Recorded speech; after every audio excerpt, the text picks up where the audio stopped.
Hello, hello, hello. G'day, Sean. Hey, what's going on? How am I sounding? You sound a little bit quieter. Sounds like you're in a car or something, but outside of that, you're pretty good. Okay, cool. Right. Yeah, I'm in a taxi. Chris. G'day, Chris. G'day, Matt. G'day, Sean. Hey, Chrissy. Seamless transition. Well done, guys. Yeah, I was about to say it's awesome to Yeah. have my first stream in a long time. It's been a really long layoff, Mm. so it's nice to Well, make it my is. comeback. Yeah, I know, right? I was lost for so long, and now I've been found.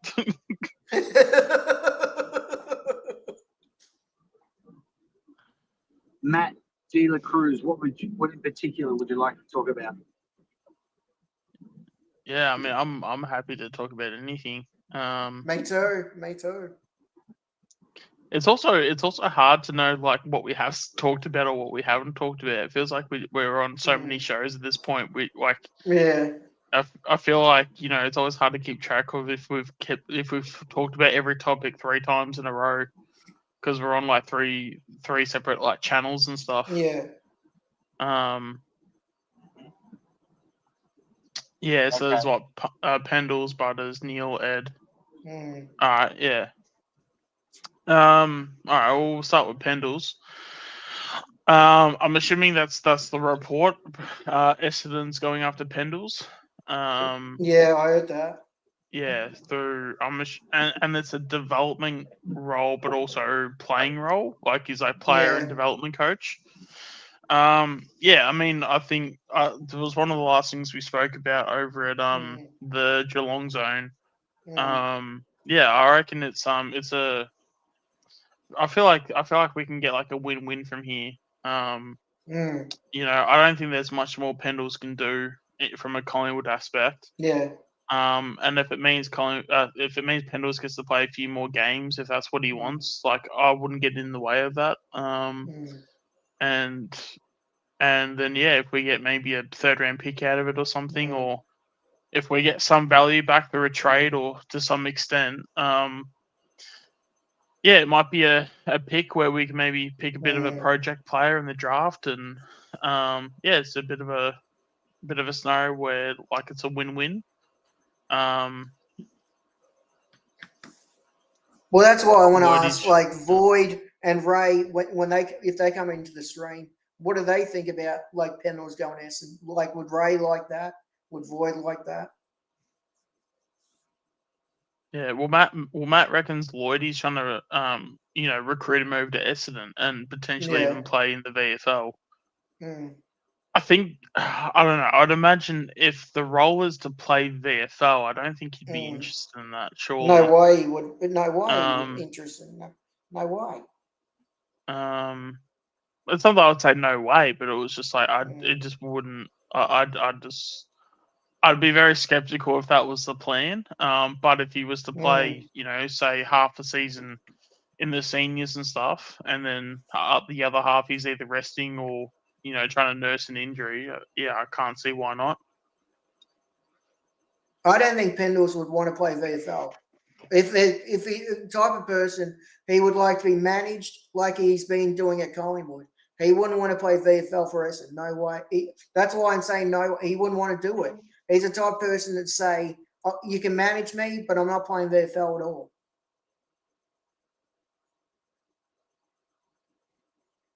Yeah, absolutely. Mm.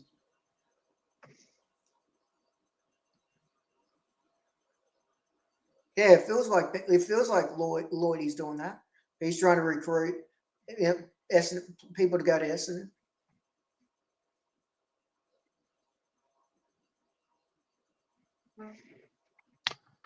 Um, Mm.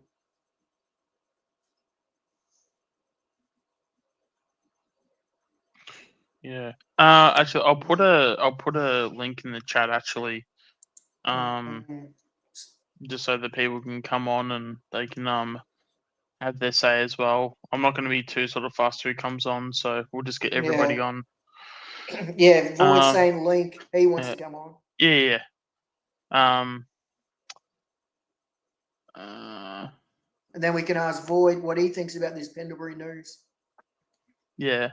Yeah, I've already sent Lucas a message just to let him know, because when he he ended up leaving his own stream, but he actually forgot to cut it, so he left me Yeah, pretty I high and remember dry. Someone's here now. Someone's in the Yeah. in backstage. Oh yeah, we got Void. There we Hey go. Void. Hey Void. Hey guys, yeah. Hey. Thought I'd come in for a quick hello. Well, Void, the question we've all been asking: what does you and Ray think of Pendlebury's going to Essendon?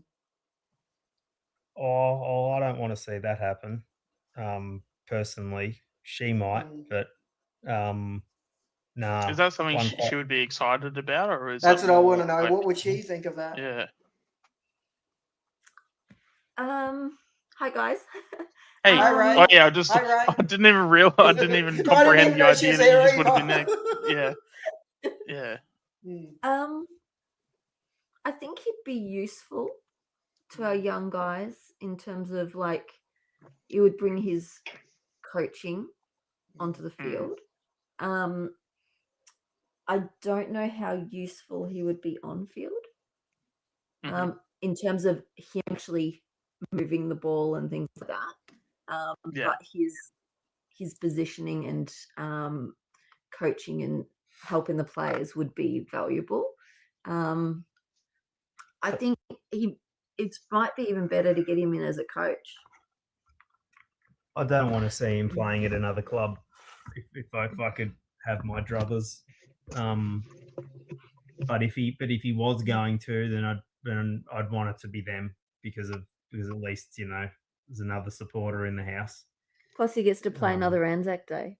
But I don't think it would feel right watching him in another jumper. I think he just should wrap it up at Collingwood when he's ready, and then he might not want to go straight into coaching either. He's actually already. I think he said before that he wants to travel for a year or two. Because coaching's pretty full on. Which means he probably won't take a role like that if it's going to lead into coaching. His wife and family might want a little bit of a break as well. Yeah. Well, did you hear the they said they might want him to play in the VFL. I don't think he would want to do that, would he? Which club? Essendon. Pendle's at Essendon, playing in maybe in the VFL. He doesn't need to. He doesn't need to put himself through that. No. He's 30. He's going to be 39 next year. He's got nothing. He's got nothing left to prove as a player. Yeah, it's different. Hodge was different. Hodge wasn't. Hodge was about 6 years younger when he went to Brisbane. Yeah. I think he's achieved everything there is to achieve on field. Don't think he needs to. Yeah.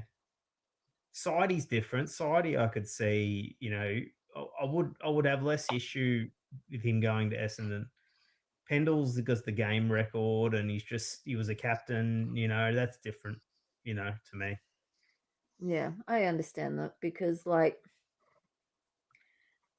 don't know, I do like a one club player, Yeah. But he would be good for Essendon. He would be good this way, Void. He would be good this way. He would help the kids develop. He could be a leader like that. He could help the kids develop into good players. On like a coach on the field that can help the kids develop into good players. Yeah, I'm not feeling that charitable to help Essendon in that way. Yeah, is she going to say that to Ray, which is right there? Well, no, because it's the same as if it was one of her club champions, I wouldn't want to see it in the reverse either. Because it's the same with father sons. I don't care if other clubs pick up really good father sons because I don't want to see even a Carlton father son. I don't want to see them play for Collingwood. They should play for Carlton. That's where they belong. And it's the same with Dacos at Collingwood. You know, you ultimately don't want to see. You want to keep a little bit of the romance. I think in the game. I mean, they're trying to take as much out of it as possible. You know, hold on to some of it. I think one day there won't be that many one club players. Probably in 20 years' time, they'll probably switch clubs every 2 years. Well, maybe Pendlebury will come down to Geelong and you can get to play in a real stadium. The only way I'd send him down there, Lucas, is on a covert mission to look at Geelong's books.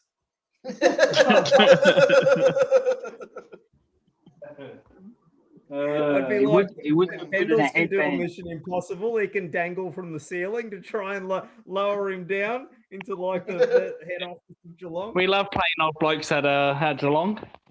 He just needs As a long as he headband, signs the Lucas. He just waiver, it needs should a be fine, headband. right? Yeah. He just needs a headband, Lucas. I think As long as he signs that waiver. Didn't Yeah. he say he's thinking he might be playing another year at Collingwood? He said on the front bar, him and Sidey are gonna sit down on together at a table, and they're gonna discuss it at the end of the year. So I don't think they've made up their mind either way. I think they both want to go on, but I think it's more of a fact of doesn't make sense. So I don't know. It's kind of hard because there's a part of me just doesn't trust that they're just going to automatically come to the conclusion of retiring, especially Sidey. I don't think Sidey needs to be told he's done. Like I just get that feeling. Maybe if they see us doing that, they've left us in a good place, like on field. Maybe they'll both. Yeah, They'll I feel both- like they don't need to. Because maybe at the end of last year, it didn't feel like it was a good place to leave us last year because we didn't really know what we had coming through, and now we sort of have a better idea of what that looks like. So maybe they'll feel better going, oh, you know what, they don't really need us now. Yeah. But yeah, what movie? Mick asked me what movie we're watching. We're watching a movie called Foxes from 1980, an old Jodie Foster movie. I found it on YouTube and I chucked it in my playlist. So I haven't finished watching it yet though.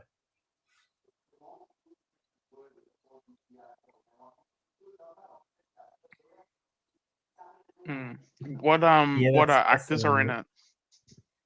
What's that? Sorry, Sean? What's the movie about and what actors are in it? Oh, it was Jodie Foster when she was young. Cherie Curry from the band The Runaways has a part in it. It's got bio, like Mick said.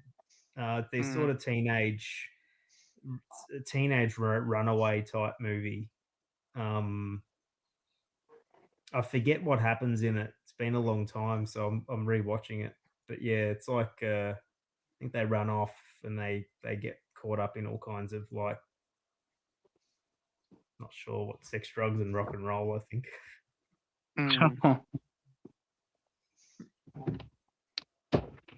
How do you define a sex comedy though? Like that's Oh, that's a genre like Russ Meyer movie or movie like Porky's, or I guess American Pie is considered one as well. Oh, okay. Yeah. Yeah. I've seen American Pie before. Yeah. Now we've got to stop the show, guys. We've got to stop the show. Important announcement. Mia DeVilly has just announced she's just become a Collingwood supporter. Oh, good lord. Is that not a good thing? So I've always said there's not enough Collingwood supporters, and we've done something about that tonight. So well done, guys. And I credit Lucas for bringing so many people to Collingwood with his Geelong channel. It's just those 1%ers. Mia, And, you should have been a Geelong fan, Mia. So welcome to the club, Mia. Oh, bloody And hell. Awesome how stuff. did you become a Collingwood supporter, man? By the way. Oh. Yeah, we Listening need to an that origin- Lucas. Yeah, we need see, an listen Listening to to that Sean. Lucas. Yeah. Listening to Shawnee's dulcet tones. Yeah, just yeah, well, I guess you can put it in the chat. Now I'm tipping it might be maybe from overseas, and you're just finding it's a new game for you, footy, or your fella has conned you into it.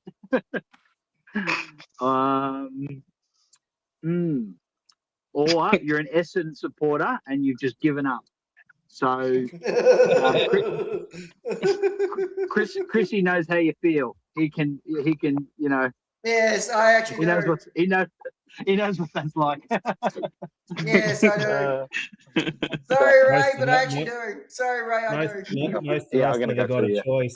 We never got to pick. We were just forced to follow Collingwood from birth. I'm That's gonna why go it was too. always hard for me to Yeah, yeah, follow yeah. American sports because I'd never picked a team in my life. Like I'd never had, and when I was trying to choose a team, I couldn't because I'd never ever done it before.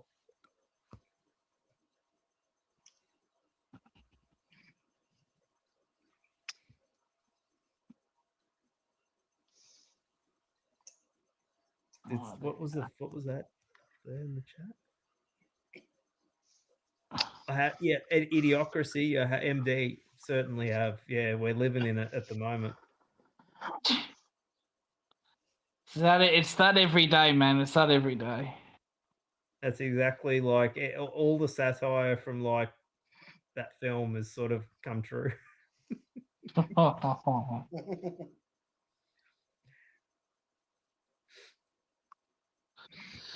Oh. How'd you go tonight? I came in and out when I could. Yeah, did well. Again, one of those streams where it's supposed to be an hour and a half, and it turned into a 4-hour stream. Yeah, always gets you. It always gets you. Yeah, it always gets you. How you feeling now, Lucas? No, I'm tired. I'm actually tired. I had some chicken and rice with that butter chicken sauce for tea, and I'm still bloody hungry. Bloody hell, because I missed lunch. I didn't have a lunch. I skipped it. So because I woke up at like 1 in the afternoon, and I thought, hey, no point. I'll wait till dinner time.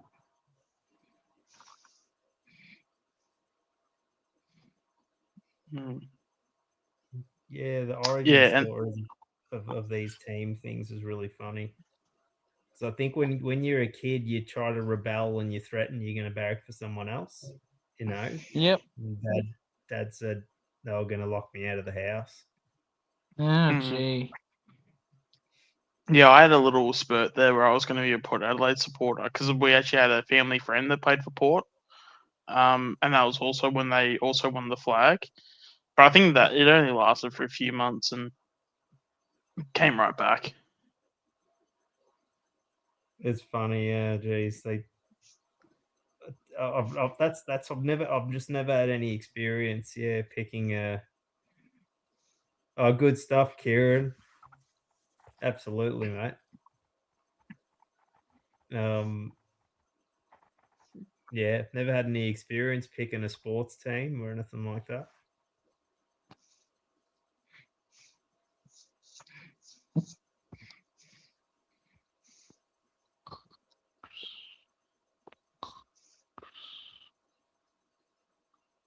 Someone snoring. Have you fallen asleep?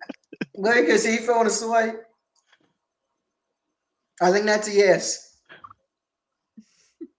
Yeah, he literally was only talking like 10 seconds ago. I think it is. He's Yeah. fallen. Yes, it's Lucas. He's fallen asleep. Yeah, God, he fell asleep very quickly. Jesus. Oh, it didn't take long. He sounded stuffed. I mean, I'm stuffed too, but I'm Yeah. But I don't. I can make myself not sound tired on command. Yeah. I'll tell you what, a shower can also do that too. When you hop out, especially like after like a good warm shower, and then you walk out and you're like, yeah, no, I can definitely start sleeping now. Mm. Lucas sounds beat, and he's got something on. He's doing a stream in the morning, isn't he? Yeah. Yeah, I think he Isn't said he it- had something. What Yeah, the day- cricket. He's gonna stream the cricket tomorrow. Yeah, the cricket. No, the cricket's in 2 days. Isn't it Wednesday, the It- cricket? Yeah, but isn't? I thought he said it was the 13th. He said it was. Yeah. No clue. Yeah, I don't follow cricket. No idea. Do you know I found out today? The Netherlands. They play a lot of cricket there. Yeah. I did not know. I've Wow. actually got a friend of mine that actually plays for the Netherlands. Yeah, he's a former playing with Rams, and he got on the Hobart Hurricanes list for a couple of years, but he didn't get a game. And then he tried his hand at switching to a different country, and he went over to I'm pretty sure it was the Netherlands. And he's actually a pretty good cricketer, actually. So yeah. Yeah. I just would not have thought that would not have been on my list of, sports to expect in the Netherlands, right? But Yeah. Yeah. Well, didn't because there are a lot of like Australian players that will even like change countries just so that they can play for the country. Like I think Tom Cooper, I think even he went over there to the Netherlands. So you'll find like a lot of like really good like state players that will go over to like a different country just so that they can play country cricket instead of like for the state in like Australia. Yeah, Oh, I because didn't know. it's always interesting when you watch it because like you'll see like a Netherlands team and you'll see like Tom Cooper and you just see like a whole bunch of guys like you haven't seen in a while, but they'll be like in their mid to late 30s. Oh, awesome! Okay, I haven't seen this guy in a while. Because with those teams, because they're not like super strong, they can go over there and sort of hike up the numbers a bit. So now in Japan, they're big on baseball. A lot of American players that are sort of, kind of on the way down. They go to Japan, and have a whole other career there. Yeah. It's crazy to me how much Japan took to baseball.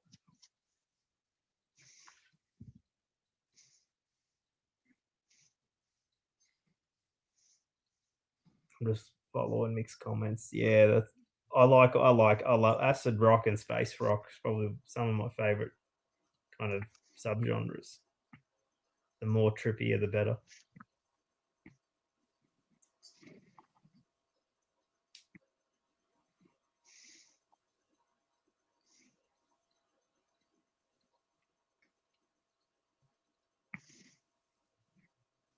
Everyone sounds like they're out of puff. What do you expect of this week, Void, Yeah. against Hawthorn? I think we'll do all right, actually. I think we'll do all right. I feel better about this week than last time we played them. Yeah, Hawkwind, Mick. But I actually prefer. I'm actually a big Robert Calvert fan. I know he's kind of a bit of a footnote, but I like his couple of solo albums that he did kind of around the time he was in Hawkwind. What was I going to say? Yeah, I think we could take the Hawks, to be honest. Yeah, I don't know because I feel like I'd need to see something in like concrete in terms of evidence because history says the Hawks normally beat us and beat us well. I just don't know if I've seen anything this week to suggest that that's going to change. But Well, yeah, I'd love to be proven team wrong. selection will be critical. It's like, do you play Geordie and Pendles, and do you play Sidey in the same side?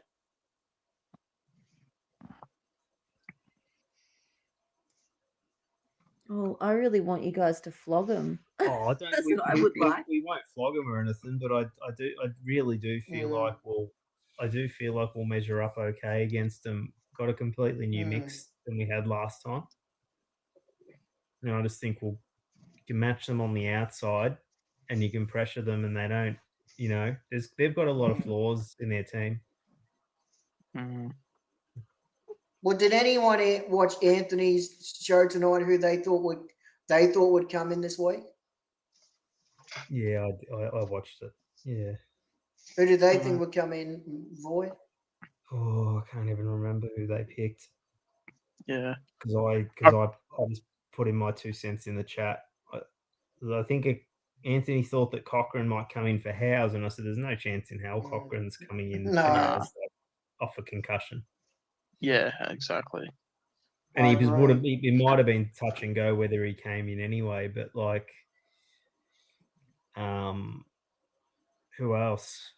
I think I'm not sure where they landed. I think it was Sidey out, and I'm not sure if it was Anderson and Sidey out for. No, not Anderson, not Angry.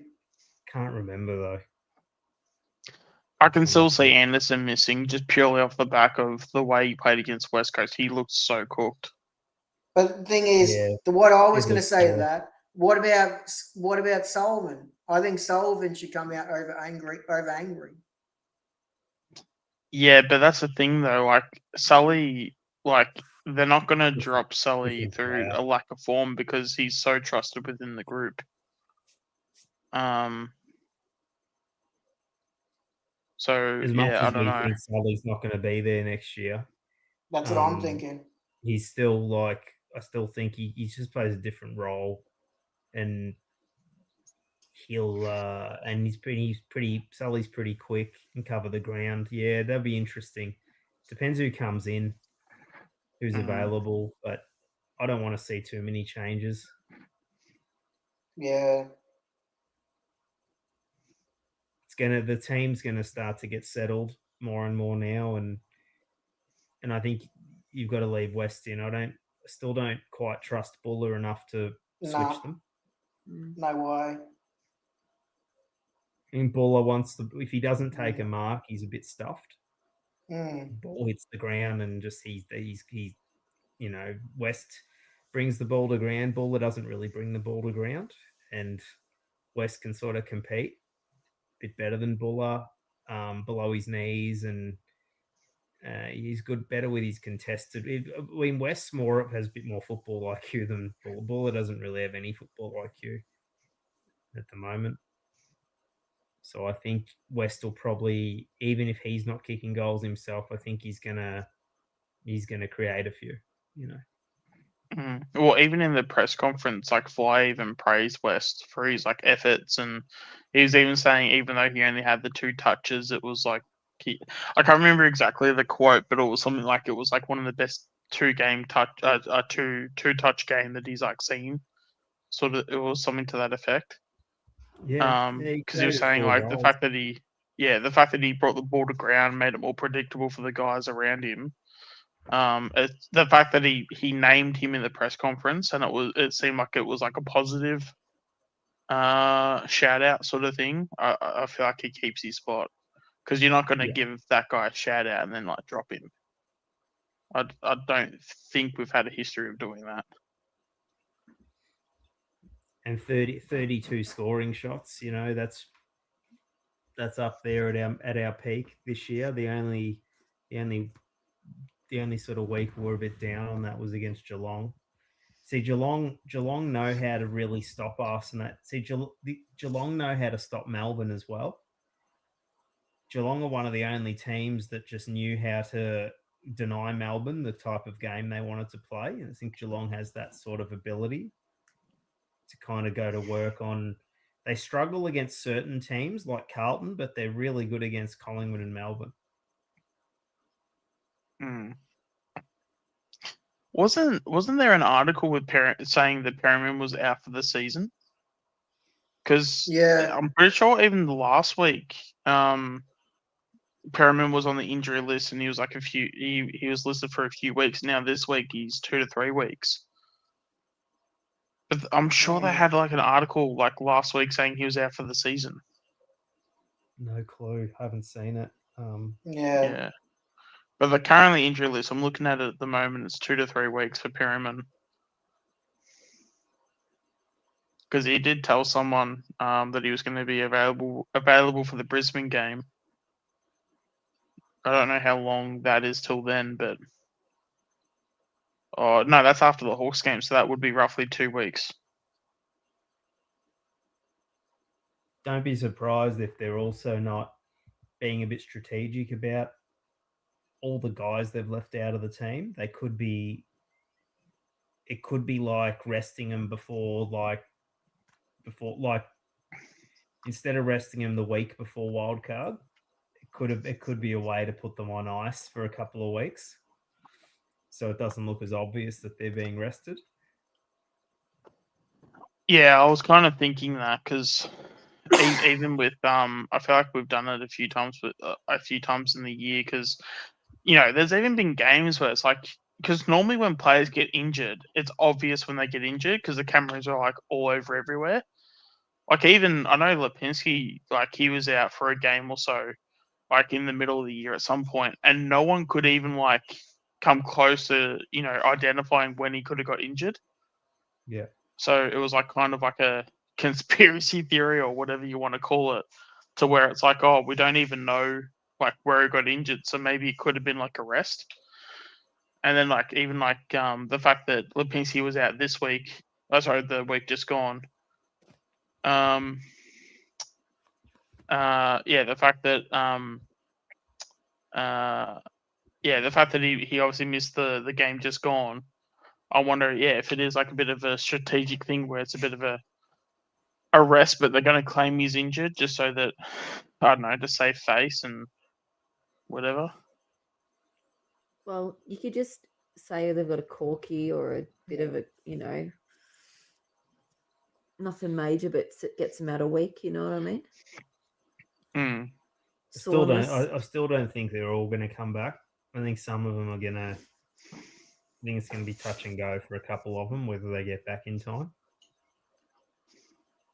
And that's okay, because I want to see what we can do, without some of them. And it's always good to have a challenge.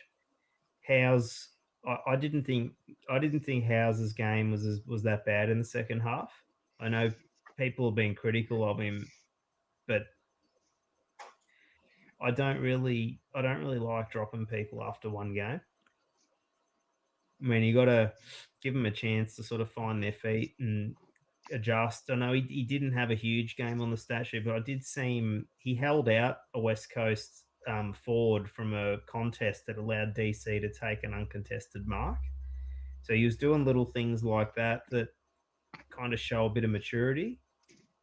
It shows that our system's really they're learning off our system, which is the sort of all for one, one for all type of mentality where they're playing the ultimate team game. I think that's why Fly was really impressed with Charlie, because obviously that shows a lot of presence of mind for a 19, 20-year-old to be not trying to pad his own stat sheet.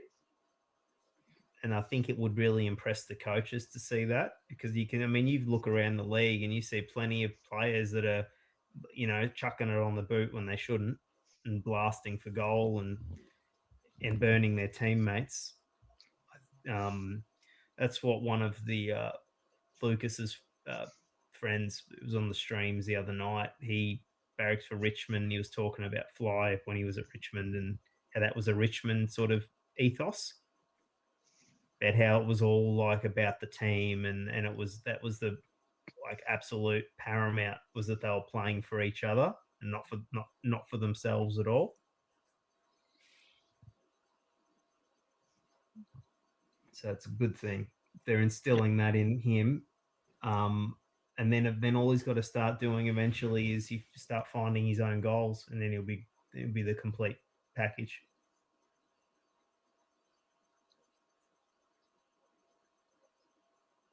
Yep, absolutely.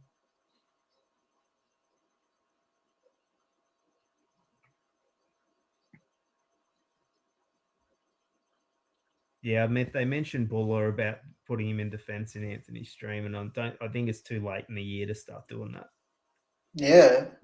Hasn't played one game down there yet, so Yeah, no, it'd be a very desperate move to do that. But no, definitely preseason. If preseason comes around, especially if we get it. I mean, again, I'm gonna keep talking about Jake Riccardi. I feel like that's a player we need to look at. Get him in the forward line, and yeah, if that means we throw Buller back, so be it. they And, said that maybe if Howes does go out, they said it could be for Jacob Ryan if they want to go a little smaller in defence. But can you do it against Hawthorn, but? Well, They've Hawthorn's got only a tall really- forward line, right? That's what I was thinking. It's not that tall. They've only got the two. They've only got Chol and Lewis. Gunston's not Well, tall. Gunston. No. Yeah, Yeah. but I mean Gunston. But if Ryan was to play, there's at least 3 centimeters. Because I think what Ryan's 189, Gunston's 192 for memory. So no, Have they I'd been rather playing just back. As much as I hate to say this, I'd rather just back in house. So would I. And especially as Have they well, been I don't playing like the idea of like one game in, one game out. You might as well just play house another game. Have they been playing Kelshire here? Nah. No, I think he's done. I think he's going to go elsewhere. I don't know if I want him at Collingwood. I heard he was rumoured to be going to Melbourne. All right, he can go there They're for as the long as 5-year it's not deal. Collingwood. A 5-year deal. Yeah. I have Wow. I have an answer for Matt. Mm. How What's do that, we sorry? cover the whiz? Matt's got a question. Matt Yeah. Cruz. How do we cover Yeah. the whiz? I really want to. We don't. I really want to see Ed do it, just because he played on Cozzy and he kept up with him. I know he'll probably go to one of the midfielders instead, but it'd be fun even just for a quarter, just to see how it looks. As a small backman. Well, Wiz plays on ball a lot. He's not actually down forward. He runs down forward with all of their midfielders. But he Really? sort I of thought he was plays, a he plays forward all over pocket. the ground. I'd say he's a forward mid. I think Like he'll he does get up. He's as much as a forward as like Schultz is. When Schultz plays at like high half forward, I feel like.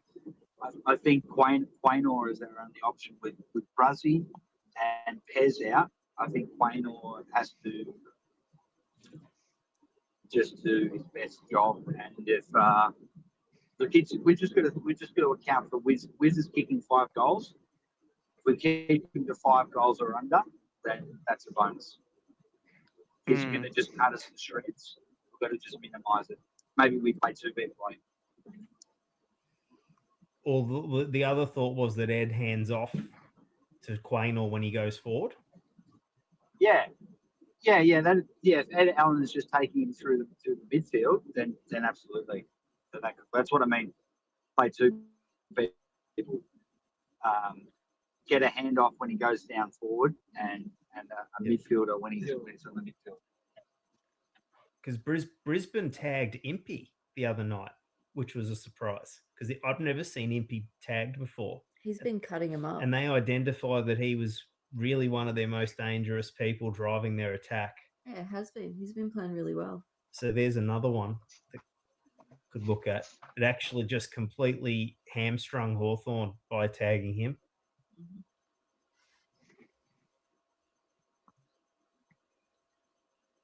See, Gunston and the Wiz are really their main goal scorers. They don't get a lot of goals out of Chol and Lewis. So if you can sort of limit those two, they really struggle to get goals from elsewhere. They'll get a couple out of. They might get a couple out of Connor McDonald, but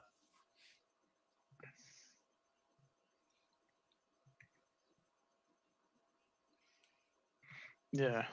who played up? Because the Wiz the other night to half time the other night, he had 4 disposals, no goals. Who In played the on him? when we played Hawthorn, it was Pez. Pez was on him. No, who played on him That's, last week? Small who forwards kept do him? that. They can be out of the game. Bobby Hill used to be out of the game for 3 quarters. I'll get my phone. Change the game in 10 minutes. Obviously, Yeah. Wiz is more consistent than Bobby. But what did he end up with in the second half?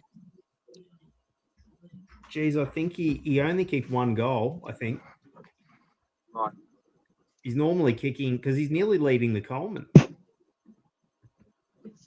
Yeah, he's a gun. Mm.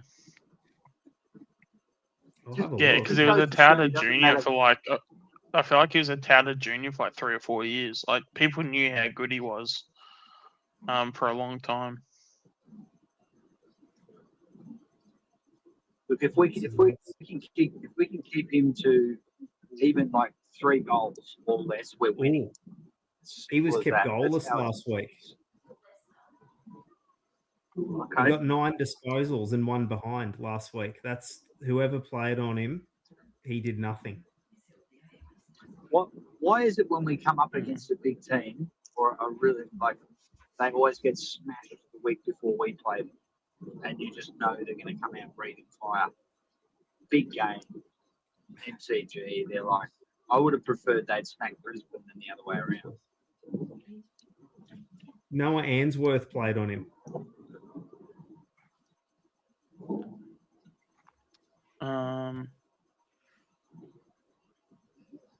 Or is that the You Gold reckon Coast player? Brizzy. Oh yeah, Brizzy. Okay, yeah. Did we dodge Because a I bullet watched that. missing out? I on Mitch watched Lewis? that game, and it was I didn't know who. I couldn't tell he was tagging him, but yeah, geez, I just noticed that at every contest he was being completely he's got nowhere near the football. He pretty much did what Pez did to him for a half. He just completely went missing.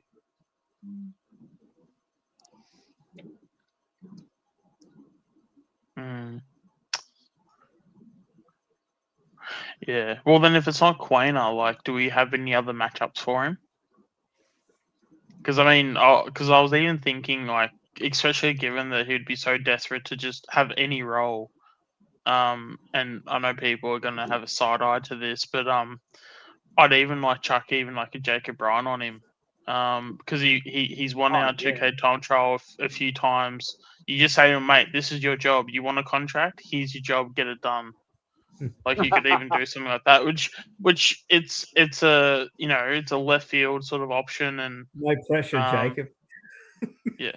Oh, I mean, I know, but again, it's like I feel like he would match up well on him. Like I know the explosive pace is going to be a real tough task, but again, it's like even if you treat it like a tagging situation rather than a defender situation, it's not like taggers are the most talented players in the world, right? There's a bit tag team. There's no world where they'll say that to him. But if he was given the job and does a good job, it does mean he wins a contract.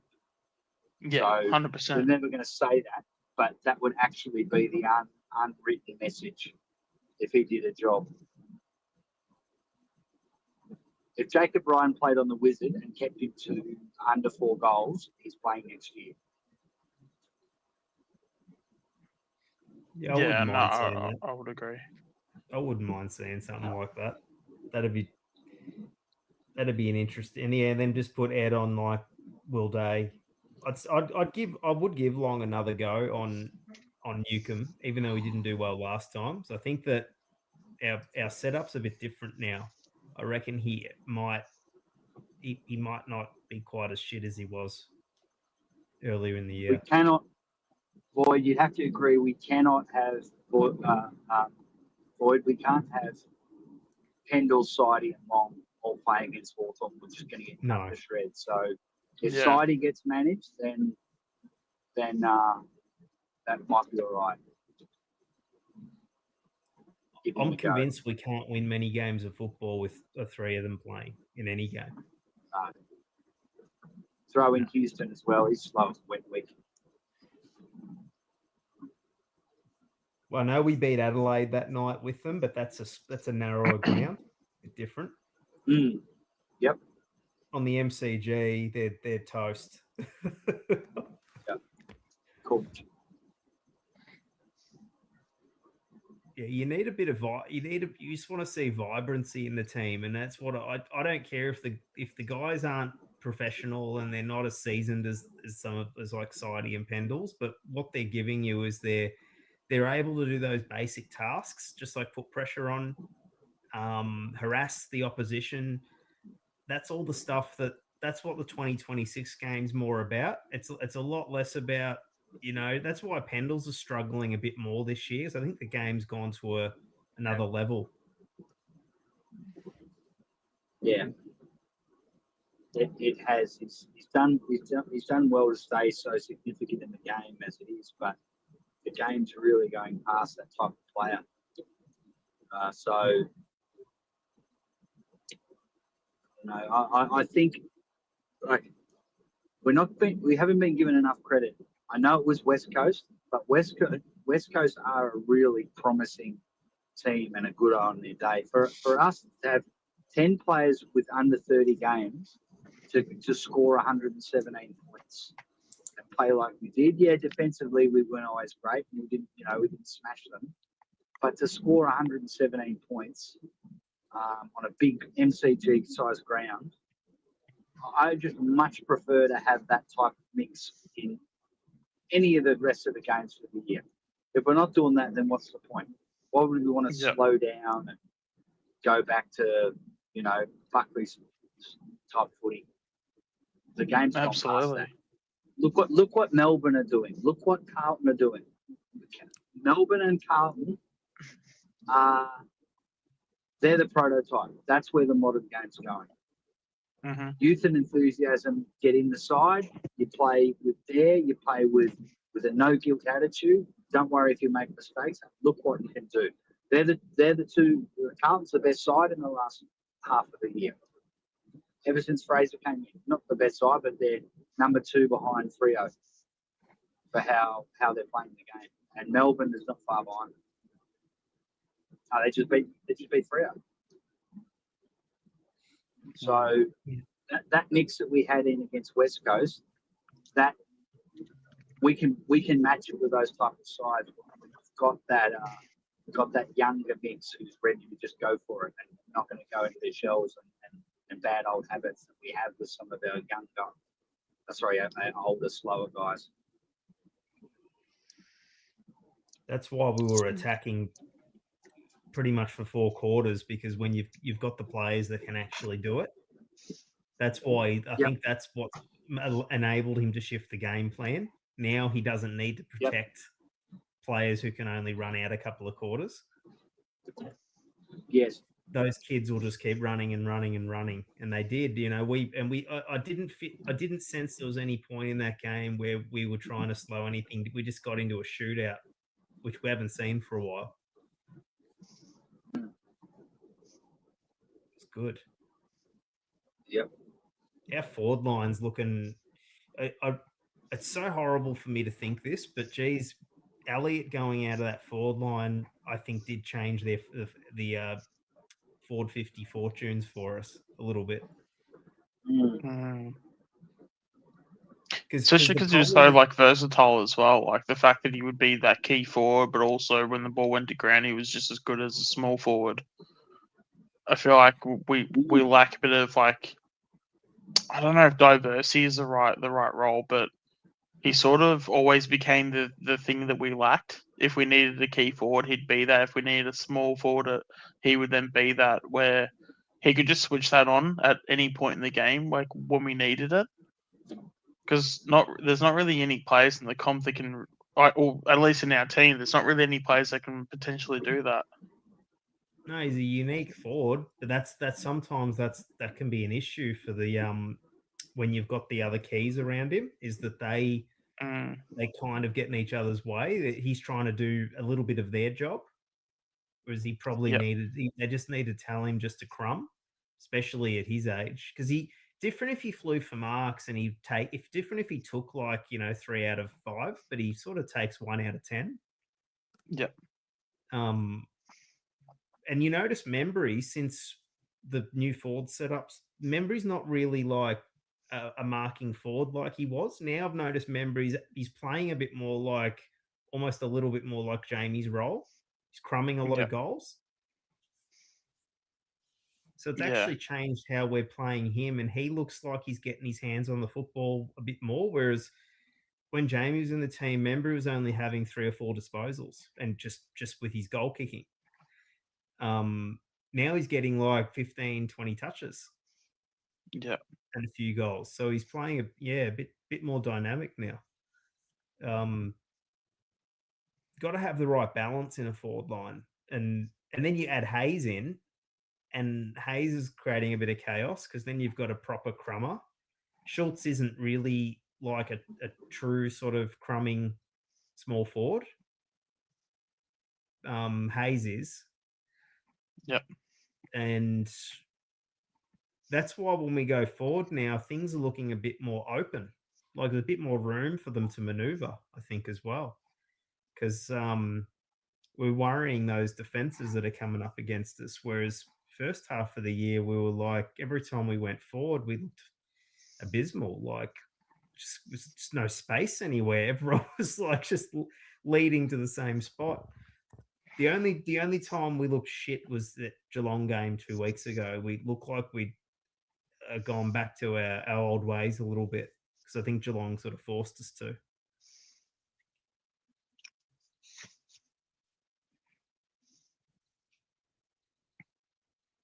No, it's good. I think if you can get 32 scoring shots out of that forward line, that's you're doing well. Mm-hmm. And you're getting goals from unlikely sort of sources too. Like you'll get Schroeder, you're supposed to get them from him, but I mean, then you got Harvey Harrison might pitch in, and Angus Anderson might pitch in. McCreary starting to like find the goals again a little bit more lately. Yep. If you have minimum 10 spread of goal kickers, you'll almost win every game. And you see against Geelong, the biggest tell was we only had about 5 goal kickers that night. And when we were playing bad earlier in the year, we only had about 5 or 6 goal kickers. If you got 10 or 11, you're like in really, really good shape. And that's what we've been doing the last sort of 7 weeks, except for last week.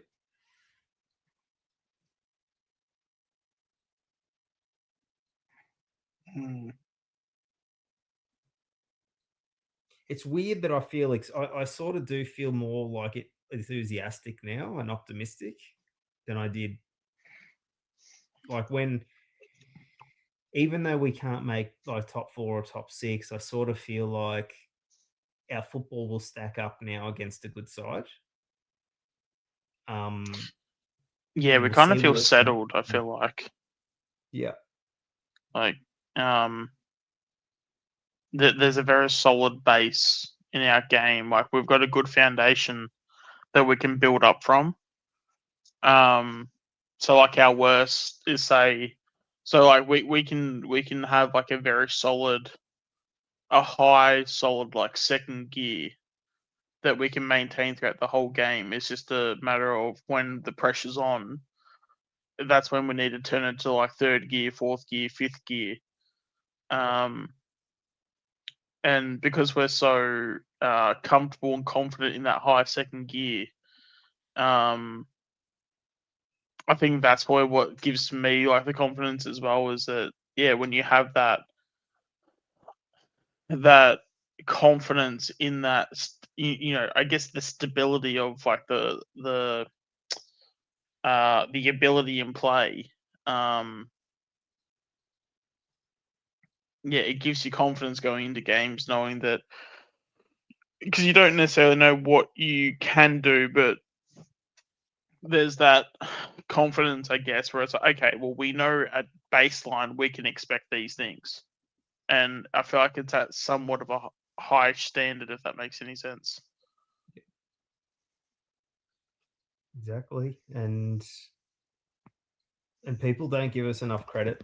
How many injuries we really, not just now, but like through the year, you know, we don't have like a huge amount of, we don't have like incredible depth in terms of like tested and tried players. So the fact that we have had these injuries and these guys have been able to come in, and we've basically played, well, since the bye, we've lost one game. I mean, that's an amazing effort. Yeah. People don't give us enough credit for that. I don't think other supporters and the media. I think they sort of like, you know, it's even guys like Darcy Moore. I know he hasn't been in the side much, but you still got to count him as an injured player because it's another player you can't bring in. So it's one player out that arguably should be in the best side if he was playing at his absolute best. So like, I think we've gotten used to those guys not counting as like missing, but they are missing. And who else is missing? So I've got Jamie, Steen, Moore. Had who else on the look up the injury list? Reef, Elliot. Pez has been out quite a big stretch of the year, especially now. Yeah. The fact that we're even in this spot is pretty impressive. Yeah. You know what's hilarious though? St Kilda have 2 easy games in the last 2 rounds. Like even they could win it even on half a leg, I think. And Carlton, if Carlton lose one game, they miss the wild card. Who have Carlton got in the next 2 games? Freo. Yep. And the Bulldogs. So they're... Oh, golly. And I could see him losing the Fremantle. Saints have Richmond and another bottom side, I think. Yeah. So why is everyone saying it's almost a definite that Carlton and Collingwood are playing a wild card? Is that just the media spruiking it? Yeah. And but I think that just comes with the territory of being a Collingwood supporter, though. Like everyone wishes our downfall, and anytime we have success, you know, they always want to undermine it and go, you know, I mean, even back in 23, like I remember just getting a shit ton of Carlton supporters, you know, when we were sitting up top and we looked like a really good chance to win the flag. It was like, oh, but you guys are going so well, you know, it's you know, if you guys don't win a flag, it's a massive fail. Even though I feel like going into that year, people were basically claiming that we were going to be like somewhere around like 6th or 7th or somewhere around there. Yeah, I think even Jordan Lewis even had us out of the finals, or had us not making finals and stuff. Like, it's just so funny how again, and it's kind of ironic because I feel like even this community in itself get treated like we get treated like this within our own community, where it's like every time we have success, it's always, oh, but you were supposed to have that success anyway. But then every time we lose, it's like, oh, see, told you were shit. I told you were, you know, utterly terrible, and you know, you guys are old and slow, and like, you know, all the narratives, blah blah. You got no kids, so it's like that's what it is being a Collingwood supporter, is that you never get your flowers, and then when you do get your flowers, they always get trotted on, you know. So it's like, oh, okay, like it's yeah, it's just I don't know. I just feel like it just comes with the territory at this point. It's why you don't give them an inch. Like, don't ever. Yeah. if you win something, you own, you take it, because they'll try and take any of our premierships or anything. They'll want to put an asterisk next to everything we have. That's Yeah, why it's important 100%. for us to go, no, we fucking earned that. We got that one. We're not giving that one back, because there's been plenty of ones that have been taken, snatched right from under our noses. Yeah. Right in front of me. Hey, and also fuck Yeah. them. It's like, if you Yeah. got, when Collingwood get one favourable umpiring decision, like one, even Oh. if it's a semi-favourable, Kissed on the dick. I'm thinking to myself, well, fuck, we're owed one, man. Yeah. 0-10. Yeah, it's like and the commentators will go ballistic about it when Collingwood get it, and they replay it, and they've missed one there, the umpires. Oh, Collingwood very lucky. It's true. Yeah. It's true. It's Like my favorite one in recent times was just how oblivious the commentators are to how badly we get treated by the umpires. Was when Nick kicked it down the ground, the bloke tackled him after he got rid of him and smashed him into the ground. Like the ball's 20 meters away. And Kingy, David King, yeah, they're getting into him. Yeah, his shoulder will be sore. If that was any other side, that would have been, that's holding the man. What are you holding the man downfield 50? Yeah. But they're like, geez, yeah, this is how they're playing Dacos tonight. they changed their They're tune roughing him from up. the Chris Judd days. I remember how many free kicks Chris Judd used to get. Anytime someone breathed on him. Fuck. Don't you touch him, Tony. I saw someone on social media. They said, their Melbourne supporter friend told them that Bowie from Melbourne is a more important player than Dacos. And you know what the guy wrote in his tweet? He actually said, and these are the people we're supposed to trust when they reckon Maynard destroyed Grayshaw's career. Right. Yeah.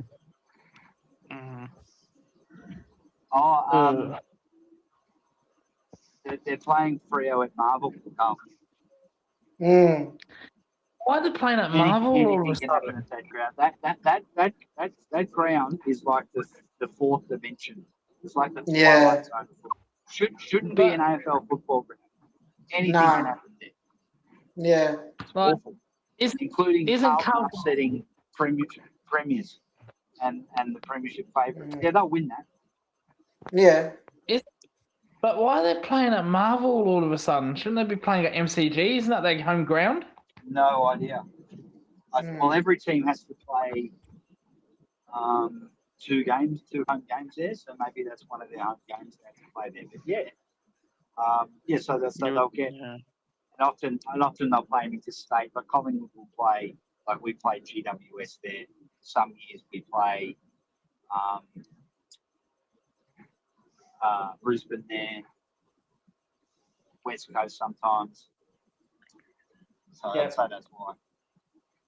But that's a real advantage for Carlton because they're on fire there at the moment. Yeah, they've played Marvel lots of times this year. It's been me more than one time this year. I've seen them play lots of times in Marvel this year. I can't see Freo losing 2 in a row. I can't either. Not against Adelaide at home. No, well win. No, I agree with Lucas. Because Freo aren't really resting players. What they've been doing, they're sort of resting 1 or 2 each week. Yes. Like last week, they rested Pierce, and they're sort of staggering it rather than leaving out 8 people at once. So they're still able to. And then they're gonna have a couple of weeks off too throughout the finals. So they're probably gonna want to get some good match fitness into their guys too the last couple of weeks. Mm. No, there'll be a response. We just want to see Carlton lose. That's pretty much it. Oh, I fucking I won't be dancing around it. I'll be with you. I'll be with you, Void. It'd just be funny. It'd just be hilarious to see St Kilda limp into the wild card and they get belted. Yeah.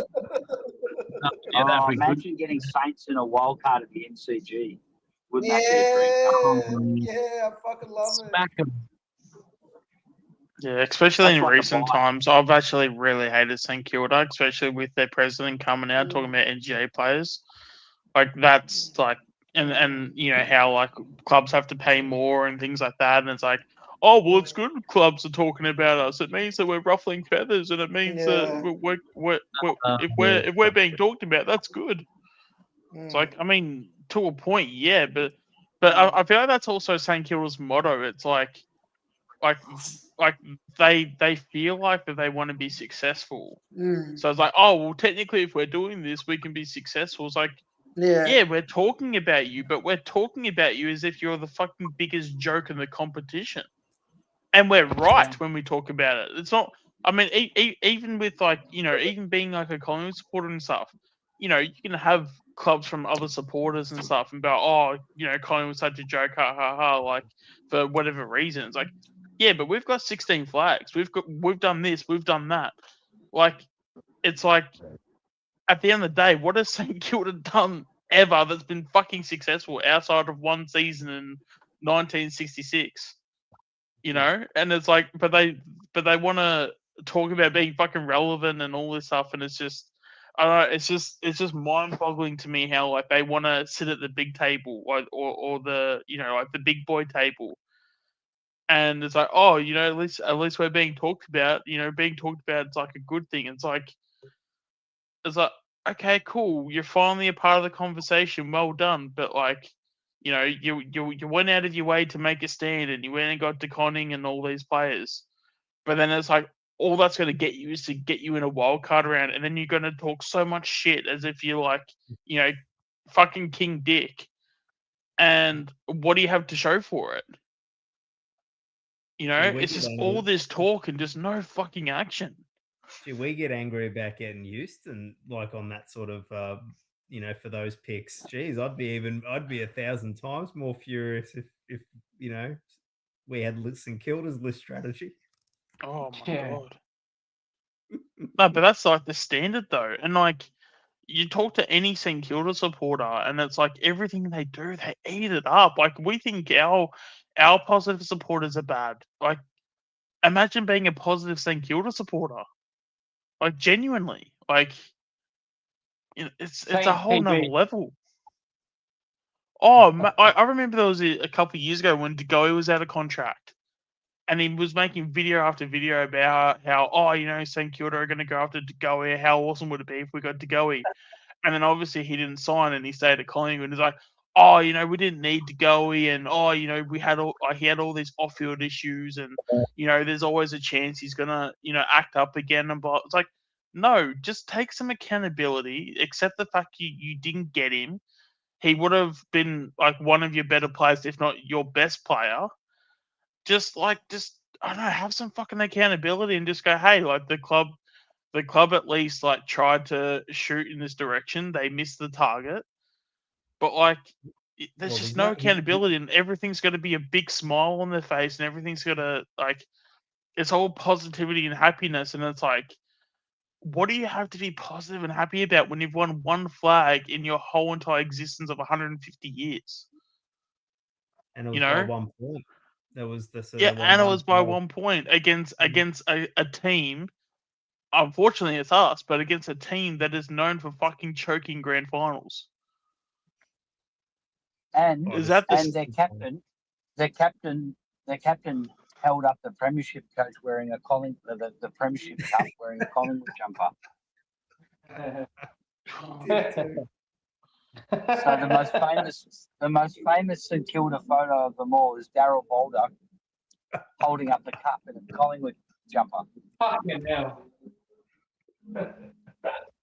If I can't tell you how much of a joke that fucking football club is, then nothing will. Like- St Kilda's like Florida, for retirees. It's where they go to kick their feet up and enjoy some early That's bird why they- specials. That's why that Could Have Been song is so. It's that song is 40 years old now. They're playing for the Saints song, but it's still current today. You wouldn't even have to change the lyrics. Yeah. Just But like again, a talking about the $1 president, million though. rover, even though your career might be over, it's not over. You're a blue and you don't know what to do. You should go down playing for the Saints. Yeah.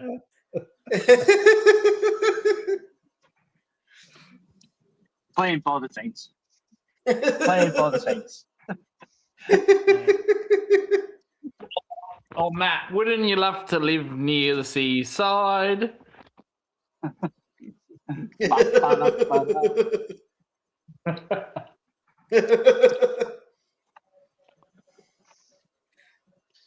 Yeah. I was just going to ask. Yeah, but also as well, even with their president, it's like Yeah. the guy would be laughed out of the room in most fucking rooms, but then he would walk away and go, "Oh well, at least we got laughed at. At least they're laughing about us, and we're in their heads." Like, like it's just such a it's I don't know. It's one of those things where it's like it's such a delusional take, but so delusional to the point where it only makes sense if you're delusional, if you know what I mean. Like, Yeah. Like only St Kilda supporters can get behind that and think that that's a good thing. It's like, oh, they were laughing at us and blah blah, but if we win round 17 and if we do this and we do that, or if we make a prelim, yeah, we've won one flag in 150 years, and yeah, we get laughed out of the room in most rooms, but but all those things are good because we're St Kilda or whatever. Like the amount of delusion that goes on in that club is actually, it's I don't know, it's fascinating in like the worst way possible. Because even when it comes to Carlton, like Carlton get like laughed out of the room and have had a St Kilda history for the past 30 years. But the difference is that Carlton have been St Kilda like for 30 years. St Kilda have been St Kilda for 150 years. Like that's literally like, and then this guy's president wants to just come out and be, oh well, at least they're talking about us. Yeah, right. Like the only words that are coming out of our mouths is fucking laughter, and it's not with you; it's at you. Like. I think Brett Ratton was a bit stiff when they sacked him as the coach. They're actually, I thought they were actually kind of heading on the right path, and then they all had to bring back the fucking Messiah. Oh my god, yeah. Because people forget. I don't know if what year. I forget when Ross took over, but they finished 6th in 2023. Yeah, they made finals because it was the year that Membry had that. There was rumors Membry did. I won't say what it was, but there was because he was a late change because he was in a bad space mentally and stuff, and he backed out. I think it might have been 23. But yeah, since then they haven't made finals since. And yeah, obviously they've probably gone through a little bit of a rebuild and stuff, and they've gone to the draft. But still, yeah. But I still reckon they were on the right. I reckon they were on the right track with Ratton because, like, when Ross got them to 6th, I still reckon he took over from Ratton the year before. So I still reckon that they've sort of gone. They're trending in the wrong direction a little bit under Ross Lyon, I think. Like I know that he reckons the metrics are better this year, even though the win-loss isn't. But and I suppose in a manner, in one sense, slightly. But geez, if you're going on a big recruiting spree like that to finish like to go from 13th to 12th.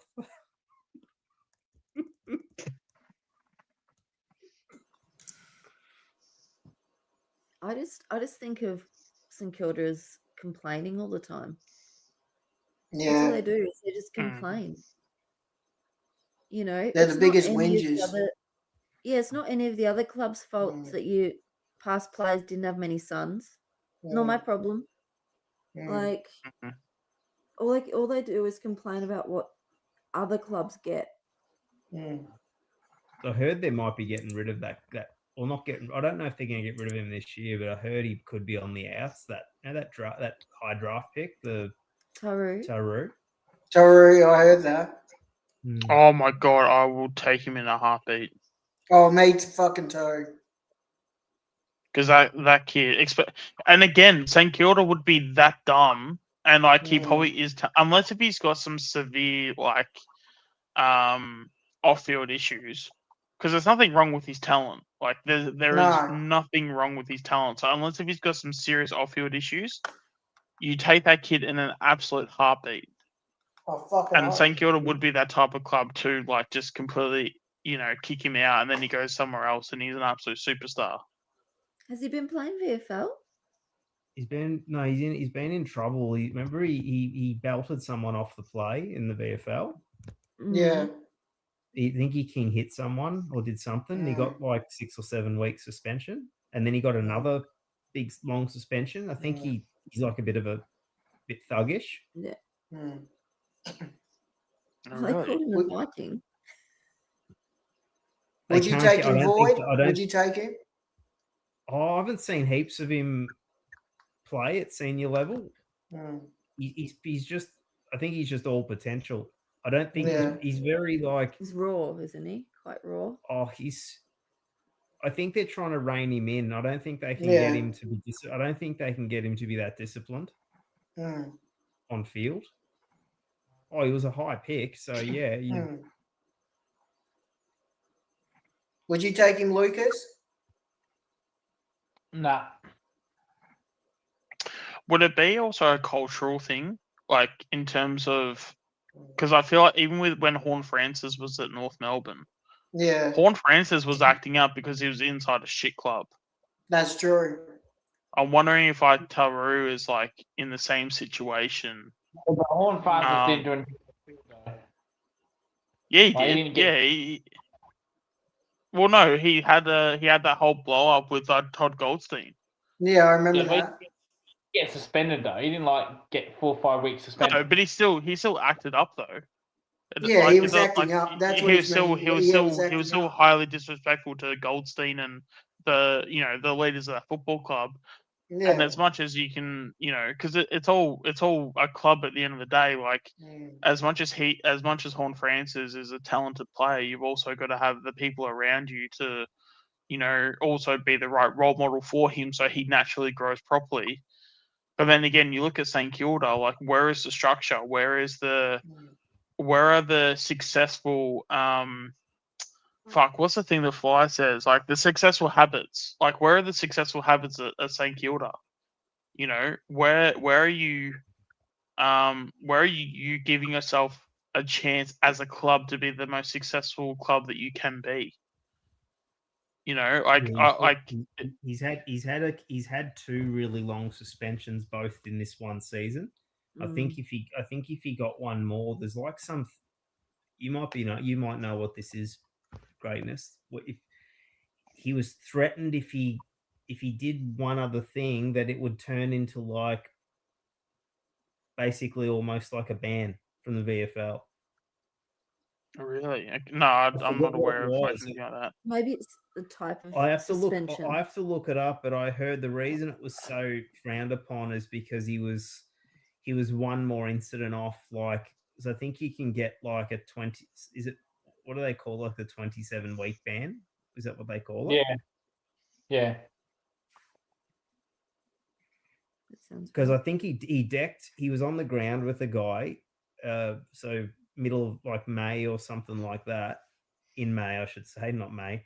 And I think he punched an opponent while they were on the ground. and then like about a month ago, he did a really crude bump on someone. Yeah. And I think so. I'm not sure. I have to look it up, but I think there's some real disciplinary sort of issues with him, and it could sort of derail his career if they can't sort of get it in check. But again, though, is that the player or is that the? And again, I know we can look at it and go, okay, well maybe it is just the player and stuff. But this is where I always tend to flip the narrative onto the club. Whereas, like, are you providing a successful culture, and are you providing a stable environment to where everyone's trying to get the best out of themselves? And again, when you're at a club and you've only won one flag in 150 years, that tells me that you are doing something to where, and mind you, obviously, 150 years is probably a bit unfair to the people there now, because some of the people that are there now have only been there for 5, maybe 10 years at most. But still, at the end of the day, like, you need to be providing an environment that is setting up successful habits.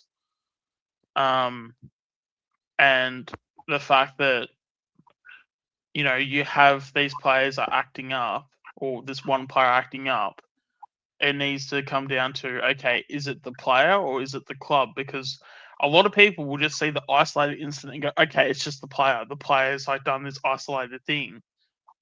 But how many times do you need to go down the road and then go, okay, well, if you pick this player and, okay, he then does this bad thing, then another player does it, say 2 years later, another player a year later, but like, et cetera, et cetera. At what point do you then turn it onto the club and go, okay, what are we doing? Whether if it's picking these guys through draft, trade period, whatever, what are we doing to enable a culture to where we are setting the right example and setting the right standards for these players to succeed? Right, again, because I'll put this to you: if Taru was to go to, say, somewhere like Geelong or a Sydney, do these situations happen? Oh, look, I think they still can. I think it just depends if he's a hothead, because he's basically they've tried to put it in his hands now, like, because that he said he's letting his teammates down. Yeah, and so he's had 4 really lengthy bans in 2 seasons. It just depends. If someone's like decking people on the field, I think that probably goes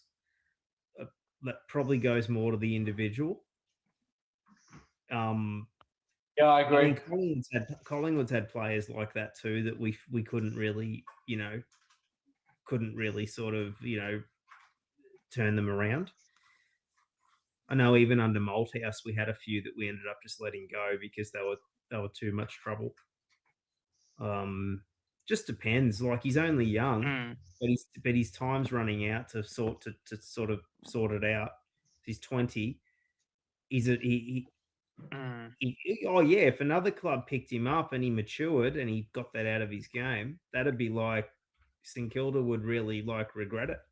Well, it's kind of like the Patrick Voss situation with Essendon. Yeah, see, Patrick Voss was a dickhead. He was and Essendon got delisted him without playing a game, and now look at him.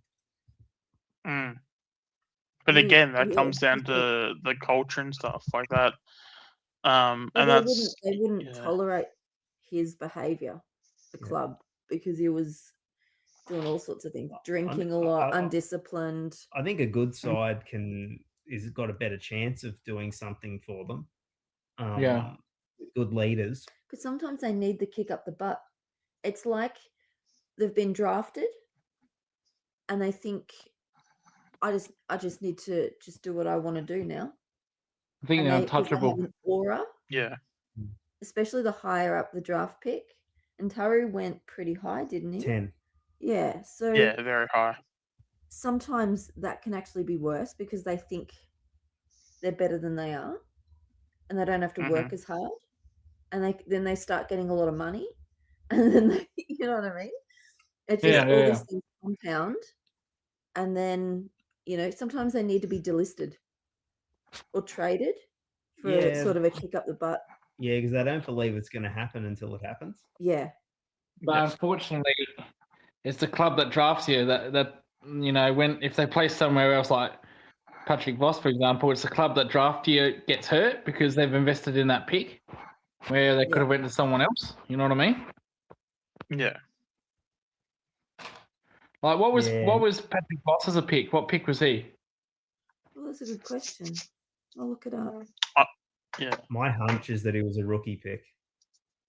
Okay, That's so it my wouldn't hunch. have hurt that much. He actually led their. I think he won their best and fairest in the VFL, but he was Pick 9 in the rookie draft. rookie. Yeah. I had a feeling he was a rookie. Yeah. Would you take him back though, Ray? You would now.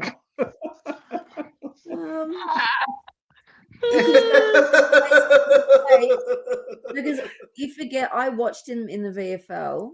He was pretty Yeah. shit at it. To be It fair, was like to ordinary. be fair, he wasn't he's playing as a third tall with those other guys. And at Essendon, he never kicked goals at Essendon. Couldn't kick straight. Now he Yeah, kicks he'd straight. miss everything. Every kick he would miss. He's a much different player now than he was back then.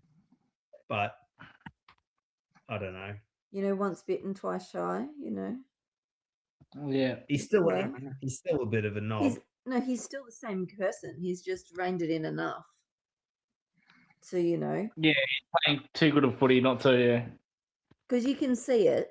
Because he still acts like a dick to the crowd. Like he's still really, and some of the things he's, the way he acts on field, even to the opposition players, you kind of go, yeah, it's still in there. Yeah, you need handy for you, though. Yeah. Hmm.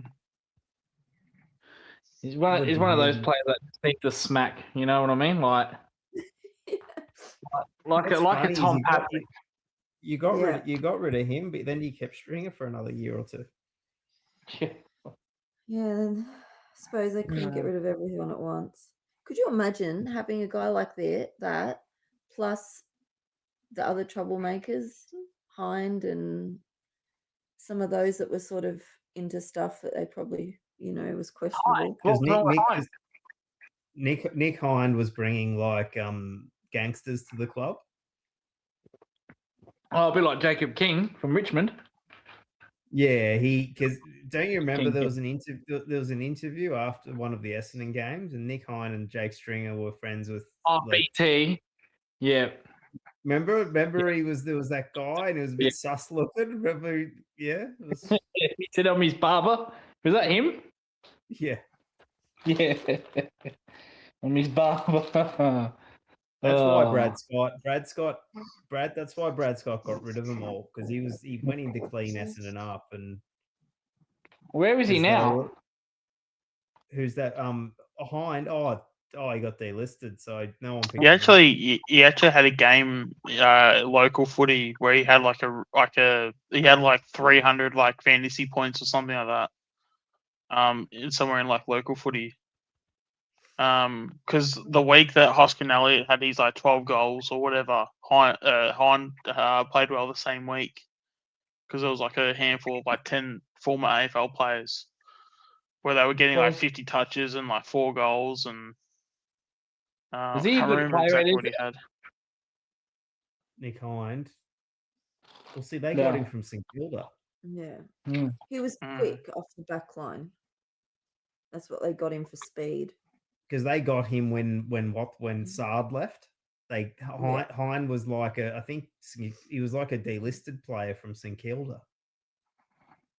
Yeah. So they got him as a Moneyball sort of replacement for Adam Sard. But yeah, I think they were a bad influence on the young kids they had at the club. They had a couple of those. Yeah, they were mixing up with some pretty sort of shady characters. So I think before you do a rebuild, you kind of have to clean that out. Yeah. Yeah. Yeah, 100%. That's why I think they're on the right track. Brad Scott fell on his sword. He probably did all of the hard work for whoever's going to coach next, and they're going to reap the rewards of it. Yeah. See, I don't think the players really like him. To be fair. Yeah, I don't know. Yeah. What, Scott? Yeah. Do you reckon there are coaches out there that are actually good coaches, but for some reason they just can't connect with the playing group? Yeah. Yes. Yeah. Yeah. Heaps of Yeah. it happens in cricket as well. Yeah. I've Right, been well, yeah. like, I've been around development coaches in cricket, and as far as tactics goes, they're brilliant, but they couldn't fucking run a bath for a fucking 5-year-old when it comes to player management. I've seen it. Mm. Never affected me. It never, like, I had a coach that came in like at the end of my career, and yeah, he was tactically he was absolutely brilliant, but he couldn't fucking hold a conversation. If you said 2 + 2, you'd say 10. Like that, that didn't bother me. Like I was retiring and it didn't bother me. But yes, with other middle-aged players, yeah, they lost his respect pretty quickly. So he just couldn't handle players. So it's a very common thing actually. Yeah.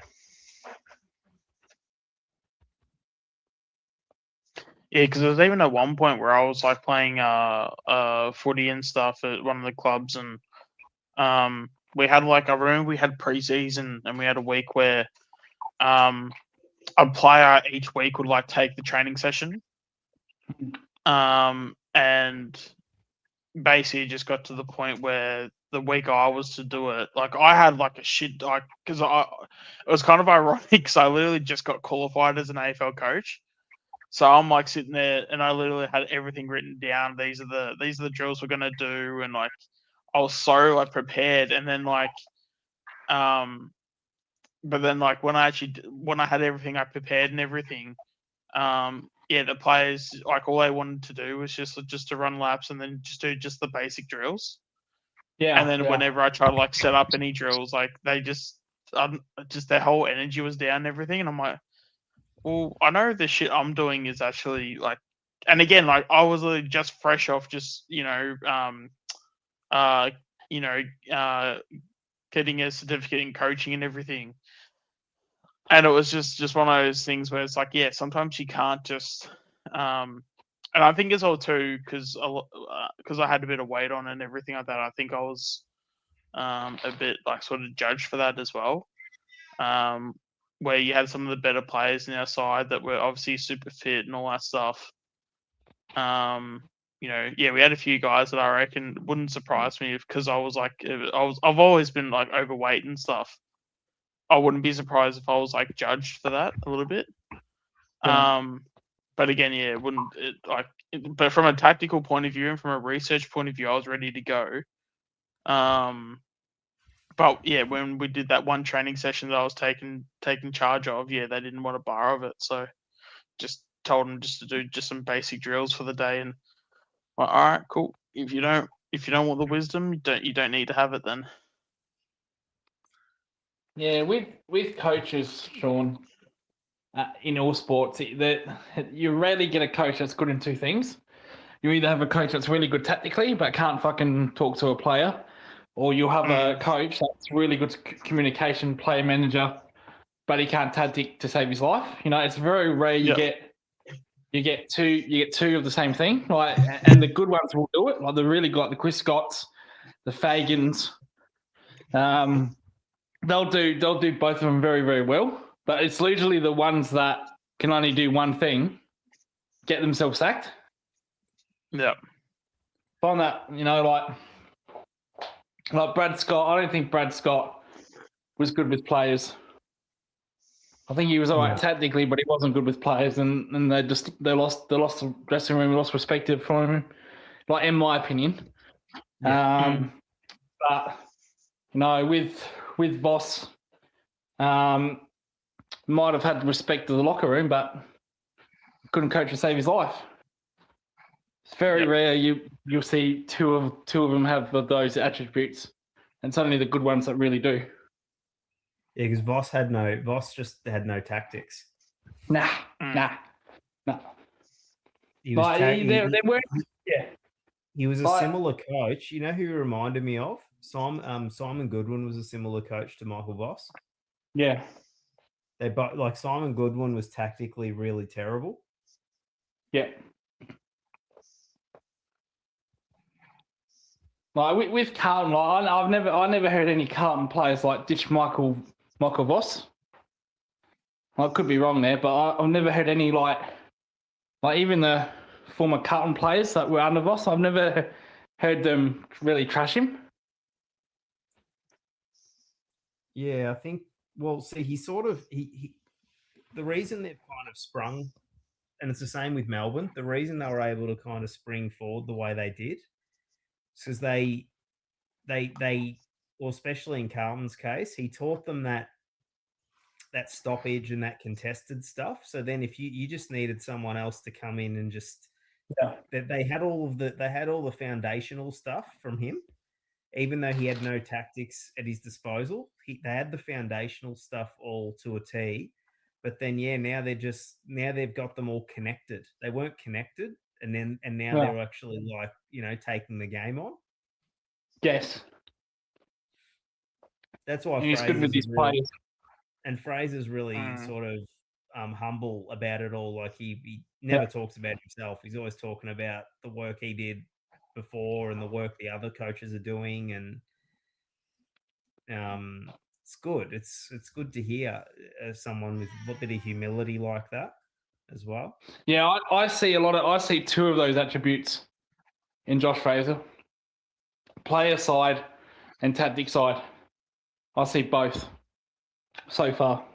I see that with Stephen King as well. Yeah, Melbourne and Carlton at the moment really, there's a lot of similarities between those two sides and us in 2022. I'm seeing a lot of similar blueprint, from Stephen King as well as Fraser. Yeah. Even the messaging around their coaching is similar to us in 2022. The whole stuff about Adam Simpson was talking about it. He talks about it a lot. He says that Chris Scott's not like that. He's not about the doesn't talk about the connection between the players, and he talks about just the brass tacks of playing football. Whereas those more new agey sort of coaches are all mainly, they're not less talking about tactics and more talking about like spirit and stuff like that. Yeah. So he was discussing how he thinks that's what Melbourne and Carlton are sort of doing as well, and it sort of does sort of feel familiar. See, if Carlton sacked Voss 4 games in, and Josh Fraser took over, they'd be top 4. Yeah. I reckon they'd be top 4 easily.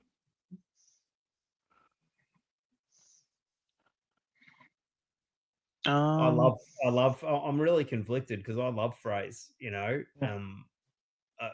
it's going to be really. I reckon how do you hate Carlton now? Yeah, I reckon if they sacked Voss 4 games in, and Josh Fraser took over, then I think they'd be top 4 for me. They've changed the way they're playing. They're more daring through the corridor, more daring from half back. Now, maybe you can say, well, because Voss wasn't technically a good coach, maybe it just took that simple tactic to make him become good again. But I see just a whole new game plan under Fraser that they didn't have under Voss. Yep, 100%. Their kicking's even improved. Yes. Like that Harry Dean guy, geez, where's he came from? Like, he never played like that under Voss. Like, the players have gotten better. Harry Dean's only been in the league for 2 years, though. Yeah. Well, that's what I'm saying. Like Harry Dean's last 6 weeks has just been phenomenal. Oh, no, I think this is his first year. No, he was there last year, wasn't he? No, he was drafted just like end of last year, I think. You can look it up. Cripps and Jagger Smith, under Voss, they were terrible. And now under Fraser, this better. Like that Taylor Boone. is more better. Their players are better. It's like they've just. It's like they swapped teams. It's like they've gotten new players from the draft and they're playing with them and they're just playing amazingly. And I agree with that, Matt. If Collingwood fired Craig McRae and they got in Fraser, yeah, that'd be top 4. Yeah. Yeah, Harry Dean was the last draft. Yeah, I don't know what made me think. Maybe I was thinking because they got an All-Australian, under-18s All-Australian kid in defence the year before. Maybe that's I probably got him confused with O'Farrell. Yep. Yeah. Harry O'Farrell. Yeah. But even their shit players under Fraser doing good. Cherry was doing good. McGovern's averaging a goal a game under Fraser. And Mackay has found his goal kicking boots. Yeah. But it's just a whole different team. Well, the ball movement's better. When the ball movement's better, Yeah. then the forwards. I've never seen anything like it really. Yeah. Like no, And in terms of an interim coach, this has to be the best interim coach that performance ever. Mm-hmm. If I was Doc Fraser, I'd retire. I'd just retire. Yep, done my job. But also as well, at what point? Because again, you could even criticize even Collingwood for this. Like if you see a guy that's this good of a coach, because I'm definitely of the opinion that like, especially when you come on the scene and you star, that means that this guy has been good for a lot longer than when he obviously played his first game or coached his first game or whatever. Like even with like Steen, like when Steen debuted this year and he played the way that he did against the Giants. Yes, it's amazing that he played as good as he did, but I look at it as more of a bad thing because it's like, okay, if you're starring, then like you could have played the week before. You could have played the week before that. You could have even played last year. So like as much as we can like, and obviously we celebrate the player. Of course we celebrate the player for doing a good job because otherwise like why are we here if we're not celebrating players for doing a good job? But like I feel like also the onus needs to go on the club of like if players are starring, unless if it's like their first or second year and maybe their first year they were injured a little bit, like. And I think there was really not many excuses for Steen, especially for last year, because you had Cox, who I'm sure the club can play dumb, but surely there were signs where it was like, yeah, damn, Cox probably isn't going to be here next year. And Steen was even emergency at times, so obviously he was in the conversation, but yet at no point did he get a game last year. And then he came on this year and debuted, and he absolutely started. So I sort of look at that and I go, yeah, as amazing as it was for Steen to play so well, we also need to look at it in the sense of why is the club not being proactive with these things? Because it is frustrating. Like, and it's not even just the fact that I've been on the bandwagon, but at the end of the day, I feel like we need to have these conversations of accountability and stuff because. At the end of the day, if we're not getting better and putting the club forward, then really, why are we here? All right, I'm gonna ask Matt. Is Matt there? You there, Matt, or you can only type? I'll let Matt type this. In the modern era, so we'll go 2000. We'll go across 25 years. Do you think Carlton is a big club? Still a big club. I take out not counting the history before the year 2000, but from the year 2000 and beyond, do you think Carlton is still a big club? Have they done enough to convince you that they are still a big club? I guess it depends on your definition of a big club. Well, we can't say premierships because they haven't done any premierships, but as far as like fan base, like the fans still turn up.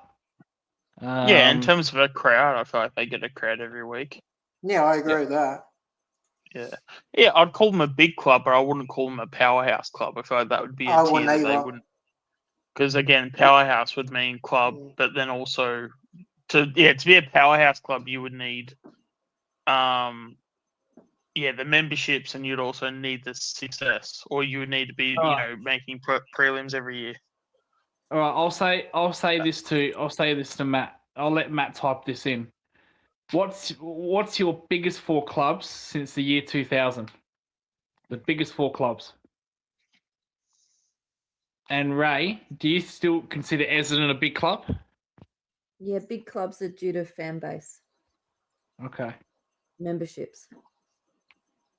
Big clubs in terms of performing since the year 2000. Yeah, in a way, yeah. Well, Hawthorn, Geelong,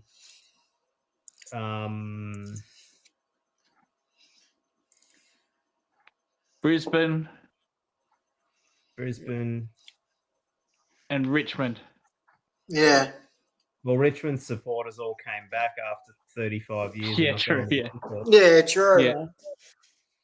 Yeah, we realised that they stuck all their membership cards back together.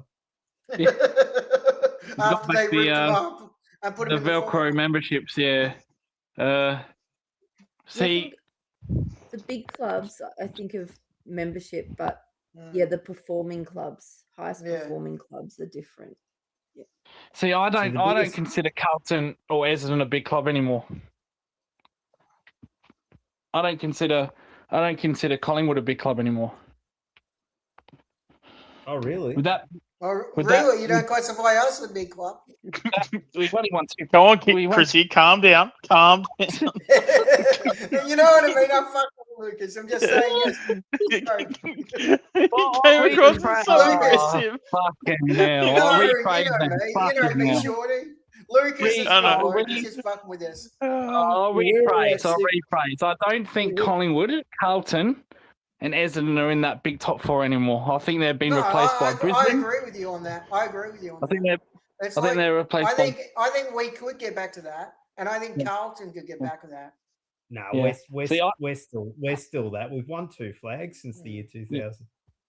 Mm. Yeah, well, Richmond's won 3. Yeah, and but then what have we- they done late? What have they done lately?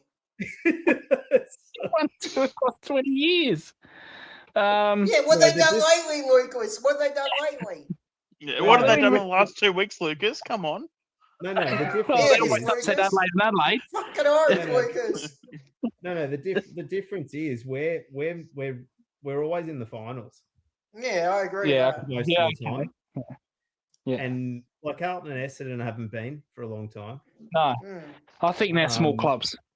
So I'm sorry, Ray, but I've always seen Essendon as a small club, regardless. Yeah, I'm sorry about that too, Ray. No, when you've got 16 flags Mm. and No. you've got, Mm. a lot of members, and it's No. really only Mm. been this year that this last few games where we're playing Sunday at 4 p.m. that they're not turning up so much. Another They're Sunday don't- game. averaging 60,000 at the Yeah. games for the year, and they're on the bottom. So that says to me they're a big club because I don't If want to you- upset Ray. Yeah, I don't actually- want to No, upset but I want to I- ask I Ray kind of one. actually I want to ask Ray agree, one though. question. because I they're, kind of actually they're agree. averaging. Yeah, I kind of agree actually because They're in No, it's- mate. I think Yeah. just No. make sure course. you're not upset. He course thought not. you were No, upset. Hmm. I was surprised. I don't want how to do much- what Berg did to you. Oh, What did he do to her? I don't pay attention to him. He was drunk. No. What did he do to her, Lucas? Where he said about Essendon players and that. No, I don't want to be like that. Yeah. No, That's no not one what I should be mean, though. mean to Ray. She's a nice Yeah. lady. Yeah. Well, I won't say what I think about some things. Yeah. But, No, I'm Um, not going down that path. I'm not trying to upset you with that. I just No, don't the think. question I was going to ask Ray is: does she think James Hurd can turn Essendon around if he gets the job? yes, I do, because the fan base will come out even more for him. So, so the thing is, if you're in the top 3 attendances on average every week and you're on the bottom, that says how big your club is Mm. straight away. Yeah. Yeah. Especially only winning 2 games for the year and they're still turning up. Yeah. Like, so, and a lot of flags and a lot of members. Mm.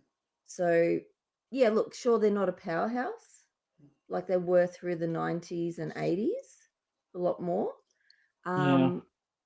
But yeah, it's to do with the support. When I think of big clubs, I think of they're the supporter base, the big supporter base clubs. Well, how many success members does is Essendon have, clubs Ray? and big How many members does Essendon have? How many do they have? What's their number? Let me check their number, but I know that they were in the top 3 for attendance this year. See, So- I 'Cause don't. it's, well, I know Hawthorn is. I think we would be. No, I consider Richmond still get heaps of people there, even though they're shit. See, as together, like the history of the AFL, I don't see us as a big club either. I think we're a big club in the modern era. Like from the year 2000, we're a big club. We're the top 4 big club. Yeah. But as together, I don't think we're a big club because like our flags only came in the 30s and 50s, and then one in the 60s. And from the 60s to the year 2000s, we won nothing.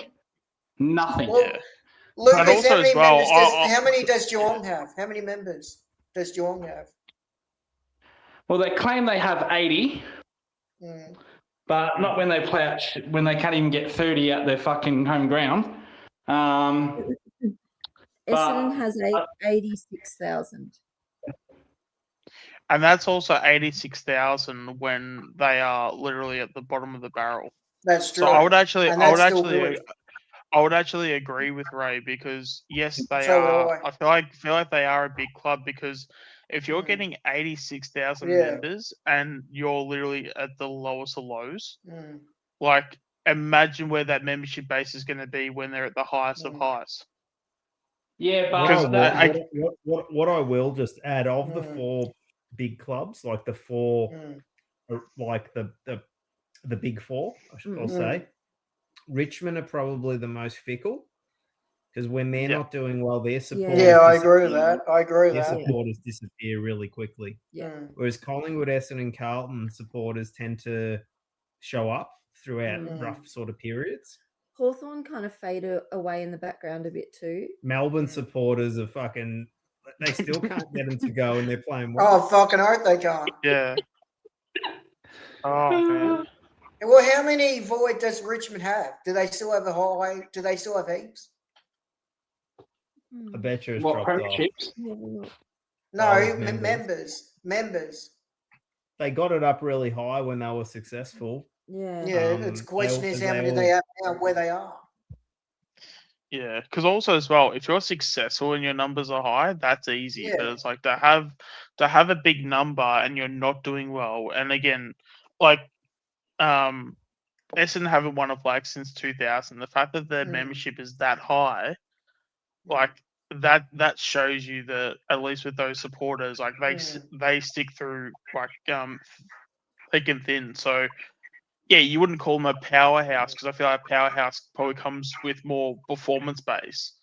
But but again, yeah, if you're literally going to the MCG and you can't get a seat, like that's literally big because you can't even fully fit. You can't find a seat in the stadium. That's literally like you're being too big for the stadium, if you know what I mean. So like I know what I mean. I know but in terms of powerhouse is more performance. I feel like. I think Richmond is a powerhouse because they, unlike us, they won premierships in multiple eras from the 50s to 80s. Okay, they didn't do anything in the 90s. Yeah, they didn't do anything. But I don't classify them as a powerhouse now. Look where they are now. They're rebuilding, and I've seen their people. They don't really they don't really sell at MCG nearly every week now.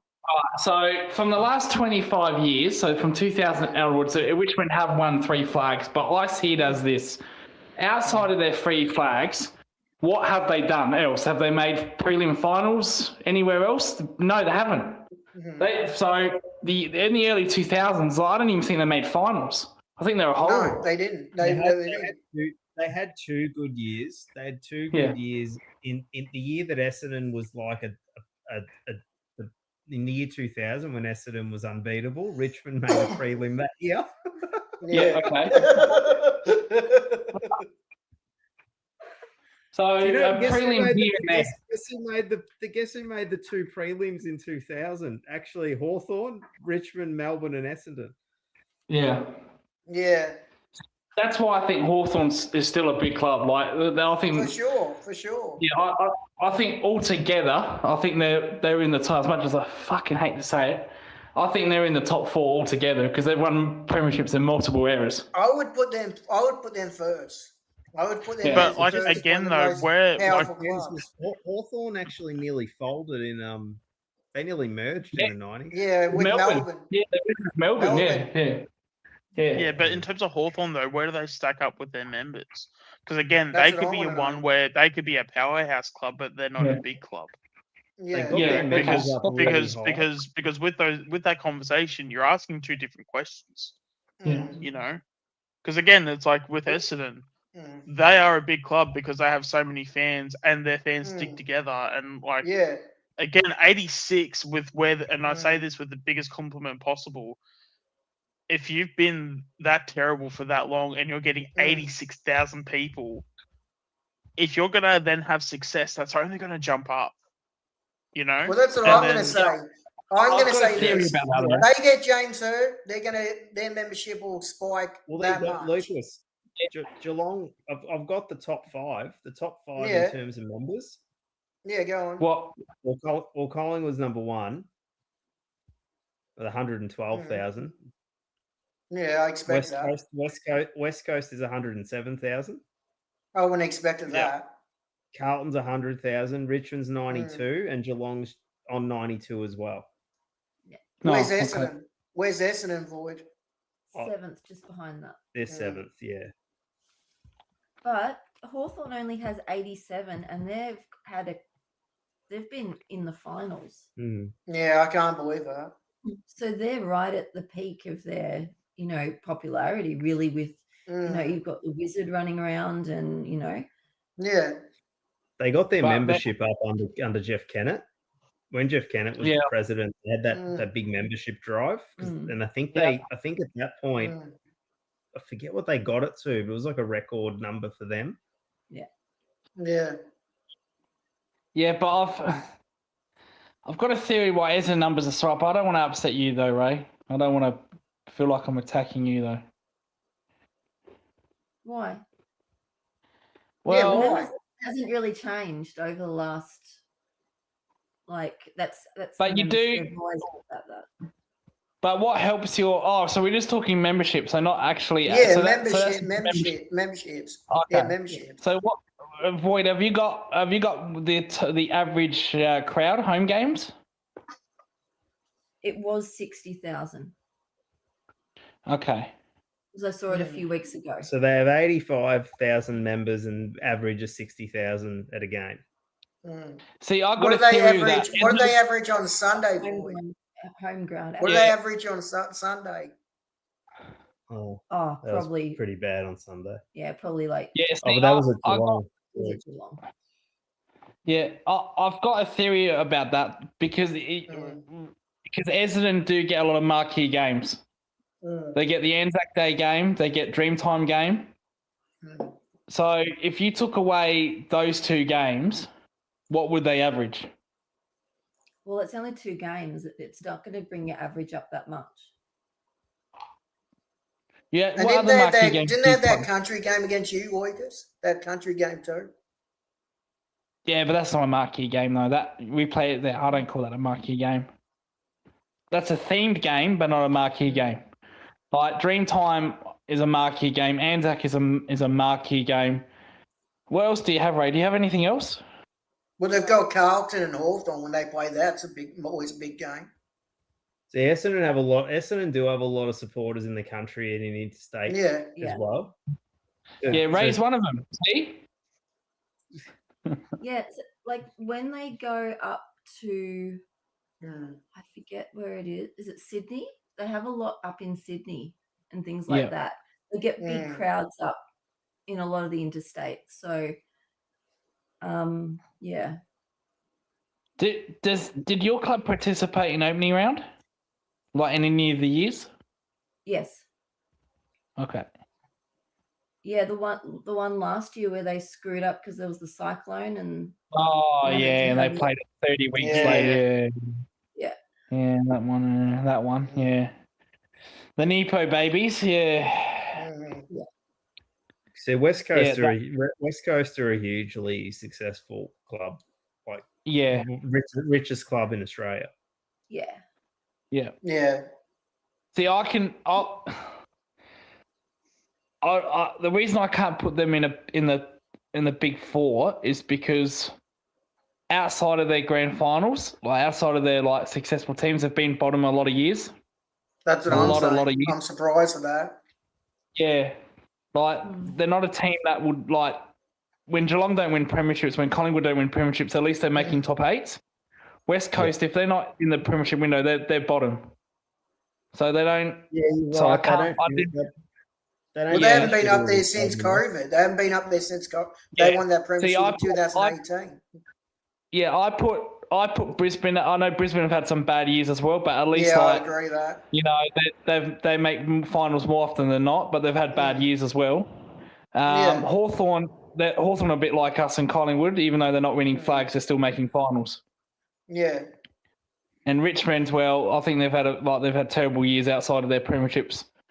So, like for the modern era, I consider it to be Brisbane, like from the year 2000, Brisbane, Hawthorn, Geelong, and probably Collingwood.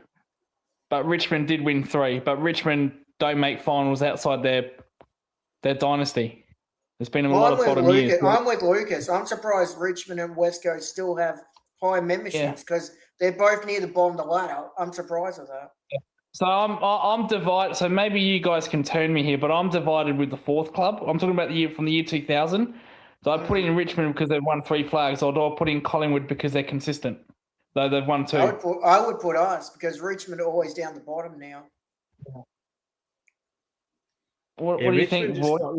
Richmond. The funny thing about Richmond is, they had their 3 or 4 amazing years, and then that was That's it. right. Yeah. Yeah. You don't see or hear from them again for a while, maybe. Yeah, well, Collingwood are still making. Think about it, they had one good player, Dusty Martin. They had Dusty. What they had recently, shit. They've got no good players now. Now, if you said to me, what's the best team in the modern era, as much as I'd fucking hate to say this, I think it's Hawthorn. Because they've won 4, but they always make finals outside their premierships. I would also say Brisbane. They did 3 in a row in that 2000s. Yeah, but they've had so the 2005 to 2015, they were shit. I don't think they were competitive at all. I think they made now they're better again. Now they're better again. They made the odd final recently. When Favola was there, but they were mainly shit for those years. It wasn't until Fagan started to take over, and then he had to wait a couple of years. Then they've been more consistent playing finals, but that's a lot of years where they've been shit. Yeah, it's an interesting question, because you'd have to compare a bunch of different metrics to figure it out. There's the membership, there's the reputation, the membership, the history, and then the on-field success. Yeah, I think there's 2 there's 2 definitions. There's the big 4 will always be the Victorian clubs with the big memberships, but I think the powerhouse performing clubs is different. Yes. See, Ray, I also think the Essendon team of 2000 is the best team in the modern era, and that because the team itself was really a great team.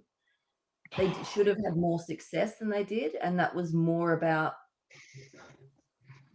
possibly coaching plus injuries, choices and stuff made. But they shouldn't have lost a game that year.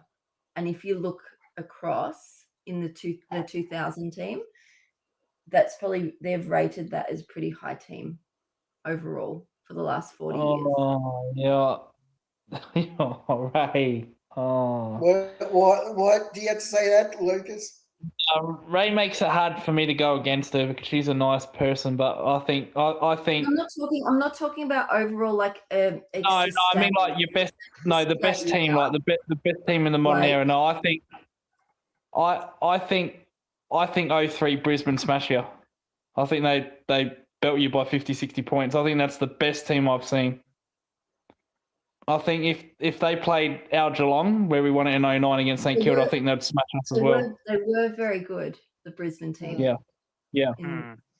We I actually don't- finished I don't- above them that year. Collingwood actually did, and that's why I was kind of erring on the side of the Essendon one, just because I know they didn't perform as consistently. They probably have.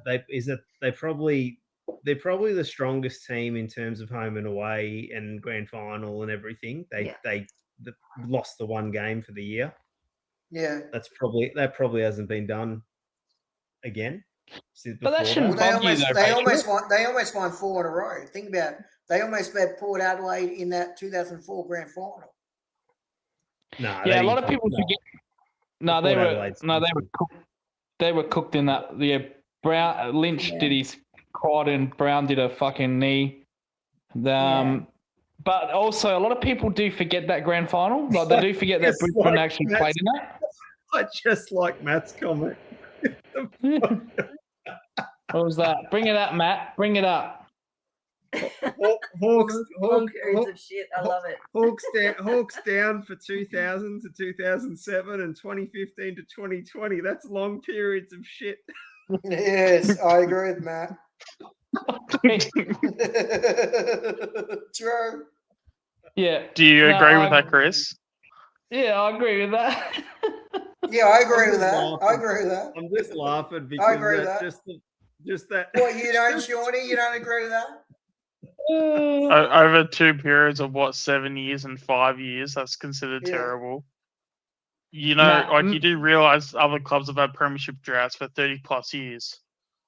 Matt, I like it because it's Hawthorn. Yeah, me too. I like it too. I think what he's saying is for 12 years out of so it's been 26 years. So 12 of those years, Hawthorn were very uncompetitive. Yeah, that's still pretty elite. Yeah. The other reason I think that Essendon team, because that same team was 99, 2000, 2001, they lost 11 games in 3 years.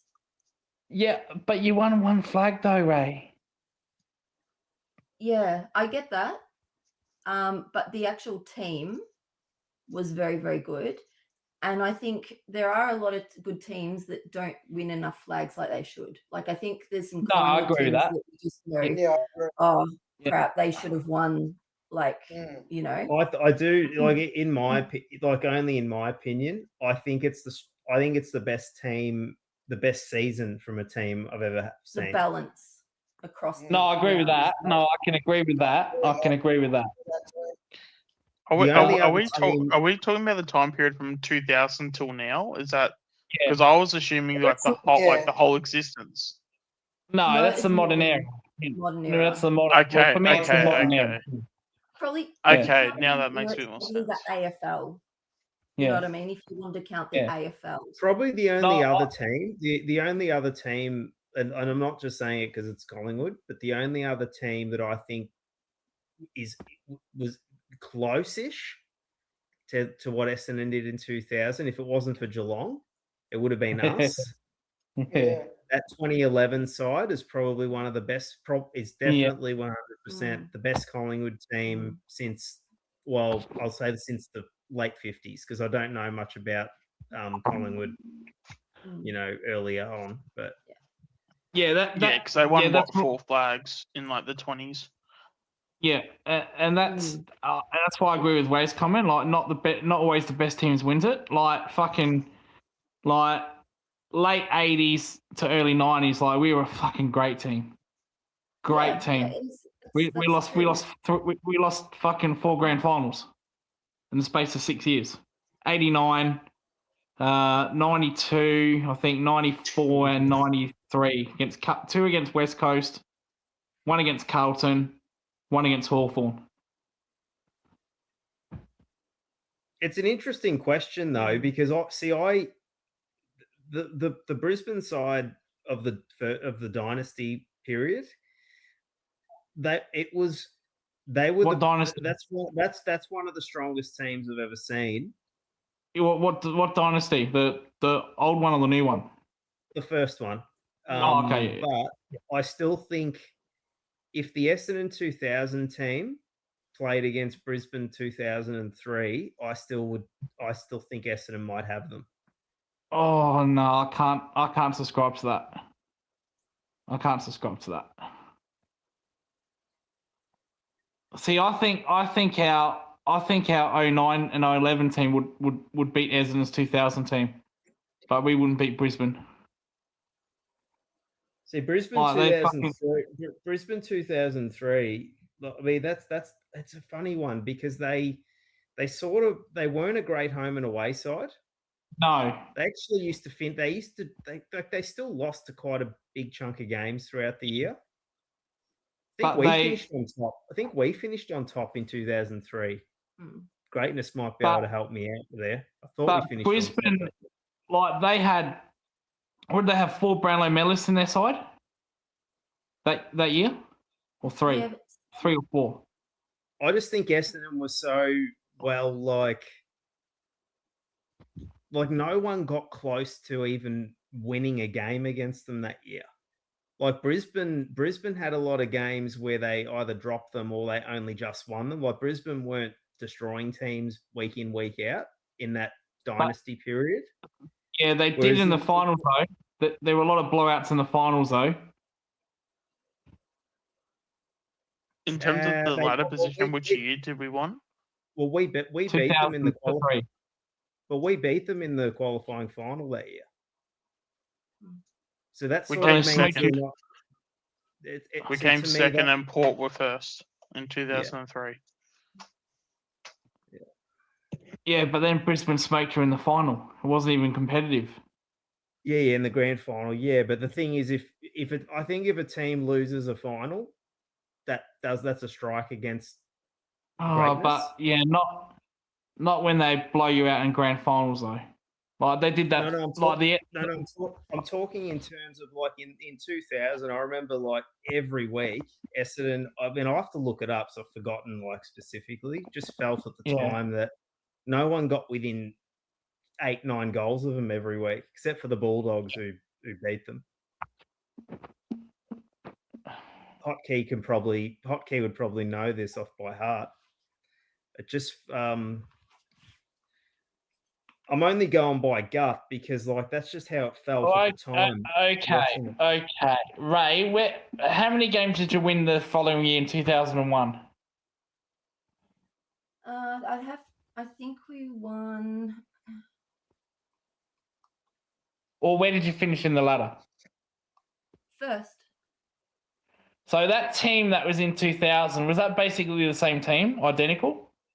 Yes, we lost a lot of the players after 2001. Okay. So you still all those players were still in their prime. Yes. What happened in the 2001? Oh, they brought in Paul. I think you brought in Paul Salmon, didn't you, out of like retirement? Was that 2001 or just after? I can't remember now. But we finished first, but we played like 4 or 5 injured players in that grand final. Yeah. And that's what killed us that year. Because James Hird was injured. I think Mercury, like there was like 4 or 5 injured. And that was just like. Okay, so the qualifying final in the year 2000, and apologies to Hotkey. This is just reading out the results. This was Essendon's score in the qualifying final. 31-12 to 11-7. Yeah. So they won by 125 points in the first final of 2000. Yeah. Then of course I've got to skip to the prelim, I think. Oh. Where's the prelim? Jeez. Fair ding. Oh, in the prelim they beat Carlton by 45 points. Yeah. And then in the grand final, It was they They beat bet Melbourne by they bet about 10 Melbourne. goals. Yeah, Oh, well, not sorry, 10. Yeah, about 10 goals. yeah.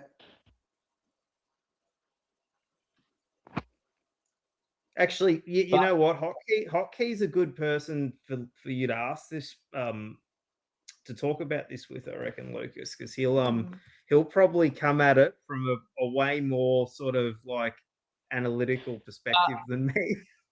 But I think Brisbane were in their when you played Brisbane in that grand final, they weren't in their prime yet. And Melbourne, Essendon. no, Brisbane. Like when Essendon played Brisbane in that grand final, I don't think Brisbane were in their prime. I think it was a couple of years later where they hit their peak prime. Yeah, Brisbane kind of upset them that day. Essendon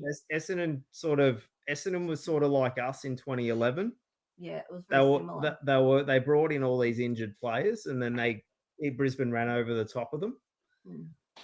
But also in the year 2000, Melbourne were kind of one-hit wonders though. They didn't do anything any other years, did they? Before you answer that, Void, I'll get Hotkey on. Hey, Hotkey. Hey, okay. He's Hey, you dog, muted.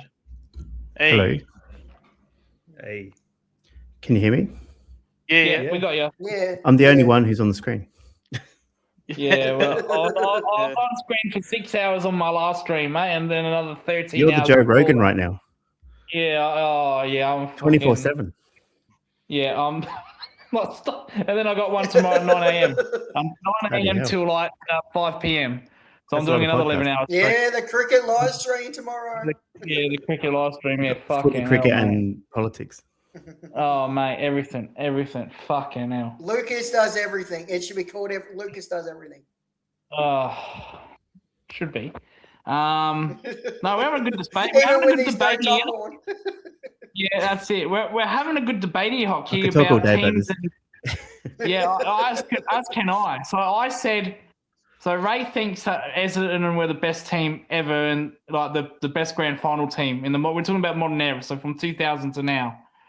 I think Brisbane in 2003 were the best team in my opinion. Like the best grand final team. Like if you put those two teams together, Yeah. I think Brisbane would smack them. Can I paint a picture here? Yeah. Because how dare you have a conversation about the 90s and 2000s without me? Oh, first of yeah, all. we know where he's going to go with North Melbourne. Yeah. No, definitely not. Well, can I go back to the 90s as well? Yeah. Because you got to think, let's start with West Coast, right? Because that was pretty tough winning 2 premierships away from Melbourne, from Perth. So that's got to count for something, 92 and 94. No, you can't bring right? that up. You cannot bring that up. No. I'm just saying. Carlton went 20-2 in 95 after losing round 8 and round 9 and then winning every game since then. You can't bring that up. This sounds like a picking on the Geelong here. All right. Okay. Hang on. Yeah, North Melbourne. We always pick what you want. North Melbourne 96 didn't win more than 3 games in a row. Got the Gold Cup, but outside of that, pretty good team, but not great. Crows 97-98, the Super September teams, but couldn't win during the season. Essendon and North Melbourne of 1999 went on massive winning streaks, as did the Brisbane Lions. So they were all good teams that year. 2000, Essendon, the best team of all time by far. And they were 25 points up against the Bulldogs in their only loss in round 21. And they lost it for themselves. And they won the Ansett Cup. Okay. Brisbane in 2001 lost their last game from memory to Carlton around, I think it was around 9. And then they won every game since then. Yeah. So pretty strong 2001. But I think their 2002 team was their best ever team. They were more consistent. They were just intimidating to everybody. They smashed everyone. They lost their 5 games, but that's because Lee Matthews would put people in and out during the season, and then come finals, smash the Crows in the qualifying final, smash Port, and then it was raining on grand final day. So there's that. But I think Essendon of 2000 clearly the best team of that era, and then after that maybe Geelong of 2008. It's unfortunate they lost that grand final. But 2007 they won from round 6 to round 20, and then lost to Port by a couple of points, and then smashed them in the grand final.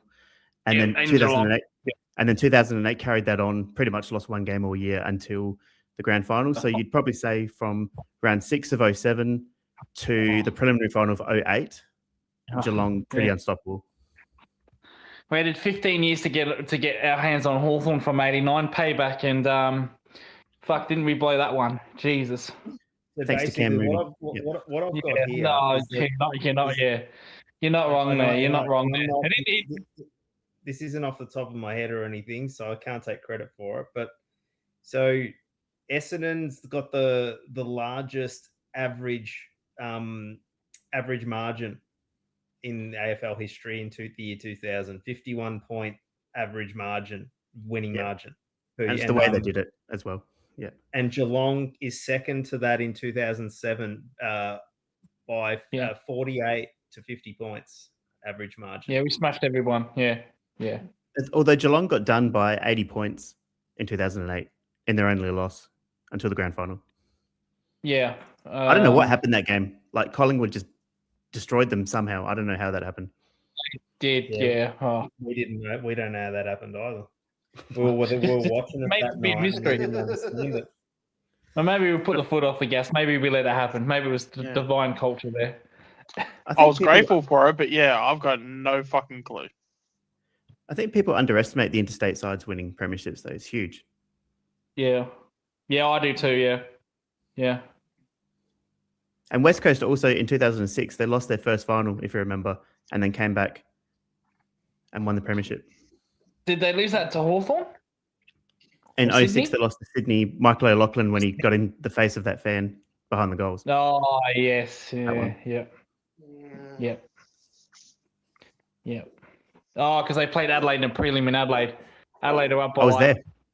Yeah, Adelaide were up by 4 goals in that half time, and then all of a sudden West Coast come out and go bang, bang, bang. That's when Cousins was on drugs, no doubt about it. Yeah, I Allegedly. to this my mum still to this day thinks something is a bit fishy about that. How can a team like that come out after half time and just go absolute bang and wipe the floor with the Crows? So yeah.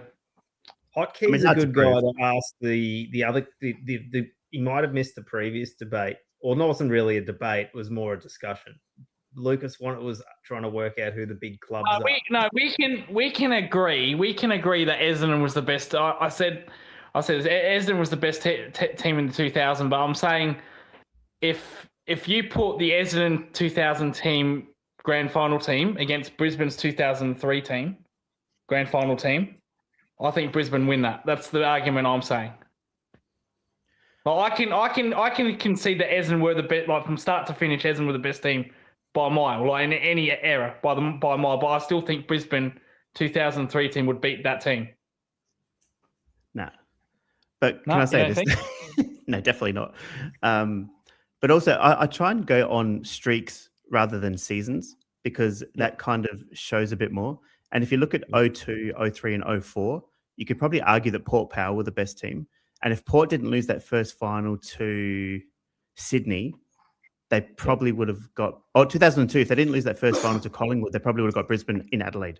And that would have been a different game altogether. Okay. Yeah. So they choked on those finals, unfortunately, but Port were the better side throughout the home and away season for 3 straight years. Well, what else is new with Port in finals and choking? Exactly. They've done that 25 years later. They can But increase. they went 18-4 and 17-5 over 3 seasons. So pretty good. Yeah. Away from Melbourne too.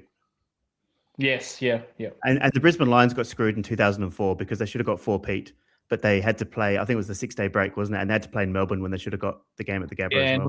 Yeah, Lynch did his quad and Brown did his fucking knee and they were shot. Lynch punched Wakeland and Brown took out Carr. Yeah. Yeah. Well, they tried to get there by default.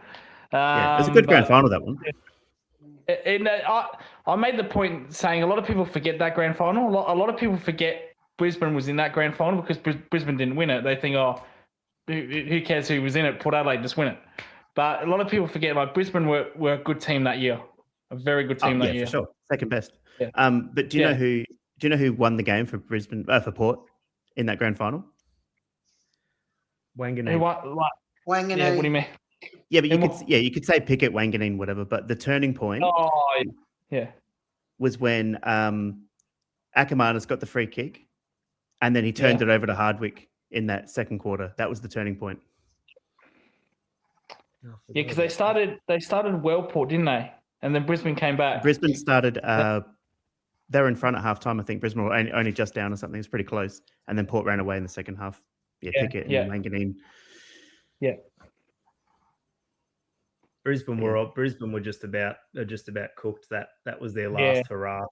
Definitely. Yeah. I mean, it did nothing the previous year. Yeah, they'd lose a lot of games in blowouts, Brisbane. Especially the last round to St Kilda. Yeah. Yeah. Except when they played Geelong. I would have loved for us to have gotten Brisbane in 2004 because like they were primed to be beaten in that grand final. Who? Yeah. Brisbane. Yep. Who? Geelong.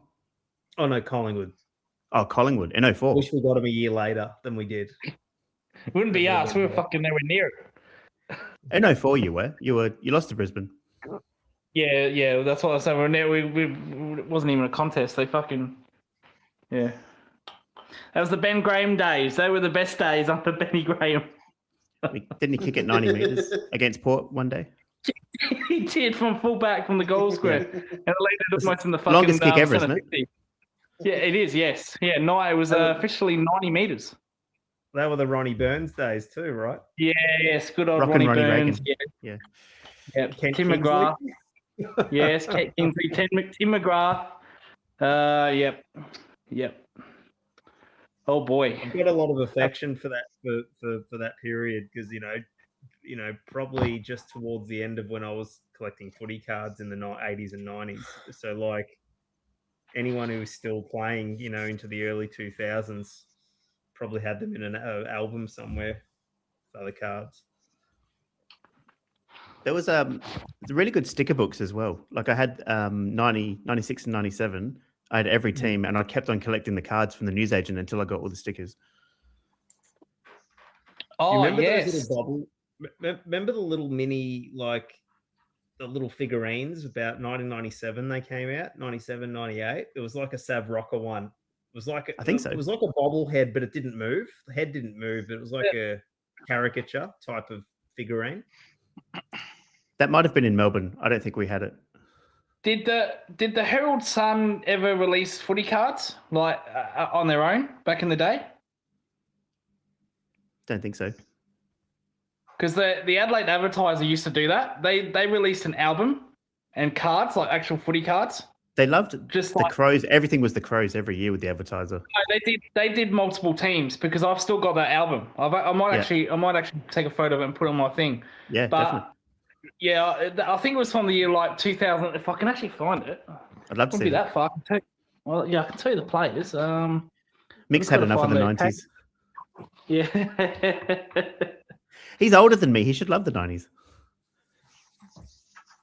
Well, I don't mind the 90s. I just don't mind what happened in the 90s. That's the problem. Well, you got there a few times. Well, we got there, but same old story.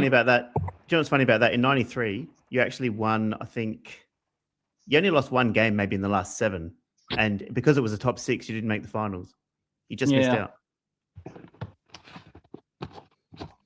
Oh, I see somewhere. So I took it to Gather Round. So I actually took it to Gather Round hoping to I don't know what the fuck I took it to Gather Round for, hoping I'd bump into some players from the year 2008, 2007. What, in Gather Round?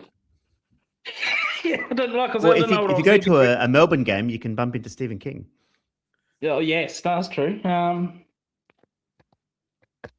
I love those. I love the. What about I think they had the Stimmerol cards as well. What were the ones from about 1988 where they made up fake nicknames for about 70% of the players? They had nicknames that no one had ever heard of. Yeah, they were funny cards back then. It was the one where Billy Brownless was putting his boot on in one of those cards from like the late 80s. That was what I remember, and that was the what was the Dermot Burton one? Here they are. Here, Sunday Mail and Advertiser. They used to release 3 every week or some shit. And yeah, I got Sounds familiar. Yeah, I've got some pork, some crows. I know there were Lucas, other can I ask you teams. something? Lucas, mate. how old are you? 33. Oh, okay. No, different era to me. Because we both came from Yeah. Adelaide, so I thought maybe we'd run into each other, but probably not. No, probably not. No. And Mick was not sober during the 90s, and Collingwood weren't doing so well, so that makes sense. Yeah. So I was born where Geelong made those grand finals, but I can't remember them because I was too young. So Yeah. It's only when my first grand final that I remembered was 97 because I had a day one member. That's my mum. So I remember that day very well, even though I was like 6 years old. That was my first grand final that I remember. But yeah, too young to remember the Geelong grand finals in the early 90s. So probably that's a good thing. Yeah, so 07 was the next one, wasn't it? After all that. Yeah. 08. I try to forget that one, but people keep bringing it up. It's hard to forget. Because it was an awesome season. Like Geelong smashed it in 08. They were so good to watch. Ablett especially, They Ablett were. Junior. Oh, here you go. So I've got so it's the album, the 2005 album by the Advertiser on Sunday Mail. So I've got some North players here. I'll just read them to you. So you got Barry Bruce Cracker, the North Melbourne mascot. Oh, is this 80s? This is from the early 2000s, I think. Okay. Well, you tell me. Yep. You tell me the colour. I don't know Glenn the Archer. mascot. Yeah, Archer, yeah. Okay. Lee Brown, Lee Colbert, Shannon Grant, Brent Harvey. Who else is here? This sounds Daniel like 05. Motlop. Yeah, Daniel Motlop, Adam Simpson, good old Nathan Thompson, Awesome Wells, Brady Rawlings. Yeah, 2005, I think this is. Yeah, there you go. And Because at the Lee back- Brown yeah, so joined this us that year, I think. Yeah. Okay. So this was from the Adelaide. Well, if I turn around the card, it should tell you the year. And you were spot on, 2005. So yeah, the Advertiser Sunday Mail, and it has like stats at the back of them from the previous year. The height, the debut. There you go, Brody Rawlings debuted in 1999. Yep. What would you give me if I could remember the game? I think it was Hawthorn or Adelaide. I don't have that here. That's got a little bit of information. It does say that he was the 15th pick of the 1998 draft. I want to say round 7, but I could be wrong. See, this is back then when they had their weights. No, round 2. Sorry, round 2. Petrie was 101 kilos when he was at the club in the year 2005. What do you mean? He didn't start in 05. That's what it says. It was Petrie started in 01. Yeah, Drew Petrie was 101 kilos when he first came to the club. Does that sound right to you? I don't know what his weight is, but I know he definitely started in 01. Yeah. Yeah.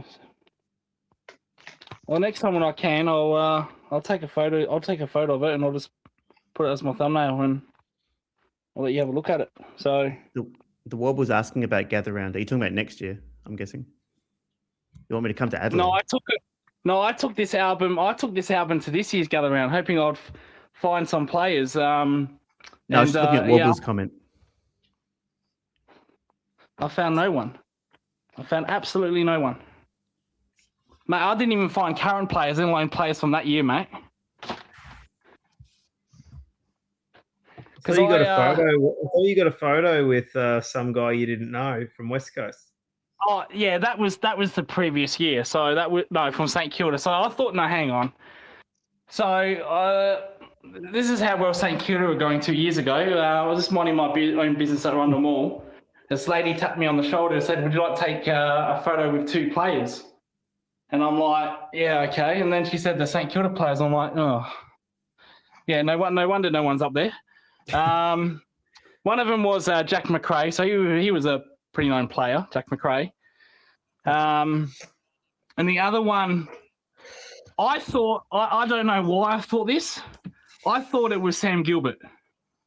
I don't know why, because he had like that hairstyle. And I said to them, "Yeah, head on, yeah, thank you, thanks Jack, and thanks Sam." And they looked at each other. They're like, "What are you talking about?" And then I said to who I thought was Sam Gilbert, I said, "You're Sam Gilbert, aren't you?" And he just laughed. He said, "I'm not Sam Gilbert, mate. I'm not that old." And it turned out to be who fucking was it? Not Sam Fisher. No, not Sam Fisher. Jimmy Webster. He's in jail, isn't he? Webster. It turned out to be Webster. Jimmy Webster. Jimmy Webster, yeah. That cocksucker. Yeah. Yeah, I thought he was Sam Gilbert. So he just looked at, he said, I'm not, You're looking I'm not, You remember Jimmy Webster, don't you? I was like, and he was like, "Oh, I'm not that old, mate." I'm like, "Oh, sorry, jeez, I thought you were Sam Gilbert, sorry, mate." You remember Jimmy Webster, right? From the Clarko thing. Yeah. Yeah. So he laughed. So I guess he saw the funny side And then of it. his family didn't make it any better as well, because like his family like came after people on social media. That was funny. Yeah, Yeah, his sister, right? Yeah, something like that. Yeah, it was like his And sister then- and his like brother or something. You know, like the whole family just went nuts. Like they're like, "Yeah, I'll take you on. I'll take you on." I'm sure like Jimmy's like behind the scenes, but hey guys, like fucking relax. Hey, where's Maddie? Is he coming on? I mean, He's he's on. technically on the stream, but yeah, Yeah. he's Taking a just doing break. his own thing. Yeah. Yeah, Okay. he likes It everyone was- else yeah. to do the weight. He likes everyone else to pull the weight for him. He just sit there Yeah. and just run That's the what I stream did while one everyone- night when Maddie took over Yeah. my stream. Yeah. But he What wants me about to go to you, Adelaide. Lucas? You wanted people to take over when you're in the shower. Yeah, I had a shower. Yeah, I was like, "Fucking take over, mate." Jeez, I'll be back in 10 minutes. You could be Oh. like Kramer from Seinfeld and just do it all from inside the shower.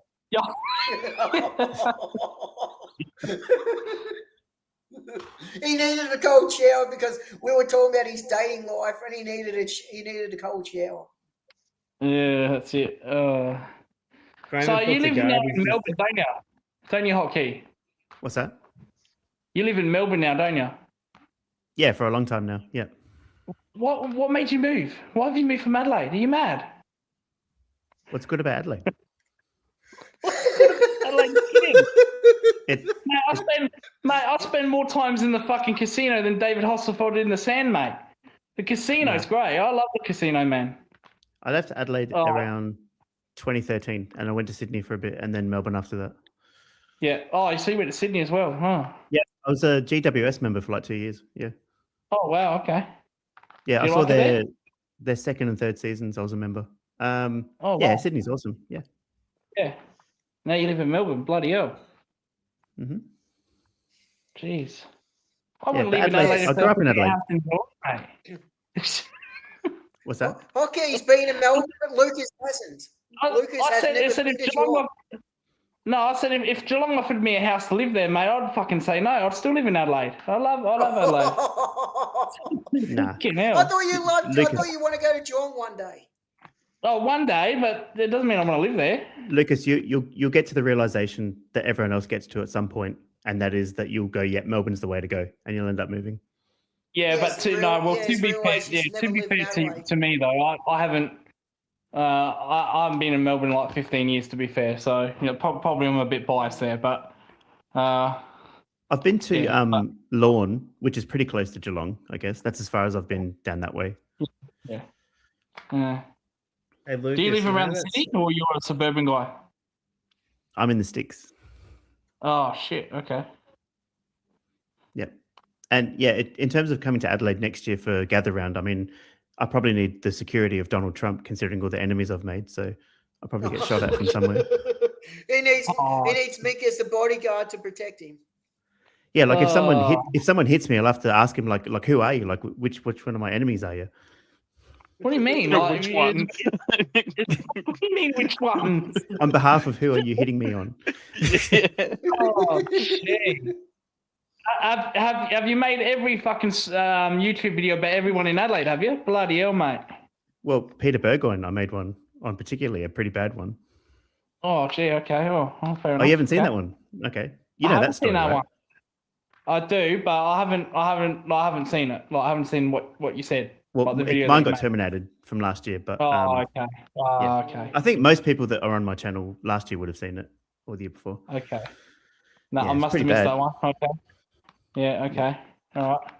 Was that himself probably doing a bit of a report there and got that taken off, or just his What's that? fanboys? Was that Peter himself trying to Yeah. get you? Yeah. Okay. No. It wasn't Peter trying to do that. No. Okay. But yeah, we can't talk about it on this channel because Warble will get a strike or something. But it was that thing at HQ across the road. Yeah.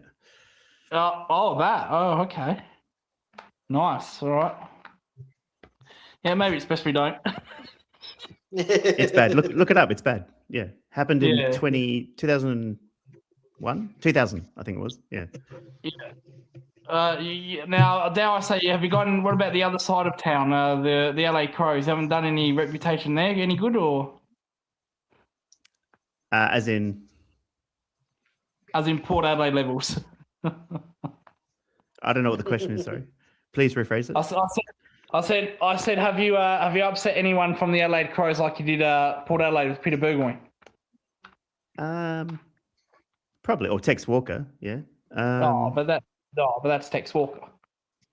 Because he was racist, if you remember. And he's Yeah. retiring now. Yeah, I'm sure I've Yeah. done heaps of. I did the McLeod, Rashido with the Ramsgate. Yeah, heaps of stuff. Oh yeah. Did you ever McLeod do and one with the? Tyson Edwards.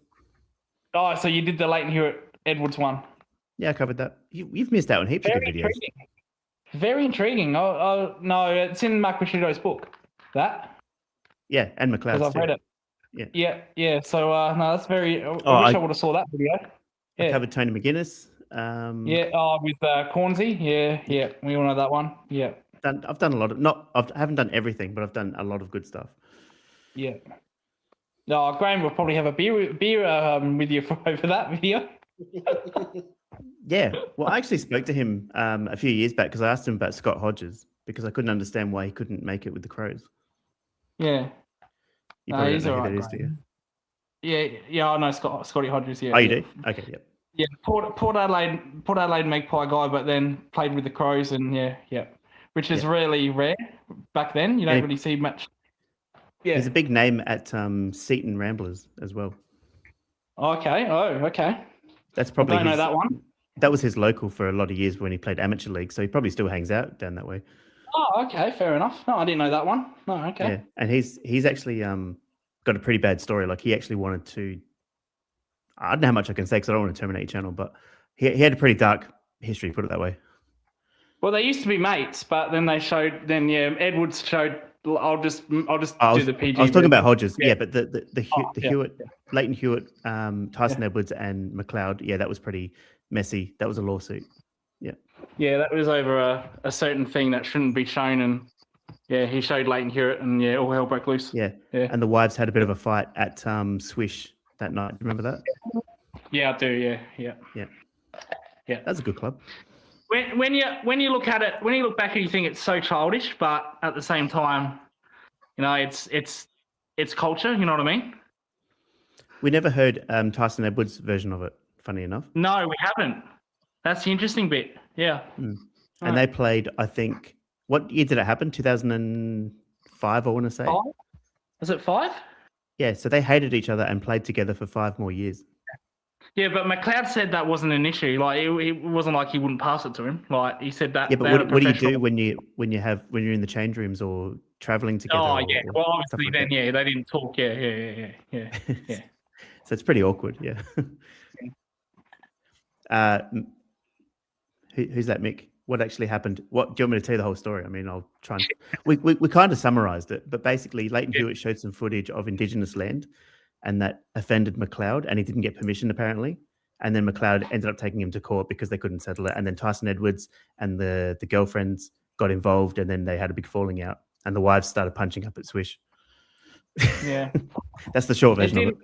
It didn't help that Leighton Hewitt never apologised for it. That didn't help. Neither did Edwards. So yeah, I don't think Leighton Hewitt understood like why it was an issue. Yeah. And I don't know why Andrew McLeod took it that far either. Yeah, no, I agree with that. But like I said, like it is just a a location at the end of the day, but it's culture. So it's a tough one. It's a sticky one, as Mike Picciotto put it. It's a sticky situation. So because they sat on the fence with that, didn't they? The LA Crows actually sat on the fence. They didn't know what to do. They just let it play out. Yeah. They just let it play out. Ricciuto basically said he was hoping it would sort itself out, but it didn't. But then he just kind of went, well, they're playing footy, so we just kind of let it go. And they didn't want to make too big of a deal of it. Yeah. Almost paid off. They almost won that flag. When? In 05? The 06 when they lost to West Coast in that prelim. Yeah, they got close both years. Yeah, definitely. And 07, they lost by a kick to Collingwood, remember? Oh, yes. Yeah. Jack Anthony. John Anthony. Is that the John Anthony? Yeah. Yeah, John Anthony, the man without a first name. Yeah. And then basically post match, we got the guy right in front of me. Yeah. That was actually that game. I reckon you should try to find him hotkey and cover him. Who? The right in front of me guy. What, the guy that hugged James Hird? No. Oh, him too. Which one are you talking about? I don't know who that is.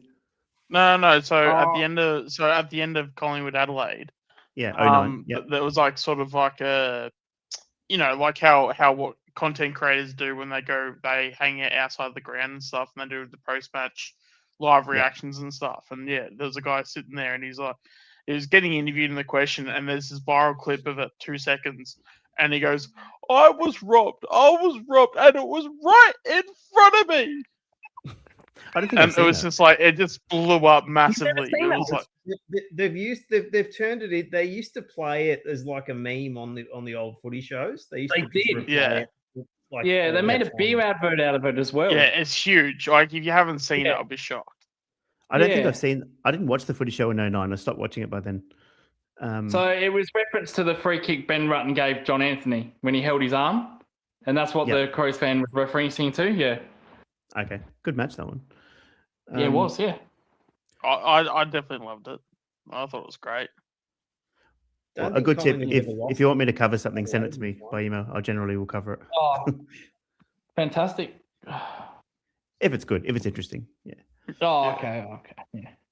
Someone asked me to cover... it's amusing. It's not interesting. It's just more amusing. Yeah. Yeah. Someone asked me to cover Will Hoskin Elliott's family thing. I'm looking into that at the moment. Oh, what's happened there? I don't know, because I only heard about it yesterday. So I'm just having a look. Something to do with his family. Okay. Good, bad, indifferent? Like, I don't think it's anything that crazy at the moment, but I'll see where it goes. Okay. It's always bad if you're posting it. Yeah, generally. Yeah. Yeah. Because I cover fools, yeah. Well, with Geelong, I covered Ablett was a bad one a couple of years back. Oh, Junior or senior? Senior.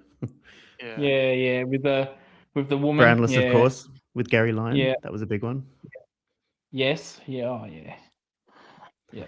Matt, I think they're good Mick now. Says, lay off Collingwood. Well, I can't help it when Bobby Hill keeps doing dumb shit. Oh shit.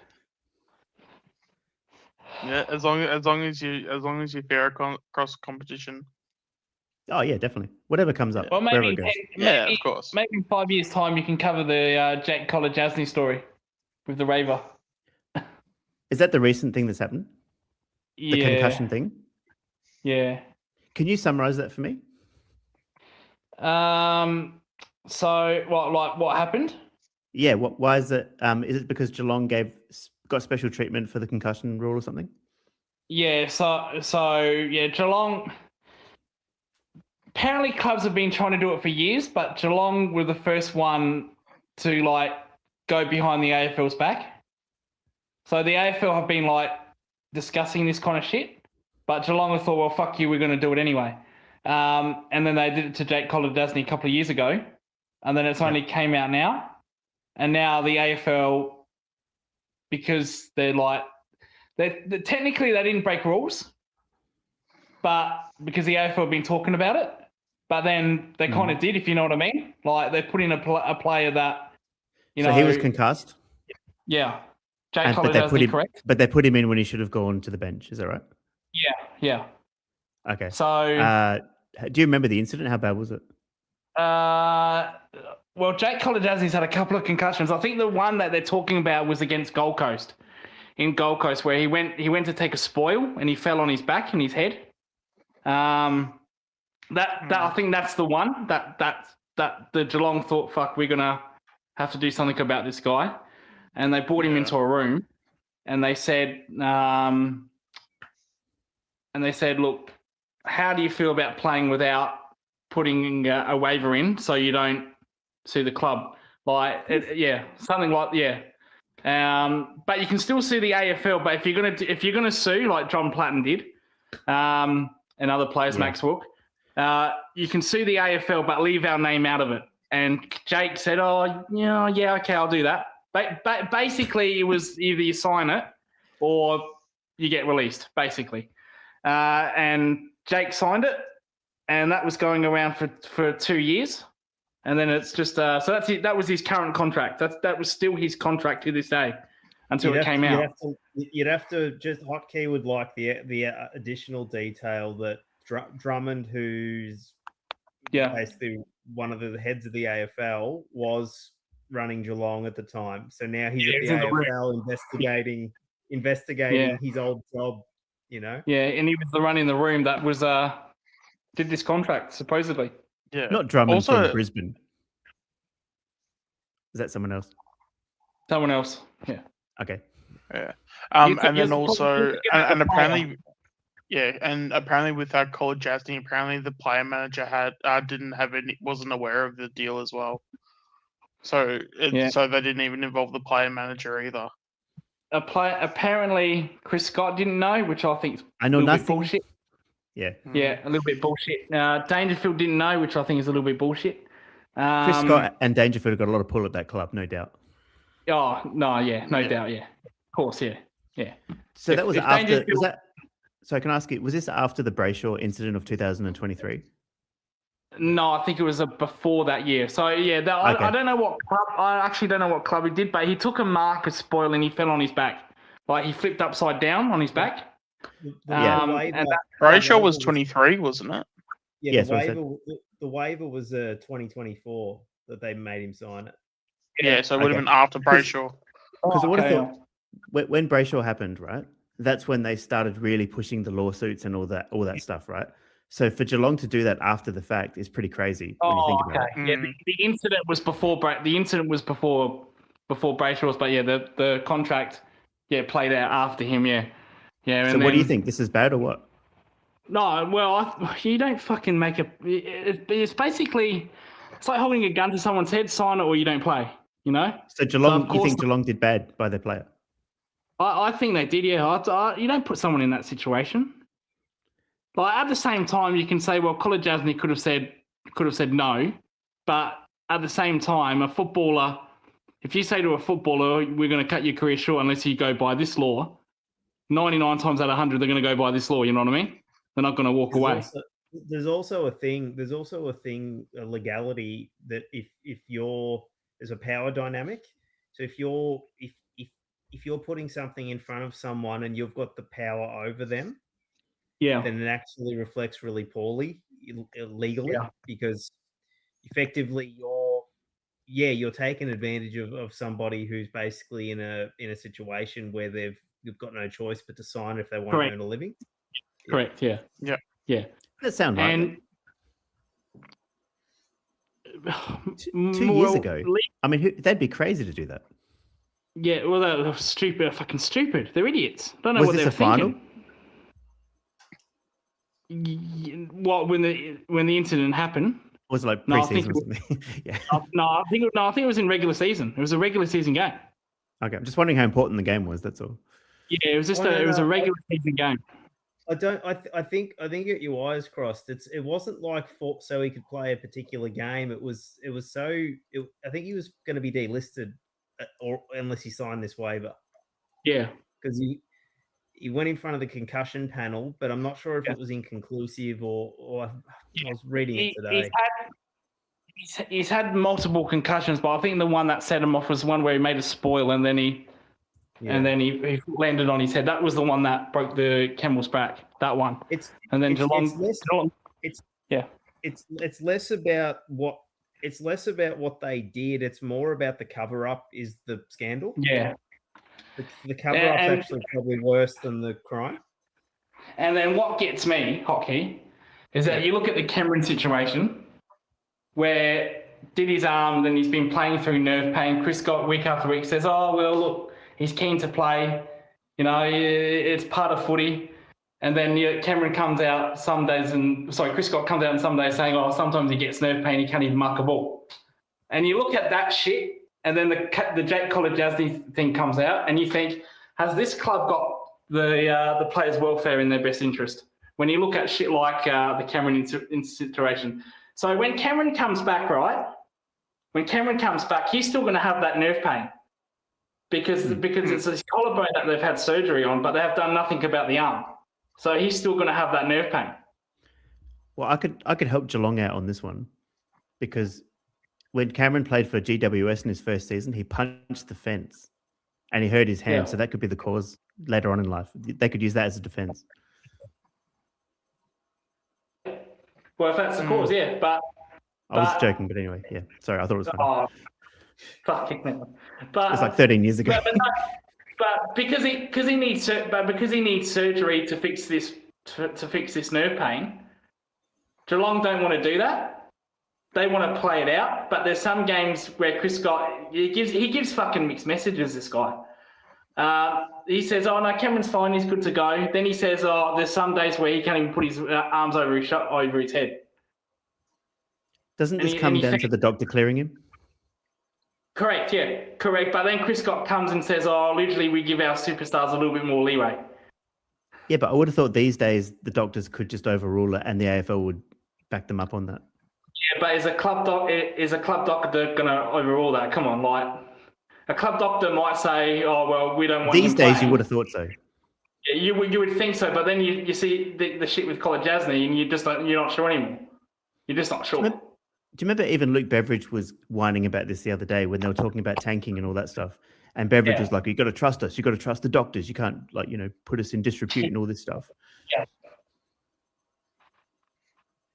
Yeah, I mean, half the time the players don't give a shit anyway. They just want to get paid.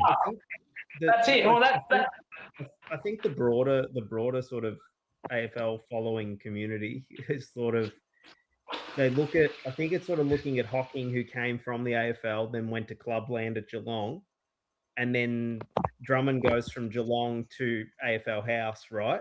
And it just seems like a lot of stuff's swept under the carpet at that club because they've kind of infiltrated the AFL. Right. Yeah, correct. Well, But Stephen if, Hocking, yes, conflict of interest for sure. Yeah. But look, let's give it. This is probably a poor example, but let's say grand final day, Cameron comes back. Like Geelong make a grand final. Cameron comes back, but Cameron's doctor says, "I don't want him playing because he's got nerve pain and he's going to risk it." Yet Cameron will say, "No, I'm good." And then Chris Scott says, "Well, I'm going to pick Cameron because it's Jeremy Cameron." He got injured last grand final, didn't he? Exactly, that's it. Exactly. So the doctors can say, "No, I don't want him playing. It's not his best interest." But clubs will overrule that doctor.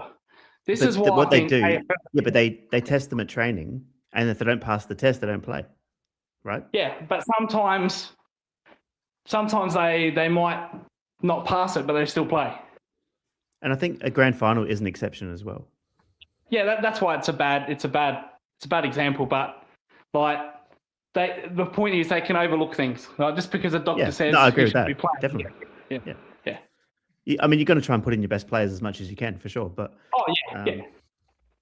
I mean, what's the big deal anyway? Everyone wants to rest them. Like when we were talking to Bergs the other week, he thought I was crazy, saying that people should play every week. Yeah. He's like, no, rest them for the last 3 rounds. You weren't a fan of that, were you? Definitely not.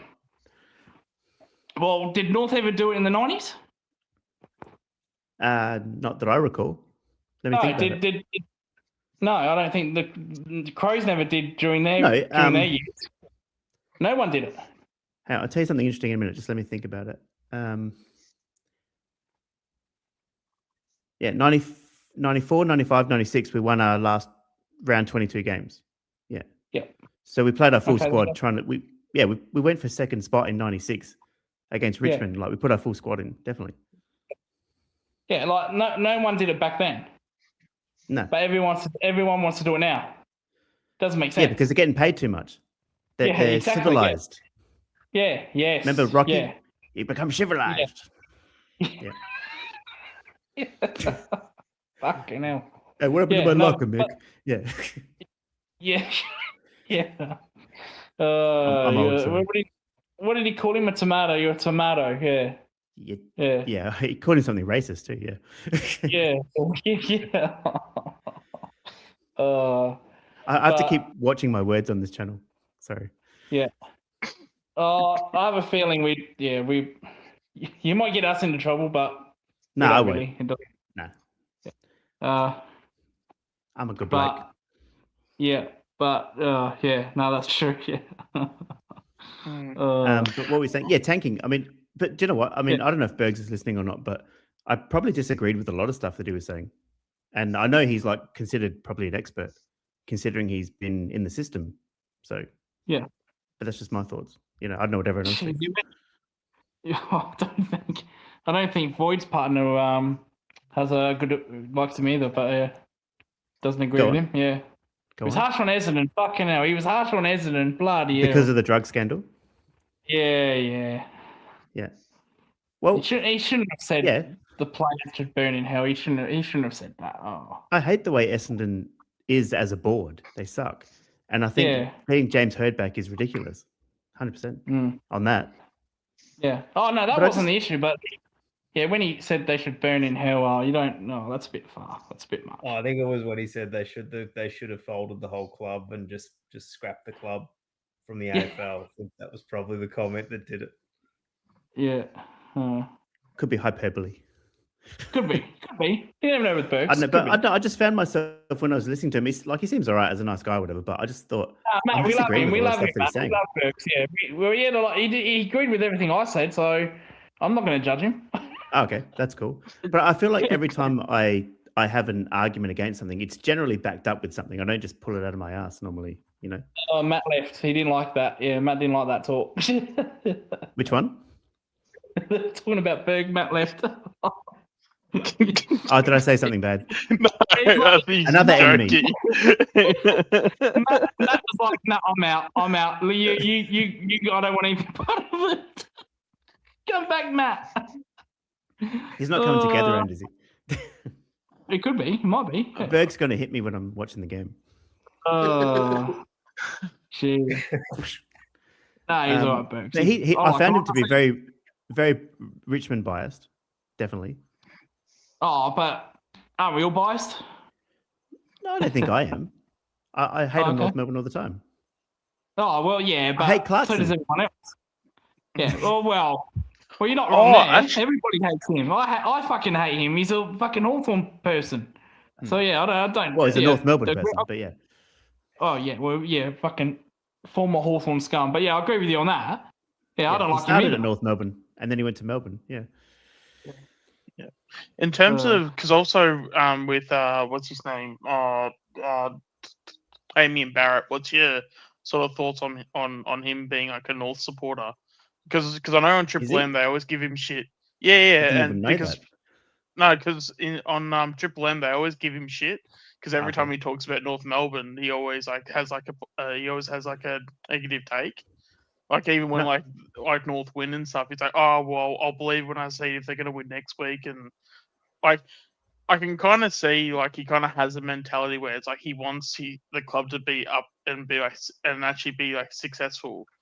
I'm just like sort of curious because obviously I feel like you've got some you've always got like pretty good takes like around this. Mm. Do you have any thoughts and opinions around Barrett and like how Yeah, the way definitely. he supports like North Melbourne?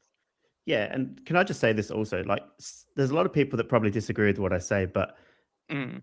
I don't think they're willing to debate me on it because I think, like, normally if I've got a strong take on something, I've thought it through. Do you know what I mean? Like, I don't just kind of go, I'm just going to put up some random garbage and clickbait. You know what I mean? Yeah. What were we talking about? Yeah, Damien Barrett. So he's got the sliding Yeah. doors articles, right, every week. Yeah. Which I read. And he's got he's always talking about North Melbourne, whether they're improving or whether they're not improving. Mhm. And I don't think they're improving. And I've said this for a long time. And I think winning a game against the Bulldogs at the end of the season when it doesn't matter, when you know you can't make the finals and there's no pressure, it's not a sign of improvement. Yeah. But I think Damien Barrett, I used to think was a total dork and total douche. And I thought, he's this idiot who's hanging around Matthew Lloyd who doesn't know shit about football. But he's actually a lot smarter these days than he used to be, in my opinion. And I think he's seeing down the road a lot more than he is week to week, which I think what Bergs does now. Especially when he said Brisbane were the best team of all time, and then they lost one game to Carlton, I think it was, and he goes, "Oh, season over." And I was like, "Mate, it was one game," and I said it on the stream, and then Brisbane won the week after, right? Yeah. But yeah, to answer your question, Damien Barrett is getting better as an analyst. Yes. Yeah. Well, last time Brisbane lost, they went on a 7-game winning streak, didn't they? They lost to GWS. Yeah. If they do that again, they win the flag. Do you remember I probably got the screenshot somewhere, but do you remember last year after round 15, I kept saying in Fagan we trust, and I said it every single week. Yeah. Yes, you did. But this year, I'm not so sure. Yeah. Oh, okay. Yeah. Oh, no, yeah, I can agree with that. I can see that. But I'm just saying, last time they got belted, they fucking did go on a 7-game winning streak. So, yeah. And they won bounced one back now, so, yeah. because Fagan knows what he's doing. Definitely, he's a great coach. Yeah. But every time someone loses by 10 goals, people question the team, and it's like you can't look at a one-off scenario because everybody has a bad game, and everybody plays shit, like at their worst. And you can't write them off based on one game. You have to judge it over not only the season but also their reputation, which we do with Brisbane generally. Well, they did that with Geelong. Wait, so you remember that? Wait, so in terms of playing players, are you saying it's not a good formula to have players come in one game then go out one game? Are you saying that's a bad formula to have? Do you know what? I don't watch as much modern footy as I used to. It used to be a bad thing because you can't flirt with form, right? And that's why you'd see teams that were resting players, they would come into the finals a bit rusty, and defense always rules in finals.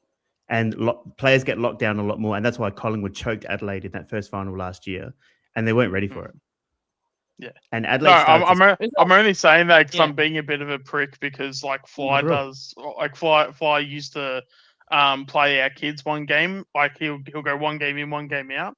Yeah. And it just frustrates the shit out of me. So when someone says, it's when they talk like momentum and stuff like that, and playing one game in, playing one game out, I'm like, oh, Fly, can you listen to this? Because it's such a good take. But so it's always, especially in the late 90s, early 2000s, the game was fast and it was hard and it was intimidating, right? So you can't chuck a rookie into the center square because it just gets smashed. These days, there's less contact, there's more care for the tackle and all that bullshit, duty of care and all that, right? So you can put young players in the cauldron, so to speak, and you got time to get a haircut before you can get a handball away. But like back in 2000 against Jason Johnson, Voss and all those guys, you couldn't put someone who was 18 or whatever and, half the size against these seasoned veterans. Like, no way. I actually agree with her, actually, yeah. Especially come finals time, Jesus. Yeah. What, in terms of Brisbane back then, or? Brisbane Lions? Yeah, in terms of Brisbane back then, you couldn't get in terms of finals, you couldn't get a handball out because there'd be so much pressure. Exactly. The cauldron was so tough, and it was I called it the cauldron because you literally didn't have time to do anything, and you had to have good set plays for players to run through the center. But that's why it was so fascinating. That's why the game was so good. Yeah. Yeah. Back then it was. Yeah. Now it's a dog's breakfast sometimes. Yeah, it's totally tactical now, but it's slower than it's ever been. I don't care what people say. It's not fast. Yeah. And if you've got a duty of care, that means you're not tackling and the intensity is lower. And they try and fool you by saying that there's intensity levels or tackling pressure or some bullshit, but it's not even the same. Yeah, you look at these guys like Voss and Papley act like dickheads on the floor and saying, if you do that in the 90s, 80s, mate, you're fucking dead. You're going to get rolled. Absolutely rolled. In the 80s, they would just punch you in the head. But in the 90s, they tried to do it a little bit fairer because they didn't want to get suspended. They still want to knock you out. Yeah. Do you remember There's a good example of this in 2006.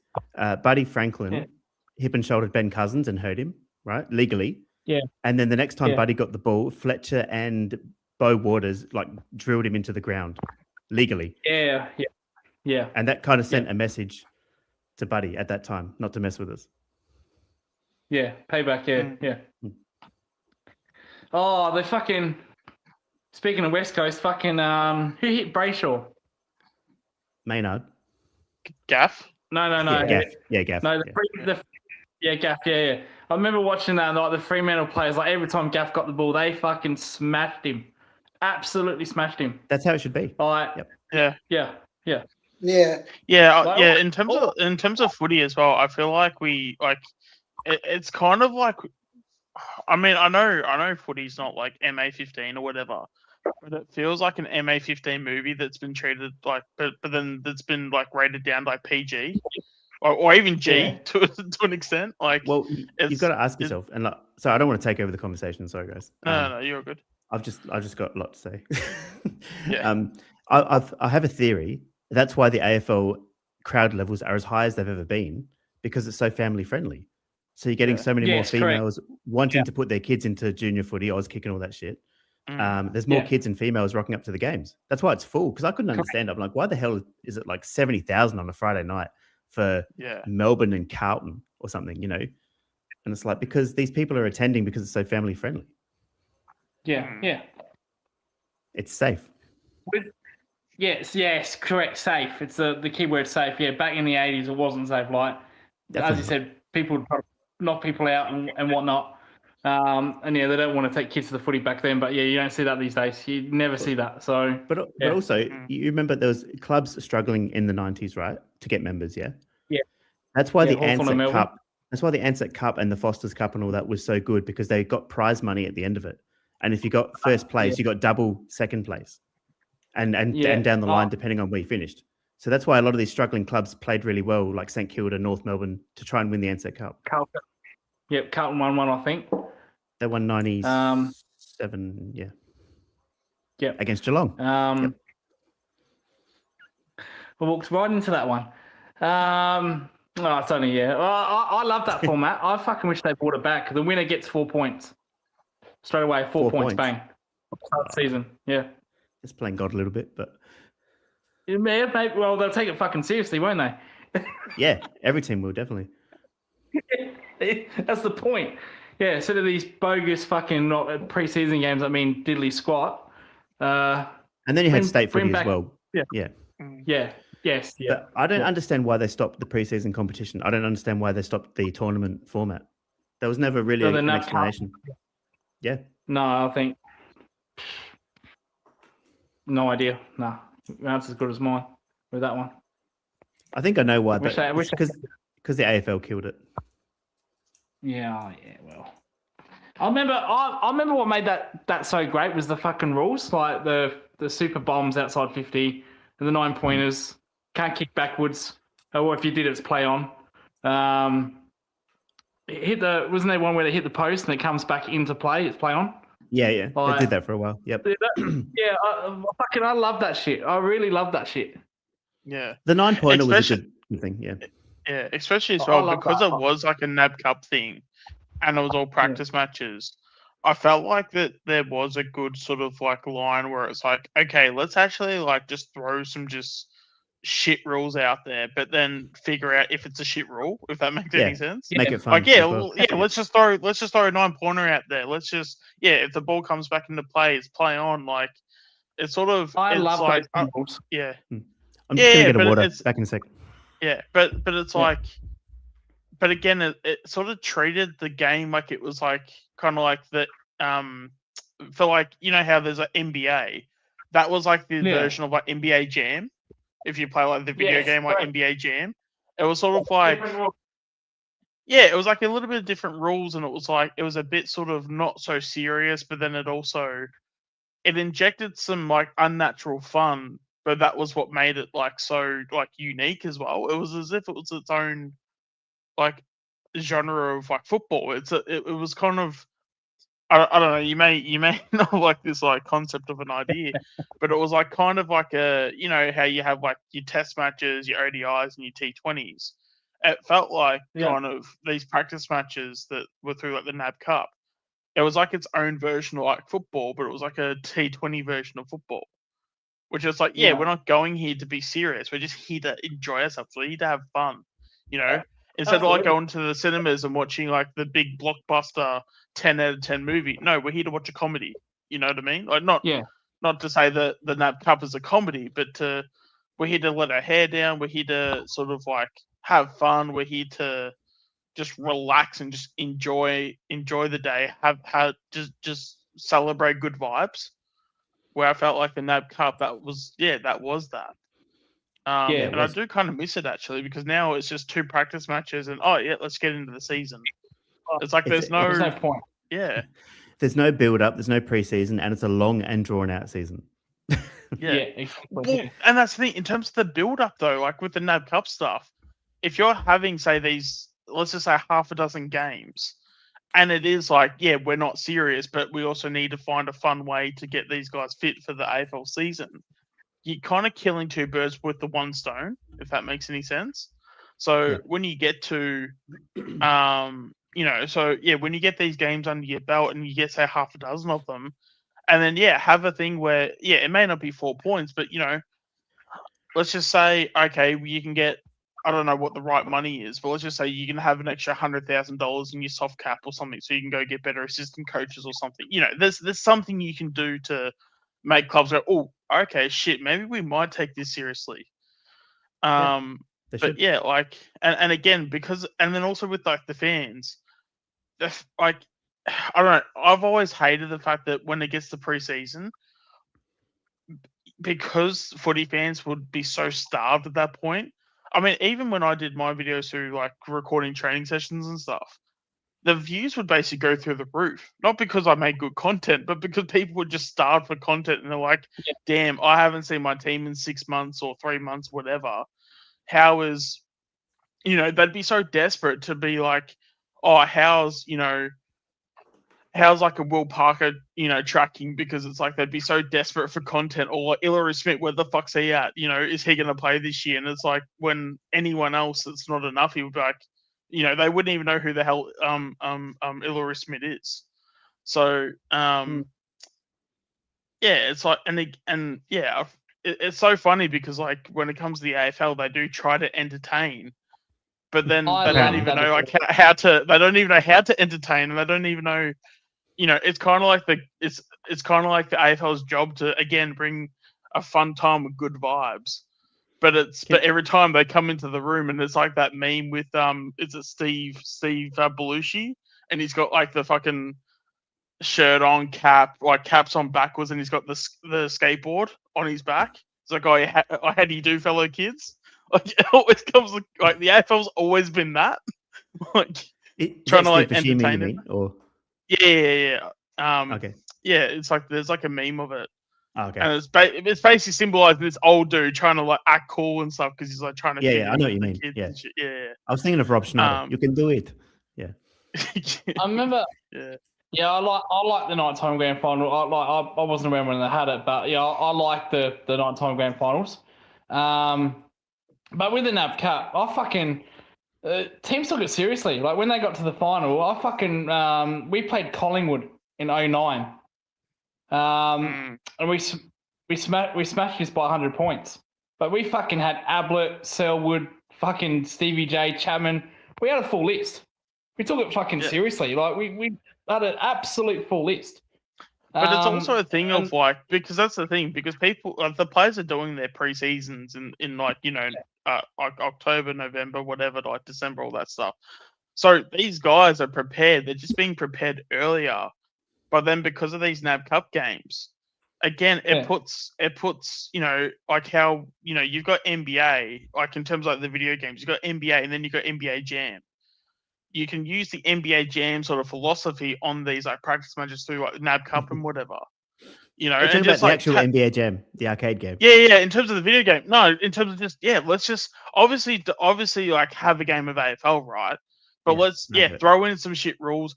the AFL is going to introduce new rules every year anyway. So why not just fucking test them in these things? And even if they go, all right, let's throw in a rule. Let's just throw in a shit rule every year, and we'll throw it into these like NBA Jam type games or AFL Jam, we'll call it. These AFL Jam games, and if it's a shit rule, okay, cool. We've like tested it out, like so you can do so many things with it, and just like, and again, if you figure out, okay, it's a shit rule, well then you figured it out that it's a shit rule. You know, obviously common sense has to come into play to some extent, but be a bit more loose and be a bit more like sort of treat it like a T20 cricket rather than, you know, like treat it as its own like thing rather than like just, you know, trying to do like a poor version of like test match cricket, if that makes any sense. Yeah, but I could be wrong here, but did they, during the NAB Cups and that, did they not have a fucking medal? An actual, like, best player of the comp medal? Michael Tuck medal. Shit. Was it? Fucking hell. Like, I feel like there was something, but they definitely had a Mickey cup Martin for got it. one. Who got one? Mickey Martin got a Michael Tuck medal. So Bloody did hell. Nick Stevens got one for Carlton, I think. Who else won it? Paul Salmon got it in '99. You're kidding? Yeah, Wow. They have one every year. Gee whiz. And again, it's such a, you know, you're killing two birds with one stone there too, because you're getting these guys fit. You're also making it fun. So it's like there's a bit of an element where you're tricking the brain to get yourself like match fit, but you're not, because it's in disguise of something that's fun, and you know, players are always competitive. So you're getting the juices flowing basically. Like again, I just feel like it's just such an opportunity where you can get yourself peaking from the start of the season, but then also, and it would also be fun for fans to go. Like it could be a thing where you can turn it into, it's the footy that's not footy, but it's like still footy, if that makes any sense. Again, turn it into like an NBA Jam type of scenario. Yeah, just change the rules. Yeah. Yeah, and then have a bit of fun before you then get serious and lock in and go, okay, now we're into the AFL season. Now it's like, you know, or even like with like Forza and stuff, how you've got the Forza Horizon series, if you guys are on Xbox and stuff, you've got Forza Horizon and then you got Forza, where Forza's more like the simulation race cars, and then Horizon's more the arcadey. Let's actually have an arcade version of an AFL. Yeah. You know, before the season starts, get them all warmed up and match fit and all that stuff, and then when it comes to the actual season, that's when you go ahead and you've already got the runs in the legs because you've been playing like 6 to 8 games in the preseason. Fuck it, just bring back the 90s, eh? Just bring back the 90s. Well, they had a good system in terms of when you started the preseason, right? Everyone's hitting the weights and the skills are a bit off because they're just starting again, right? So the first round of the Ansett Cup or the preseason cup, you want to see a bit of bash and crass, and everyone's keen to get the footies out and have a bit of fun. So you have a tournament and everyone's chomping at the bit to watch footy again, which is what we were like back then because we were just so keen to see, you know, the new players and all that kind of shit, right? And then you have your state game sort of around round 6, round 7, you know, and you have Anzac Day and all that, you know, usual stuff. But I would say bring back some of the rules as well, because I don't know what this bullshit game is now. Oh, fuck, I don't know. Fuck that. So I've got a theory. I've got a conspiracy theory, and maybe it's not. Maybe it's obvious. I don't know. But they're slowly taking away. Hey, what's that? Matt would love this. He loves his conspiracy theory.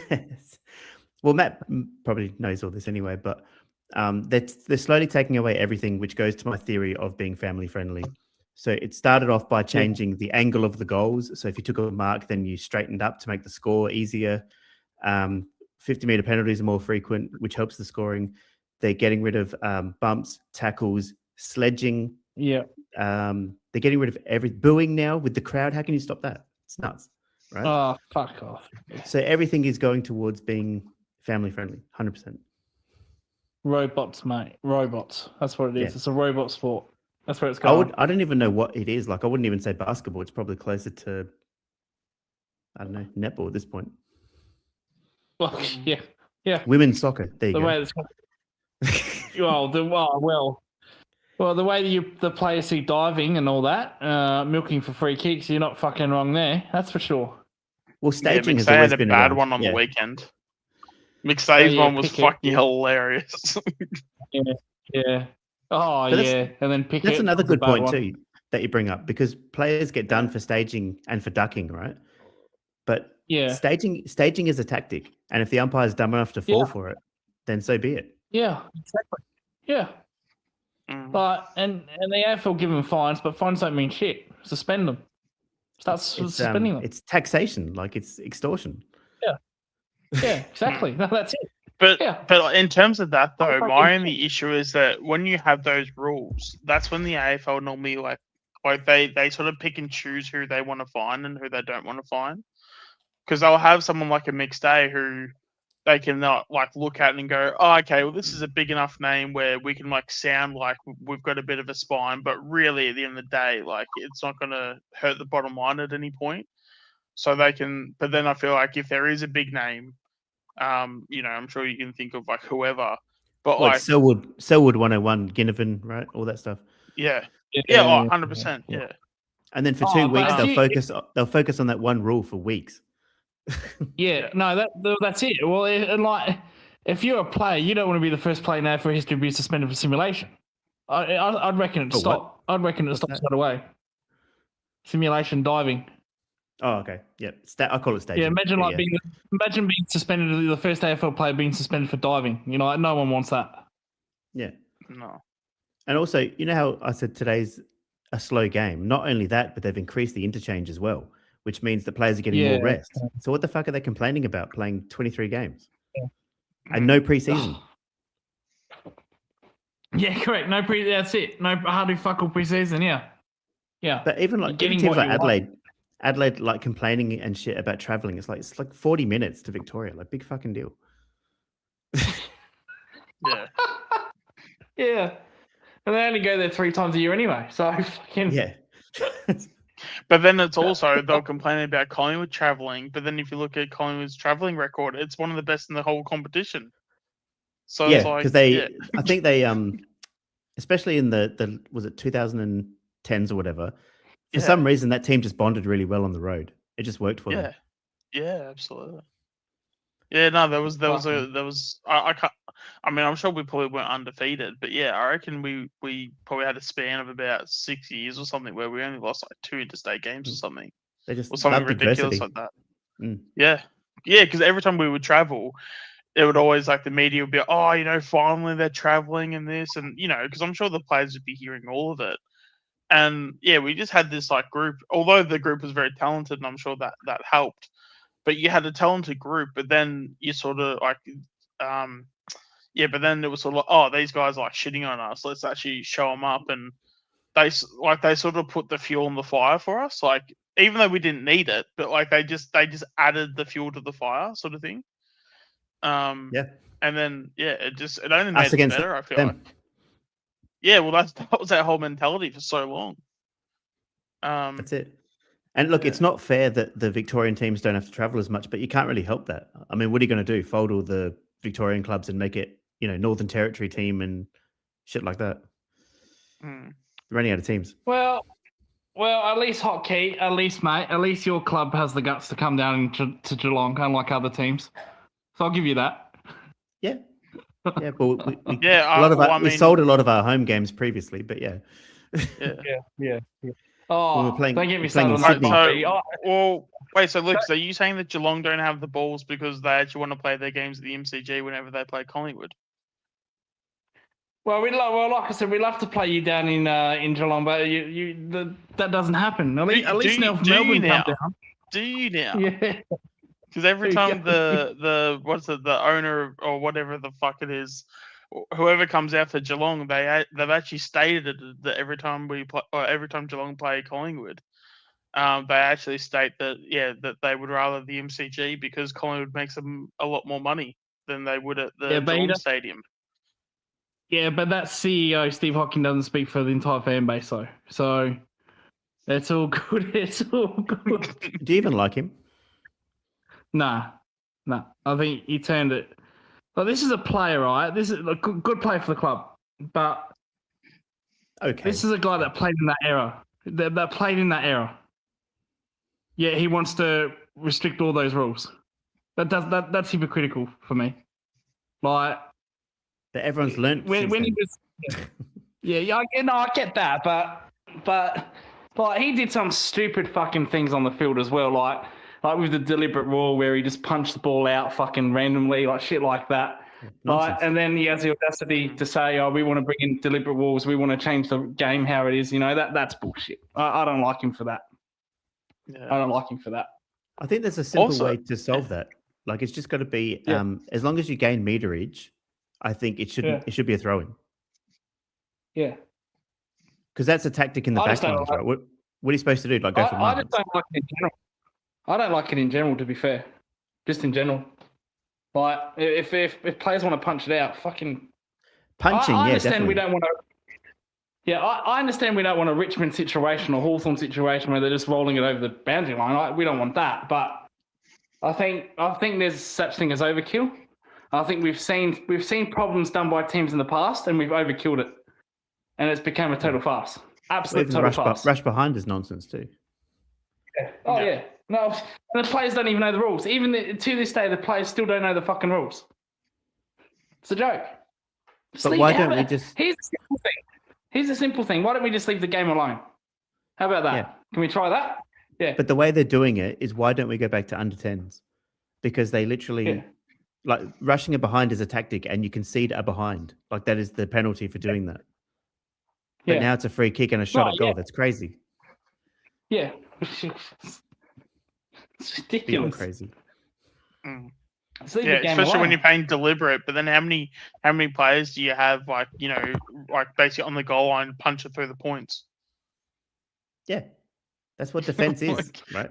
Yeah. I don't know, it pisses me off all that shit. That's why I don't watch it. I can't stand it, man. Like I can't watch these games anymore. Right. Even Yeah. it's like finals time, and I literally just I'd rather watch something else or do something else. Mate, if I didn't vote for Geelong, mate, I'd probably be in the same corner. Like, as a neutral, you must find it fucking boring if you're a neutral. A neutral, well, Like, North it's not the Melbourne, most but attractive sport. Yeah.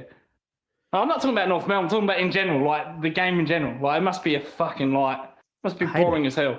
it is. Yeah, And the only reason you watch is generally for players like Nick Dacos or something like that. You might watch his game because he's awesome to watch. You know, yeah, but- exactly. Yeah. Like, yeah. and the coaches they've all become soft cocks. I mean, what the hell happened to these guys? Hardwick complaining about fans. I mean, Oh yeah, that guy. Another guy that used to play in that rough era. and he was one of he's them. He was turned an into a- instigator. Yeah, and he's turned into a fucking sook. Yeah. Robots, mate. Fucking And robots. look what happens when you Propaganda. focus on that. 7 losses in a row. Oh well, it was. I Um, mentioned this. I mentioned it the other day. Is I feel like whenever you're complaining, and it's always just like whenever it comes across as like a weird sort of like sook, you're always compensating for something. Like Lucas, you remember when I was mentioning about Bailey Smith last year, and it's like Yeah. the second I knew Geelong were cooked was when he had to go with that lady reporter at the in the Geelong stands. Stadium.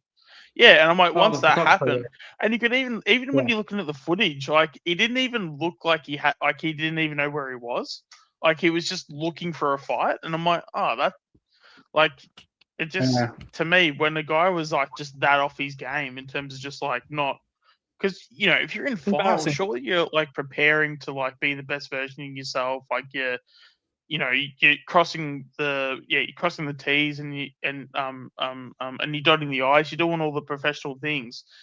Normally, when you're off your game, like that's when it's like, because again, that the lady that was doing the reporting there, she'd been a reporter for like even decades at that point or something like Yeah. that. She was, She's an And then experienced just one, all of she a was a sudden, Geelong advertiser. Yeah, Geelong advertiser. yeah, and then just all of a sudden, he's just like, okay, now I have an issue with you. It's like, no, you don't have an issue with her. You've got an issue with yourself because your season's fucking cooked. Which is so 'cause- ironic yeah. because you know what made it so ironic is that Geelong advertiser sponsored by Geelong. That's one of Geelong's sponsors. Yeah. That's so ironic. No, it's Yeah. just it's But fucking also- stupid. You got to understand, right? Bailey Smith is not smart at all, right? Because No, if he's you not. look like him and you have the notoriety Yeah. that he's got, what wins people over is charisma, and he hasn't got any. Yeah. He's a shithead. Oh, he's got charisma. It's just fucking bad charisma. But that's the thing. That's just negative, and that turns people off. Yeah, Exactly. Yeah. He's got negative. he should charisma, be yeah. the Shane Crawford of the AFL, essentially. With his look and his Mm. talent, he should be. Yeah. But he's not. He's a douche, and he's Yeah. he does arrogant things like step over the player, like Allen Iverson, like he did in 2021 against North Melbourne. Haven't forgotten about that. Mhm. And he'll do Oh. arrogant things, but then he'll complain Yeah. about mental health and tear people down whilst complaining about Yeah. this bullshit. Yeah. Yeah. He's a Yeah. fucking loser. Like you can't take the loser out of him, even though he's a millionaire, which is pretty sad. Yeah. No. And dating all the girls on Tinder and fucking hell. Just a jerk. Yeah. Embarrassing. You can't relate to that as a fan either. Well, no, you can't. I wish I had that. I wish I just had fucking one girl after me, let alone fucking 100. But that's a different conversation. STDs are not Have good, you man. have you actually heard some of the stories that Bailey Smith like goes through? Like, apparently he goes on like multiple dates, like a day or some shit, and like there are little girls that know that like he's literally going from one girl to the next, and they actually just don't even care. Yeah. Like it's fucking wild. Nick the Davis fact did that. he- Do you remember? Oh, I don't remember that far back. He but, did that for like, Collingwood. Yeah. Did he? Yeah. Well, there you go. There's a funny story But- about him. He actually went to the airport to get picked up by his girlfriend, but he actually called the other one by mistake. So both of them rocked up at the same time to pick him up. Fucking hell, mate. Holy shit. But yeah, sorry, what was your point then? That Well- he's just dating girls over and over. Well, no. Well, I Yeah, mean, he's dating I guess, I guess for him, it's like fine because I mean, if you're a guy, like, how wouldn't you like that situation? But at the same Yeah, time, like, he's doing that. it's more, Yeah. it's really more for the girls, like, because it's like, Yeah. surely you'd have more respect for yourself, like, and you'd want to Oh, hold yeah, yourself up yeah. to a higher standard. But also these days, right? Well, I mean, anytime the more you have, the more you increase risk of pregnancy for starters. And if you're Yeah. the amount of women and the people he is in circles with OnlyFans Yeah. and all that shit, he's gonna catch something. It's gross. It's totally gross. It's not as good as Yeah. it sounds. Yeah, no, but I'm saying in terms of the Yeah. girls, like, why would you do it? Like Yeah. he could be like a 50 out of 10, you know, person and whatever. But like, if he's literally having like multiple, if he's seeing multiple girls in a single day, and in terms of like in a way where who the fuck knows what he's doing with them and shit. Like Yeah. it's just surely it's just a massive fucking turn off. No, Yeah, and it becomes well, boring, 10 believe it or not. Yeah. Yeah. Like, how can you date 10 girls in one day? Like, what the fuck? Come on, man. Yeah. Well, two's No, not but two's and it's manageable. literally yeah, no, but it's twos, man, literally these days fucking it's 10. literally it's literally going from one girl to the other, and like, and again, I can't remember the article in terms of like what they do, but like Yeah. in terms of if they go to a cafe and just have coffee and hang out for an hour or so, play or FIFA. like whatever. Yeah, no. Yeah, for you. They don't. I play don't think they FIFA. do that. Um, That's I don't another think They point play that you bring with up. a certain ball, but it won't be soccer ball. But that's a good point that you bring up because the amount of time he's spending doing this, again, he's distracted. Yeah. He's not focused on game Yeah. plans and tactics. Yeah. Correct. Yeah. During the season, Yeah. he's doing He'll this win too. it. Yeah. No, that's it. Yeah. Even on training days. Training days. Fucking hell. And you Amazing, could say, well, incredible. he's so talented that it doesn't matter, but he's going to get to an age, and if he gets injured and has to come back, he's going to find out how difficult it really is at that point, and then Yeah. he'll go downhill from there because mentally he'll suffer, Oh, and he'll go back to the psych ward and all that bullshit. Yeah. Yeah. But That it's was also nice, it's wasn't it? even it's even things like drink driving and wonderful, stuff. Like yeah. it's like oh okay yeah you didn't crash your car, awesome, but you didn't crash your car this time. Mm. You know, it's like you're only just Oh. delaying the inevitable. Speaking of cars, one of your favourite players, hockey, Taron Thomas, he was back in the naughty books. I know I again, haven't wasn't he? covered that yet. I've been meaning to. Oh, you haven't? Yeah. Oh, okay. So you're going I've to? got it. Okay, all right, I've there got you it go. ready to go. Yep. Oh, I won't take you. I won't take the shine off it. But yeah, that's fucking what. That guy, seriously. Oh, Well, he's not even playing AFL at the moment, so he's an idiot. What can I say? He's dumb. Breaking news. Yeah. Did his car get stolen again, or no? No, just the drink driving. Yeah, just the drink driving. Yep. If you're an AFL player making millions, why don't you just get a taxi? I don't understand. But then again, Yeah, if your yeah, car well, gets yeah, stolen, yeah. how can you drink drive? Yeah. That was last year, wasn't it?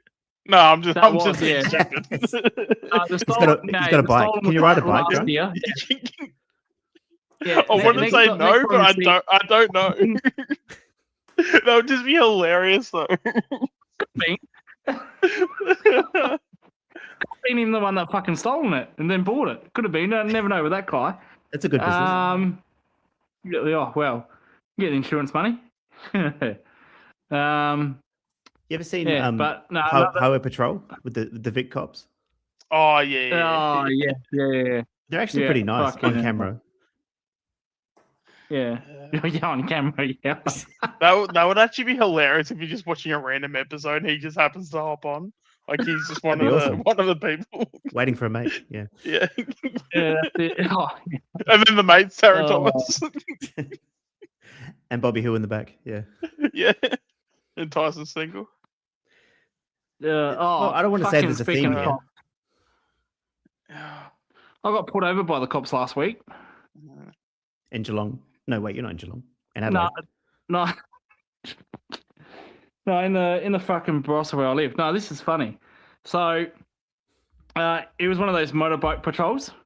So I went to the pub, the local pub, but I didn't go there to drink. I went there for the pokies, and I saw him. He was just sitting there. He was like sitting there on his bike, just like watching.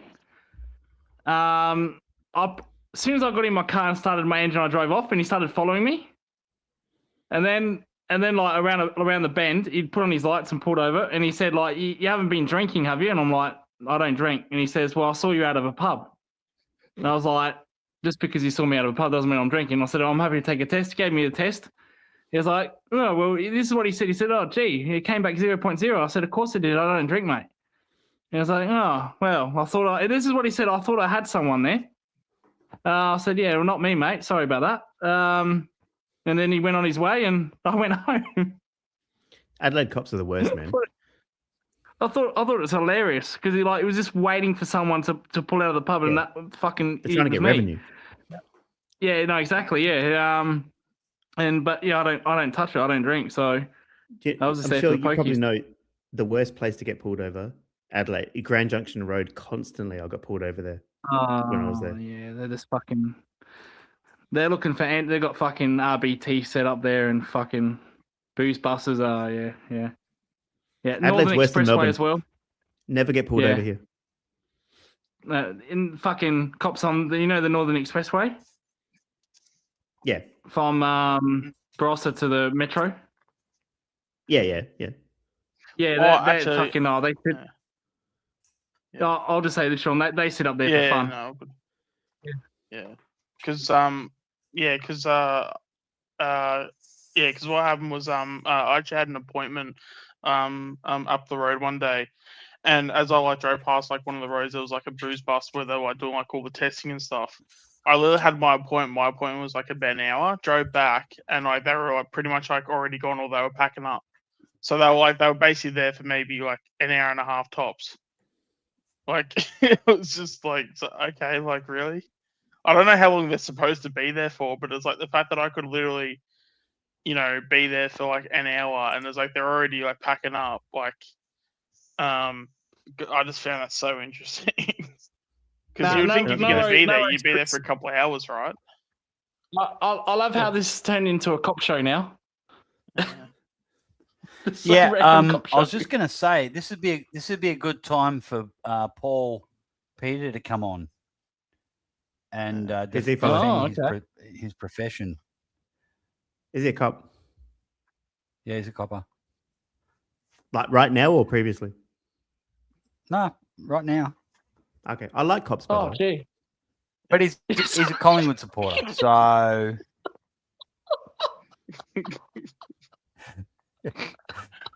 Now, after watching Highway Oh. Patrol, I actually got a he more respect for them. Paul is a top bloke. Yeah. He's a No, good he is. fella. No. All To we be can fair, judge him yeah. on is our interactions on here. And yeah, he's Yeah. a solid. No, solid he's Yeah. guy. good, Peter. Yeah, I've always had. I don't like it when he's against Ollie Henry, but Ollie Henry can go and get fucked, that pink pony fucking fairy. Hey, how are we, guys? Thanks so much for holding the fort. Shawnee, Lucas, Hotkey, Chrissy earlier, Voidoid. Good, mate. Magnificent stuff. It's great to know that when I'm bored and traveling, going for a road trip and needing to do visa stuff, I can say I'm bored. I don't any of this stuff on YouTube is just boring. I'll just reach out to my mates and see if they'll do a live They stream, can just and start they a do. podcast. And they just do a podcast, so I can just They just makes my day a lot less boring. So great When do we stuff, get paid? Lucas. When did we and start? Shawnee and 6 p.m. Yeah. did you say do they get paid? I said, when do we get No, paid? You still owe me 10 grand. No. If you owe 10 grand, what the fuck does he owe me then? Hey, That's what I didn't tell you. you should be paying me. Hey, you want to be on my channel on the phone? You get paid. Yeah, Paul, Paul, isn't that kind of isn't Is that that your fraud there, money? Paul, if you're What? listening? You get paid in Bitcoin. Well, did you get Yeah. fucking paid on that? There'll be people listening to this and, oh, the Yeah. fucking hell, the fucking warble pays people. My fucking God. Yeah, Holy shit, Peter, mate. get onto that, please. Yeah. Didn't you, Nah, it's Lucas, all good, didn't you mate. say Love that it. somebody asked you to pay them, right? Oh Lucas? yes, oh Yeah. yeah. I don't know that. I'm not saying that because I don't like. I'm trying to protect him, but I don't actually know. I Don't wanna get forgot. I sued. think I swear it was the St Kilda one. I swear it was a woman. I swear it was a A woman. woman as well. Yeah. So and she said, "Oh, I'll come on if you pay me." I'm like, "Yeah, I can't do Sure that." she's And talking then the about podcasts? conversation. Yeah, I said to her like, "Can you come on my podcast?" You know, because she was a fan channel. OnlyFans or? No, definitely Only not. enemies. Definitely not. No, it was no. I just said you know, because she had her own channel and like you know how Mick reaches out to everybody else. So I thought I did that to her, and she was like, "Oh, not really. Can you pay me?" And I was like, "Not really." And I never had a conversation. The conversation died just then. So Yeah. She oh, loves that it was was a a how woman much it and was. she was from St That was Kilda. a test. She was a woman in St Kilda. So yeah, I'm pretty confident of that. Not Saints TV. A woman in St Kilda. It could have been. That's the first thing that I said. Maybe it is Saints TV, but that's run by a guy, isn't it? So Yeah, I bagged him out the other day in my video. oh, did you? Oh, okay. In the Oh, probably actually, the- speak- I got Actually, another topic for you, Hotkey. By the way, Yep. I'll email you. I think you'll be I quite can't interested. bring it up now. No, Okay. It's discriminating. Can you give a hint? no. Just don't want to. Ruin it. You might not want to do it. Don't Oh, want Yeah, is there because any- I normally telegraph- back down don't to wanna- things, right? Don't want to telegraph it. Don't want to telegraph it. Like you can. I wanna know what it- You'll get your exclusive. Is it current Well, or this is previous? not so Like much years me. ago? Oh, it's current. It's current. Oh. College Jasny? No, it's a lot less. It's more interesting to Collingwood supporters. Oh, okay. Oh, I Mick said think I I'm know picking on him too exactly- much. I think I know exactly Picking on- who you're talking No, about. this will allow you to pick on Collingwood supporters to your heart's content. Well, I did Luke Swoop already. I know This exactly. is- I know this is- exactly what you're talking about. This Is is, this is another this the level. potential Collingwood the potential Collingwood player? Joffa. Oh, I've actually got a bag of stuff. You'll Can have, you you'll email have it now just so I options. can see who it is? I think I know who you're talking about. Oh, just Uh, can you private chat it to me just so I can see? I won't say anything. Yeah. No, I It's don't a- have it's time a- now. Shit. It's a potential Nah, is it- potential recruit. Yeah. Is there any chance you can do one on the Hoops crew? Make me happy. Make me Oh, good the inside? Hoops crew, they're woke as fuck. Lucas, Yeah. I already explained this to you. That they were so boring I couldn't find anything. Oh, I had a look Lucas at their will help channel. you. If you can Oh, find me a shit. good video to do and send it to me, then I'll cover it. yeah, but the kid that they kicked out of their community because he heard a few Hey, things. Lucas. That was me. Lucas, sorry to interrupt. Yeah. Sorry to interrupt.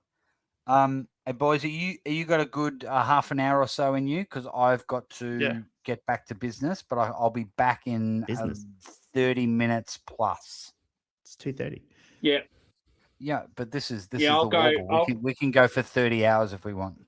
Hey, we go. I did a 16-hour stream last night or the other day. So Lucas is going to break the 31-hour record at some stage, so he can do it. yeah, It's crazy. Okay. Yeah. I'll It's stay in half good an hour, then hands. I'll go to bed. Shawnee, if everyone just wants to bail, you can just end it whenever you want, mate. Okay. we'll go for half an hour, then we bail. Yeah. If fine. Cat If man. it's today's footy, I'll bail earlier. I'll be back soon. Oh, Okay. shit. Oh yeah. Speaking of Catman, any chance you can do a video on that guy hockey, or is he not waste your time? Is that Hoops Crew? No, the No, Catman. the guy the guy that dresses up in the cat costume and he drinks like and he eats cat food. If there's an interesting angle to it, then I can cover it. Eating Because- cat food's not interesting. Because I didn't think that Pommy in Oz would be a good video, but somebody sent me a specific clip of that argument, and I was like, yeah, I can work with this. I can use it. So if there's something How did that something go, unique by the way? about it, Did you get any response? yeah, Pommy and Oz sent me a message on the channel. It's on there. Yeah, Oh, I wow, saw okay. that actually. I tell Yeah, you he- what Wow. though, I tell you what though, I actually put because I saw Swoop was streaming the other day, and I put a comment in. And mind you, we actually used to. I used to be like a part of his, not a part of his channel, but he'd do lives and I'd go on his like face cams and everything.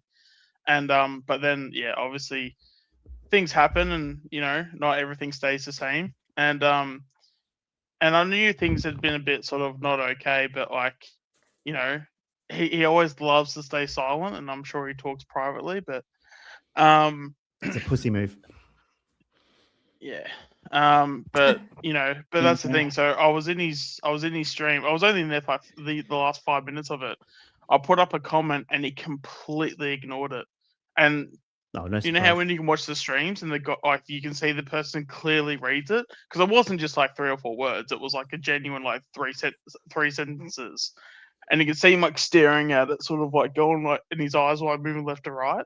So I know he read it, and then he just completely ignored it, and then he basically finished the stream like a good like 4 to 5 minutes later. So he had a lot of he could easily have said it, and it was Yeah. something like oh, what was it? It was like comparing like Noah House in terms of what type of defender he was, and it was like, oh well, he's not necessarily Frampton, he's not necessarily like I can't remember exactly what it was, but his comparison was just he wasn't the right comparison, so I just tried to explain to him what a better comparison was.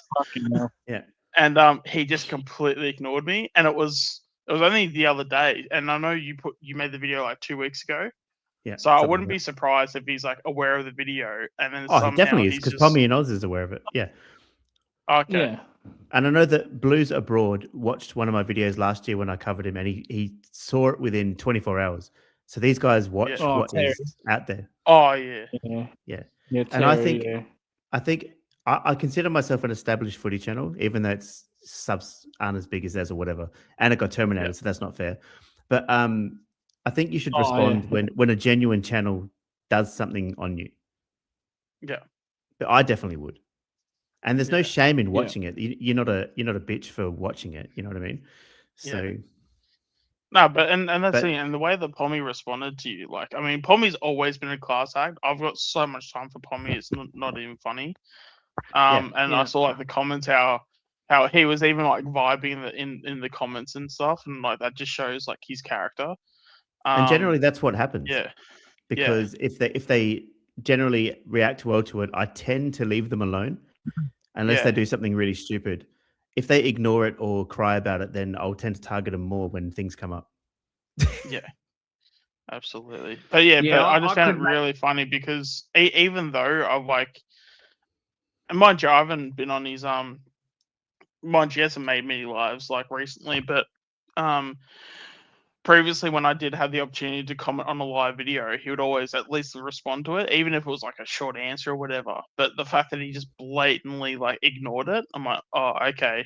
Because I know I haven't. Obviously, you've been on like the streams with me and stuff like that, but like, I know he knows that like I'm like we've like crossed the same paths together, so I'm sure he would have looked at that and been like, even though I've never like flat out confirmed that whatever you say is like, I'm saying, oh, it's the best thing ever.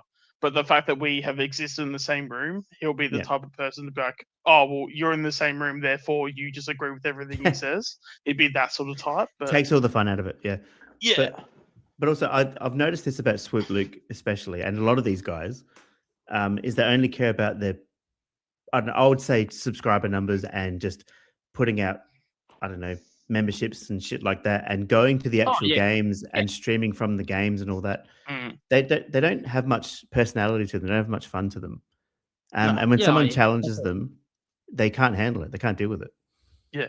But it's also a thing of like, I've always been a person where it's like, I kind of invite the different opinion, or I kind of invite the different personality, because that's not only is that where the best conversations are at, but you can also learn and adapt.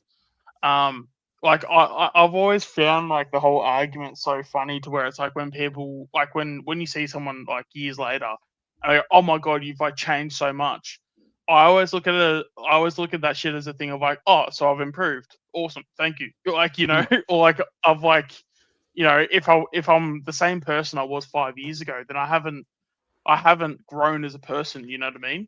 So if like I'm a someone I different listen person, to. yeah, it's like if I'm, and I'm not saying anyone's like said that specifically, but I'm saying like if I haven't like improved myself, or if I haven't improved my takes over time, and I'm just saying the same shit, well then I haven't done anything. I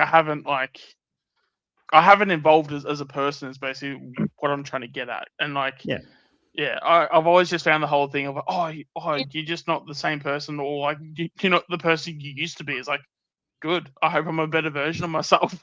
Like That's the goal, right? Yeah. Yeah, exactly. But I don't know why. Sorry. Go on. Yeah, I got a cough. Go on. No, I was just wondering why Luke Swoop and those guys, most of them don't want to say anything. I don't get it. Maybe because they feel they'll lose the argument. I'm not sure. Because I've welcomed people to do videos on me many times, and no one has to this day. You actually want to know what I find ironic, though, is that a lot of people just in the footy community, they will go after people that when they perceive it to be, I mean, even like the channel here, like the amount of times in our own community we will get, people will claim how we're like bullying players and we're being so nasty, we're mean, when all we're doing is just holding players accountable. Like, or we're not just like, I'll just say we're not like kissing the ass of every player that puts on a Collingwood jumper. Like, Who would and want then that? if one, Like, well, who would want fucking up all the time? unfortunately, there is an audience for it. Believe it or not, but like, otherwise, certain people wouldn't have an audience if that wasn't the case. But again, and I've even been open to the fact that I'm happy to be wrong. I feel like even the majority of my takes, although that they are negative, but they're negative because our club is terrible. If our club was good, well then I wouldn't be having negative takes. Well, it's just telling it like it is, essentially. Yeah, exactly. And it's like, but that's how it should be. Just wherever it goes, just that's what you cover, right? Yeah, exactly. Call it as you see it, as they say. Yeah. Well, there is a content creator that says that, but we'll leave that alone. Who's that? Okay. It's not Swoop, I'll say that. He's man. If he's controversial, then what am I? Did Mr. Cardman ever get back to you about the video you did on him? Nope. I reckon he's I've another one. He's another one that won't reply unless you got fucking big numbers. Oh, he knows me though. Like I've been in his streams plenty of times. He knows you. Gee. He always he always says my comment when he's streaming. Always. Yeah. Yeah, but Cardi likes me. Though. Yeah. Hey. Yeah. But you're a big account though. You're a big account. Yeah. But I'm saying he'll So never that's- ignore my yeah. comments like other people will. Yeah, Mm. yeah. But no, I'm Like, surprised no, he didn't. that's my point. Like Swoop and Carmen, they're another one. Unless you got a lot of big followers, they don't give a fuck about you. You know what I mean? Mhm. Well, Cardi Yeah, I even pretty mean, much said it. it's yeah, because I mean, in fairness, it's hard for me to like say, oh, I would never do that because I'm not in that position. But surely, you know, anyone you like wouldn't that. think that. Surely, you wouldn't think that, you know, people would do that stuff because, especially as well, because I'm such a footy nuffy and stuff, and you know, a footy nuffy in like the best way possible. It's like, even like, you know, hearing the fact like with Lucas, how you're saying before, like, you know, someone was like trying to charge you for an interview. It's like, no, I'm just gonna come on and we're just gonna talk shit and talk Yeah, footy. and who is like, she? Yeah, like it's like yeah, sure. If you're gonna pay me money, like I'm not gonna say no, but like, I'm not gonna but pay no, you. like let's just, yeah, no. But I'm just saying, like, I mean, like, but yeah, it's just more the fact that it's like, and I don't know. So I guess some people it is like their full time jobs and stuff, but it's I don't know. At the same time, it's like we do this because can't we be- love it and we do it because it's a hobby. Like, Well, you've hit the Yeah. nail on the head. You yeah. can't do this full time like Caden McDonald and not be a sellout and not be a complete wanker. You know what I mean? Like the way he yeah. sucks up to AFL players is gross. I could never do that. Like even if they paid me $1 million, I'd be like, nah, it's not for me, man. I can't do it. Yeah. You want to know something? You want to know something about Swoop?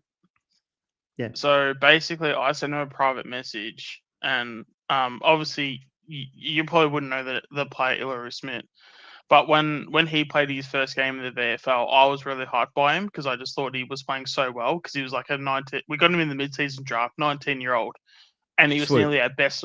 No, someone else. Okay. Smith. Yeah, no. Well, yeah, it was the message was too Swoop, but like, Yeah, got it. so Sorry, yeah. Ilary Smith was playing his first game in the VFL, which would have been like, I don't know, was it 2 years ago now? And I was really hyped about it. I'm thinking, oh shit, you know, this guy's coming on, and you know, and he kind of looked like a bit of a Josh Fraser type, like a bit of a mobile ruckman. And I just saw like a lot of potential. So, you know, as you do, you get excited and you start talking to people and stuff because you're just excited. One of them was like Swoop, and I'm like, oh, you know, I'm so excited for like Ilary Smith. Reckon he could be the next big thing, blah blah. Because you know, as a football fan, when you see something good, you like it, you celebrate it and all that stuff. And I just had that thing. It was like, oh god, if he comes good, like we're gonna be so good, blah blah. About I want to say a week later, 2 weeks later, have a guess who he interviews and have a guess how badly he sucks up to this player and tells me how he's like he's the most favorite player he's ever seen. Mm. Exactly. Yeah. It's So, great. it's. But you know, if even if I got like Wayne Carey, for example, on the podcast, right? I mean, the first thing that would come out with is like, why'd you bang Kelly Stevens? You know what I mean? Like, what are you going to talk about? Like his 20 possessions or 5 goals or some shit. You know what I mean? Like, people want to know about the interesting stuff. I mean, in terms of myself, like I do keep it very like footy based. Like I like old yeah. footy stories. Yeah, and I like Yeah. games, as you know. You know, I like footy Yeah. coverage and stuff. But Yeah. There's some videos that I like to do on certain people, but it's not worth it. you got to be willing to take the It's heat not worth if you're going to attack other people. I'll take the heat. No, I'll take the heat, but I don't want person C to take that heat. You know what I mean? Like if you like the third like, party type of thing. Yeah, third party. Yeah, you don't want that, Yeah. especially if that third party has passed away, because she can't defend herself. You know what I mean? You're talking about Like- the Geelong supporter. Yeah. Like there's so I want to do a video so badly, but that's not fair on her. Like if someone, because people like the Geelong social media, like it was a big thing at the time. No, this is why I don't get Geelong people on, because I picked one side and I picked her side, and the Geelong fan base, the social media fan base, especially from X or Twitter, whatever you want to fucking call it, they thought, well, fuck this guy. He's dead to us because he went on her side. and I want to do a video so badly on those people, and I actually, but I want to make it a little bit personal because it is a little bit because how they treated fucking Mel, but they know that they can say shit about me, I won't react to it, but they also know if they talk shit about Mel, I'll react to it, and I don't want that because I will react to it. So you're in a catch-22 situation. Like you want it, but you can't. And one day I fucking will. One day I will. Because it reflects on the Hoops crew as well. So because their members she used to be on their channel. What I find it funny. I'm the only she's passed away for 3 years. I'm the only fucker that acknowledges her passing, and she's been on their channel, and they don't even acknowledge that. She was a guest, right? Yeah, she did a segment called Behind the Play.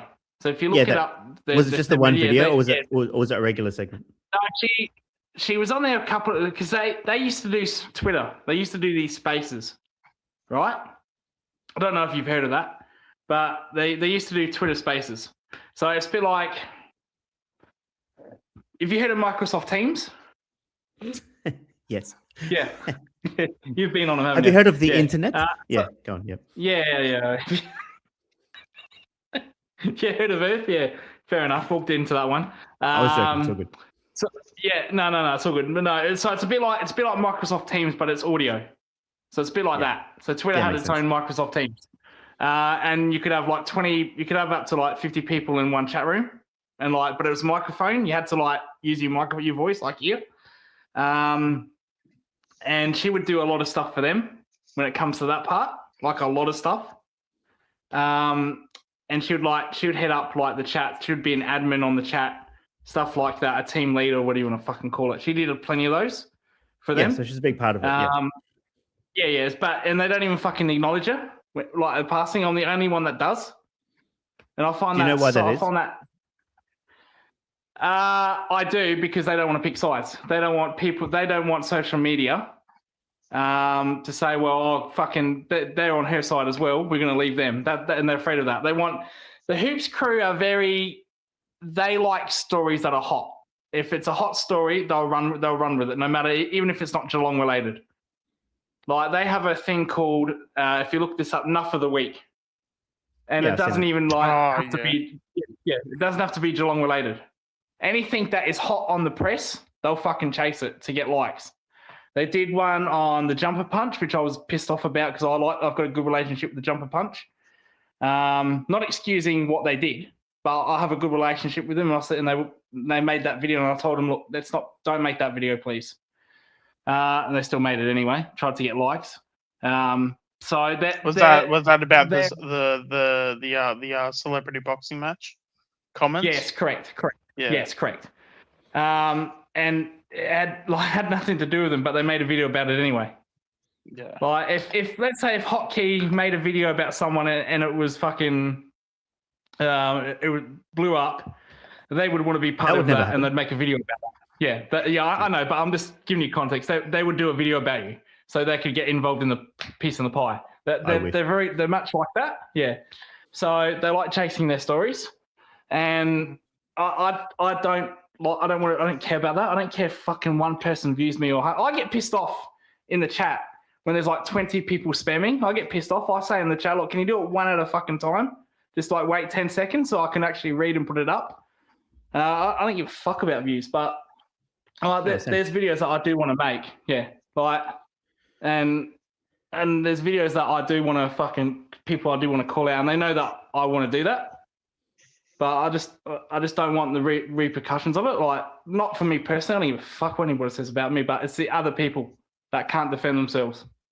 Yeah. And I don't want them to get in trouble. You know what I mean? So it's hard. It's fucking hard. But I was going to ask you, Ultimate Greatness. Mm-hmm. That's an interesting name. I know. You want to go into that? Yeah, go on. Cool. Yeah.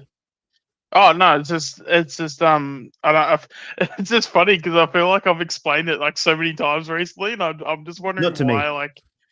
No, Sorry. no, no, no. I'm saying like, because I even explained it literally like not even a week ago. Yeah, I mean, because I used to do like let's plays and stuff, so I did like video games and all that, would play them, and that was basically how it all started. And I don't know, I just wanted a bit of like a carefree sort of like name. But I was also sort of like, I was here to like sort of good vibes, take the piss, but I wanted something that was sort of like, I'm not a arrogant person by nature or anything like that, but I wanted something that was a bit sort of like douchish, but that was like something that was like, oh my god, this amazing thing, but because it was more of a, it's like a parody sort of like name, if that makes any sense. Yeah, it does. Yeah. So And it's like what's the thing? lighthearted. You got a gold trophy. Is that a footy trophy? Yeah, No. yeah. Oh, it is. Oh yeah, it was just to symbolize like glory and like and because it's like AFL related, it's more like winning flags. Yeah. Okay. And yeah, I mean, I've had this profile picture actually probably since when I was doing the Let's Play, so I wasn't even really a footy channel back when I actually originally made it. But I don't know, I've just always I've always loved to be, I don't know if character is the right word, but just like I've always just liked to have the personality of just like someone that is, like having a bit of an arrogant attitude, or not, it's not the right word, but like, A persona just like online. like a persona, just like take the piss and just the like fun vibes. Because the whole Ultimate Greatness name, the reason why it works so well is because it's literally a play on, it's kind of like how I was supposed to say like something like Strawny and stuff, but probably that's a bad example. But Oh, God, yeah. something that's like something where you talk yourself up in terms of you're this greatest thing, but Yeah, then I got it. but then whenever you do make the mistake, you sort of like, that's when like the true character comes out, and like the true, or not character, but the personality comes out and stuff. Where it's like, yeah, we're just here for good vibes, and the two names are two words together. It's not supposed to make sense, and that's actually the joke within the joke. Yeah. So it's like but then it's like the best name ever, but also the worst name ever at the same time, and that's what makes it so perfect. Well, yeah, because and- everyone else has got their regular names. I think you're the only ones. Oh, well, there's Magpie Army, I guess. But yeah, Yeah. yours stands out as being different, I suppose. Yeah. Yeah, well, it's just I feel like I've always been a bit of a laid back person and stuff, and when I get I into can see a that. groove and stuff, and when I get into a bit of a groove, and I sort of talk myself up and stuff like that. It's I'm never serious when I do it, but sometimes you like to talk yourself up and sort of be a bit silly, and every now and then, and it's a little bit of a persona. Like I felt like I explained it a lot better last time, and I'm no idea why I'm struggling so much. But I get your point. Well, it is late. Yeah, Um, it was 3:00 here, so I got a question about Swoop Luke actually. yeah, because he's just by looking at it, I didn't know much about him before I did the video, and just by looking at him, he's a very, I don't know, sees himself as an alpha male, I suppose. Tattoos, trains, likes to think that he's confident, even though I can see a lot of insecurity there. Fake tough guy.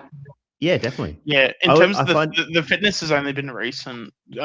He got super fit maybe a year or two ago, because he used to have a bit of weight on him. And I'll even say this, like I think what he's actually done, because I think he even said it as well too. And again, I'll always give credit where it's due, because I think especially for someone like myself, like I'm overweight and I'm trying to lose weight myself. So whenever someone loses weight, I feel like regardless on the person, I feel like that it always deserves to be celebrated. Or if anyone tries to better themselves as a human being, I don't care who you are, but I feel like it always deserves to be celebrated if you make an effort to improve yourself. I think it was funny. I don't actually care who, like, if anyone's fat. I will pick on fat people as a weakness if I don't like them, like in my videos. But I couldn't care less, like if someone's skinny or fat or whatever in their real life, like I couldn't give a shit. Yeah, absolutely. But if I hate them, I'll pick on their weakness. Yeah. But in terms of Luke though, like I find it interesting with him, and especially other guys, they will fight back with bigger channels or Pommy and Oz because they're mates or whatever, or random social media posts, but they don't come after me for some reason.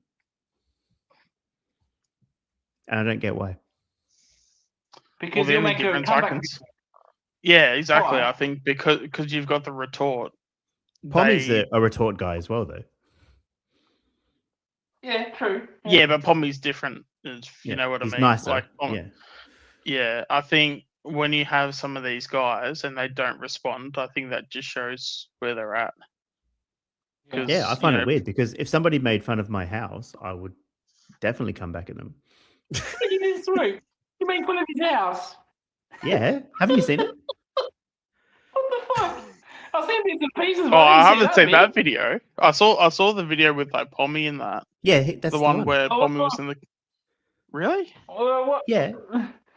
What's wrong with his house? Is Like, it I need- too I need- green? I or need- Get what- Maddie to play the video. No, Yeah. not now.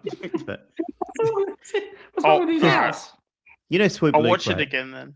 Yeah, because I Yeah. well, I started picking on him in the actual video they did together, but then I Yeah. found one where he was in his house, and I was like, "Oh, dude, I've got to pick on this guy." So he just Yeah. had so many openings.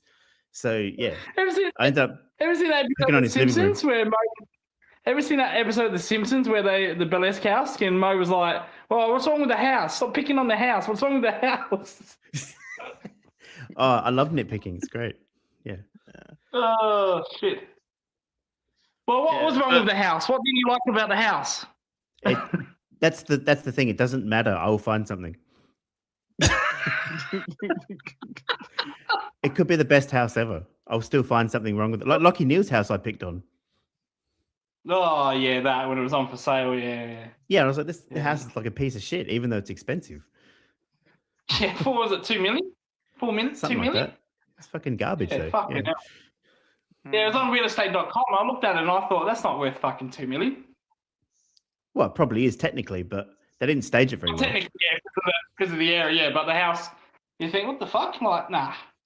Yeah. Yeah, and when Tess and her boyfriend were talking to the cops at their house, I'm like, this shit's fucking awesome, man. I wish people did more of this stuff.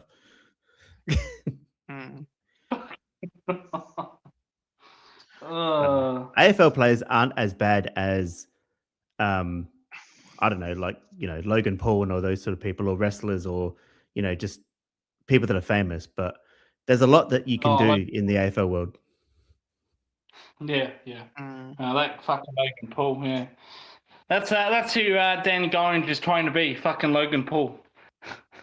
It's like swearing around here. I hate that guy. Yeah. Do you know what? yeah. I think that's why he got me terminated, because I hit a nerve with him.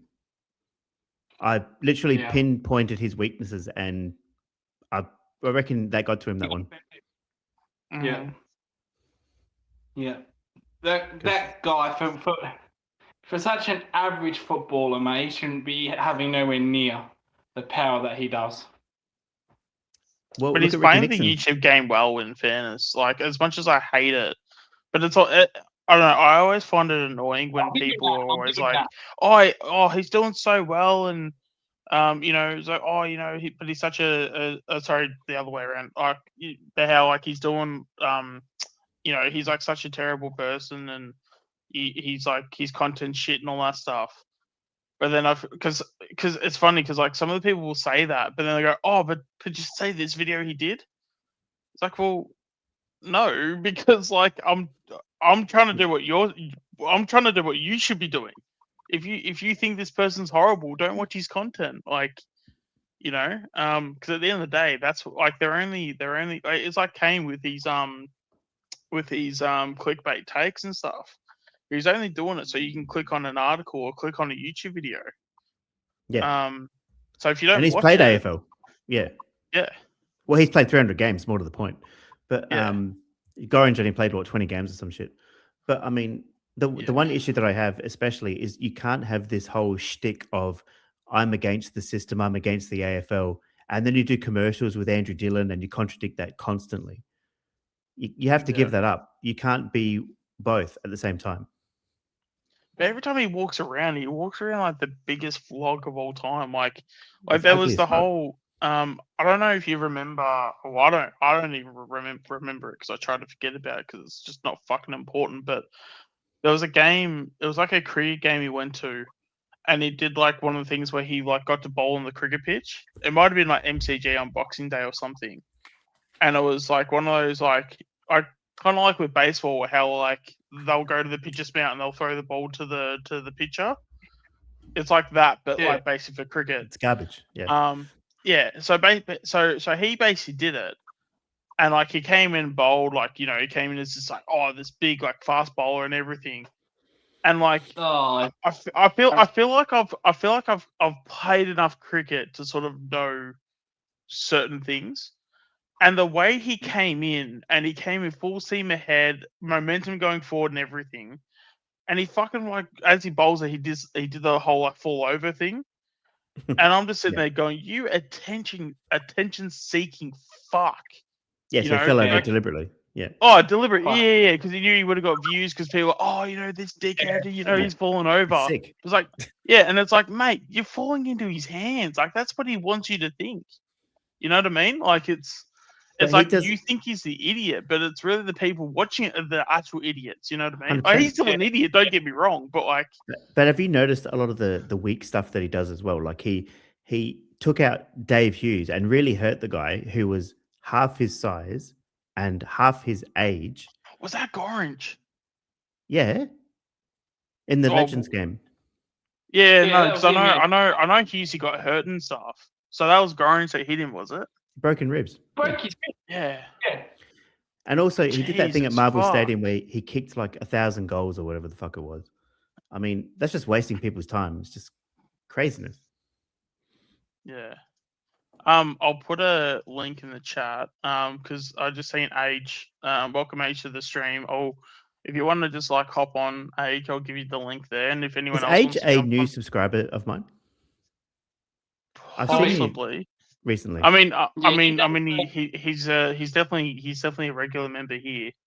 He's actually one of the Yeah, he's- the main panel members. It's the first time I'd um, seen him, I reckon. He's got his own channel. He does the history of every Yeah. Collingwood player. So he's starting with the first ever Collingwood player, and then he's working his way up. He'll give like information. It's pretty good. Like if you're into Do Collingwood. it the other way around. Right. Do the new players first. No, he did. No, yeah, he does the old players like from like. Or yeah. start from the 80s. Well, I said to him. I said no from the. From the 1897. No, Who cares? Yeah, no, he's exactly, literally I going said- from player 1 through all the way to whatever it is, 1500. He When you get into Daisy he Thomas. said he said Yeah. he said there's 1,500. I said to him, mate, at this rate, one a day, you'll be here for fucking 5 years doing it, mate. Yeah. Longer than that. Yeah, I think he was gonna do 2 a week. I think he said, and then yeah, but he's also gonna do the Australian players. So anyone that's got an Australian cap, he's gonna do like a quick like Cricket team, bio cricket in team. terms of like what they've done, and he's gonna like find like stories and stuff about it. Like he actually does pretty good content. Yeah, he wants his main goal is to get like a great granddaughter or grandson to talk about that side of the family. That's his main goal, to get someone from that family to talk about him, talk about that person he's Yeah. doing. So that's his main goal. He's doing pretty good actually. To be fair, Adrian. Yeah, Age, if you wanna come in, I've sent the link in the chat, and yeah, feel free to jump on. Yeah, even if you just talk about your channel and stuff. Yeah. It's, Can I ask something controversial before he comes on? sure. You guys following the Sam Newman Ralph Carr thing? No. I know of it. I do know of it. I like Sam Newman, but I'm not heavy into it, but I do know of it. Okay, yeah, I think I covered this as well. Yeah, I did a video. Dustin Martin's old manager. Oh, yeah. that guy. Yeah. I saw that. Yeah. So they're basically saying now that there's 30 or 40 more victims apparently from the past, which I didn't know at first.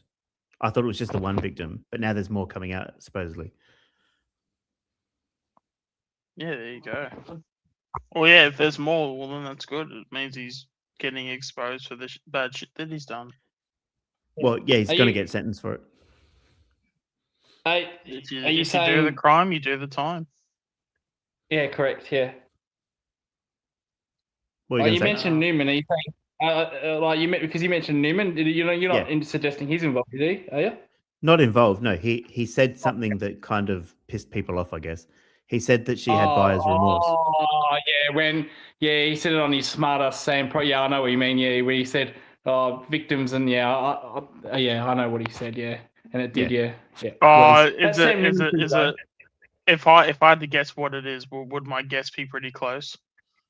If it's like probably. very old fashioned, like a very old fashioned answer. Yeah. Yeah, Yeah. but I don't like how people don't look at both sides. Yeah. In which way? I like Newman. I like Newman and what he says. Like, I think he's all right. The problem I have with him is that he says it all the fucking time. He says the same shit all the time. Yeah. And it puts me off him. Well, I agree with his opinion, but he'll say the same thing that one week, and then the fucking next week he'll say it again, and the week after he'll say it again. I talk to Trump constantly. Yeah. Oh yeah, that's the problem. Yeah, I agree with some of his views, but when he talks about that all the time, you think, oh, for fuck's sake, here we go again. You know? It's repetitive. Yeah. Yeah. Yes, that's the word. Yeah, repetitive. Yeah. Yeah, and it just puts me off. And like he used to do, like, as you would know, he used to do it with Don Scott and Mike Sheehan and all that. Yep. Yeah. Well, Mike Sheehan left, didn't he? Yeah. And then so did Don Scott. And I love that. I actually listened to that like every time he did it. But then he does it with Wayne Carey, and fuck, it just goes on and on the same shit. And Wayne Carey's woke now. Anymore. He's It's a just shell of his surprising. former self. Yeah. Yeah, I don't like Wayne Carey anymore, like as a person now. Yeah, well, which is surprising because Sam Newman's fucking anti woke and fucking that, and yet Carey goes on his show. I don't get that. I don't really get that. Well, because he's the best player of all time, I guess. But outside of that, Yeah. he probably had better opinions when he was on coke, like 20 years ago. But then we Whereas have now- good opinions when all that. He's a family man now. Yeah. Yeah, well, it was a bit like having a drink. You know, when you have 10 drinks in you, then your real opinions come out. You know what I mean? They should drink on the podcast. That would be funny, actually. Oh, They'd say so much shit. They'd be in the news every day. Oh, they'd get fucking swell. They've already been swell. Oh, do you remember the day on Twitter that basically Carey went? He basically went on Twitter one day, and there was like a Bulldogs Duffy that was basically trying to be like a bit of a dickhead, and a bit of a troll, and he said something about like, like I know there was like another person you like cheated on or something like that. And then he goes, one? No, it was actually three. Make sure you get your facts straight. And then it was like a whole media shitstorm that whole week.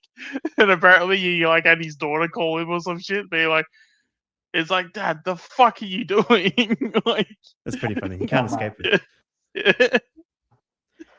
Well deserved, though. It's just the funniest thing of just like, the fact that you're not only are you confirming you've like, you've basically done it on another person. If it's but true. Then the fact that, well, yeah, but like it was just, but the way he was like said it though, it was just so just blunt to the point. It's like, oh, what other time? No, it was 3 other times. Make sure you get your facts straight. Like, it's just like you're a fucking idiot. Like, I could be wrong here, but didn't he once get arrested in LA for glassing someone?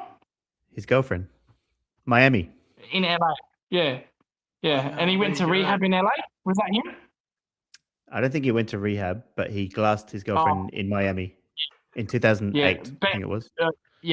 Ben Cousins went to the LA rehab center. I thought Carey did as well. With I guess not. Hutchie, Okay, yeah? Was Hutchie on the plane? Yeah, correct. Yeah. What, Craig All Hutchinson? fucking people. Yep. Yeah. Yep. Wow. Yep. With his dad as well. His Gets dad was the- next to him. Yep. The inside gloss. You heard it here first on Warble's channel. Yeah. Yep. There you go. Yeah. Breaking news every minute. I mean, it's breaking news to me. So.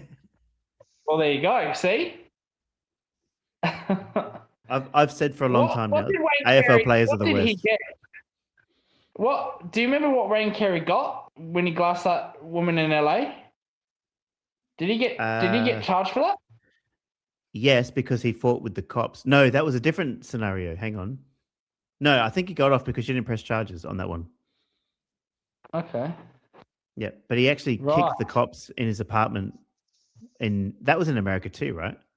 I can't It remember. was, yeah. Fuck hell. Now you're bringing it up. Gee, forgot about that one. Yep, he's had a lot of Fuck. incidents. Then he groped someone in 95 or 96 as well. And there was the crushed paracetamol stuff a few years ago.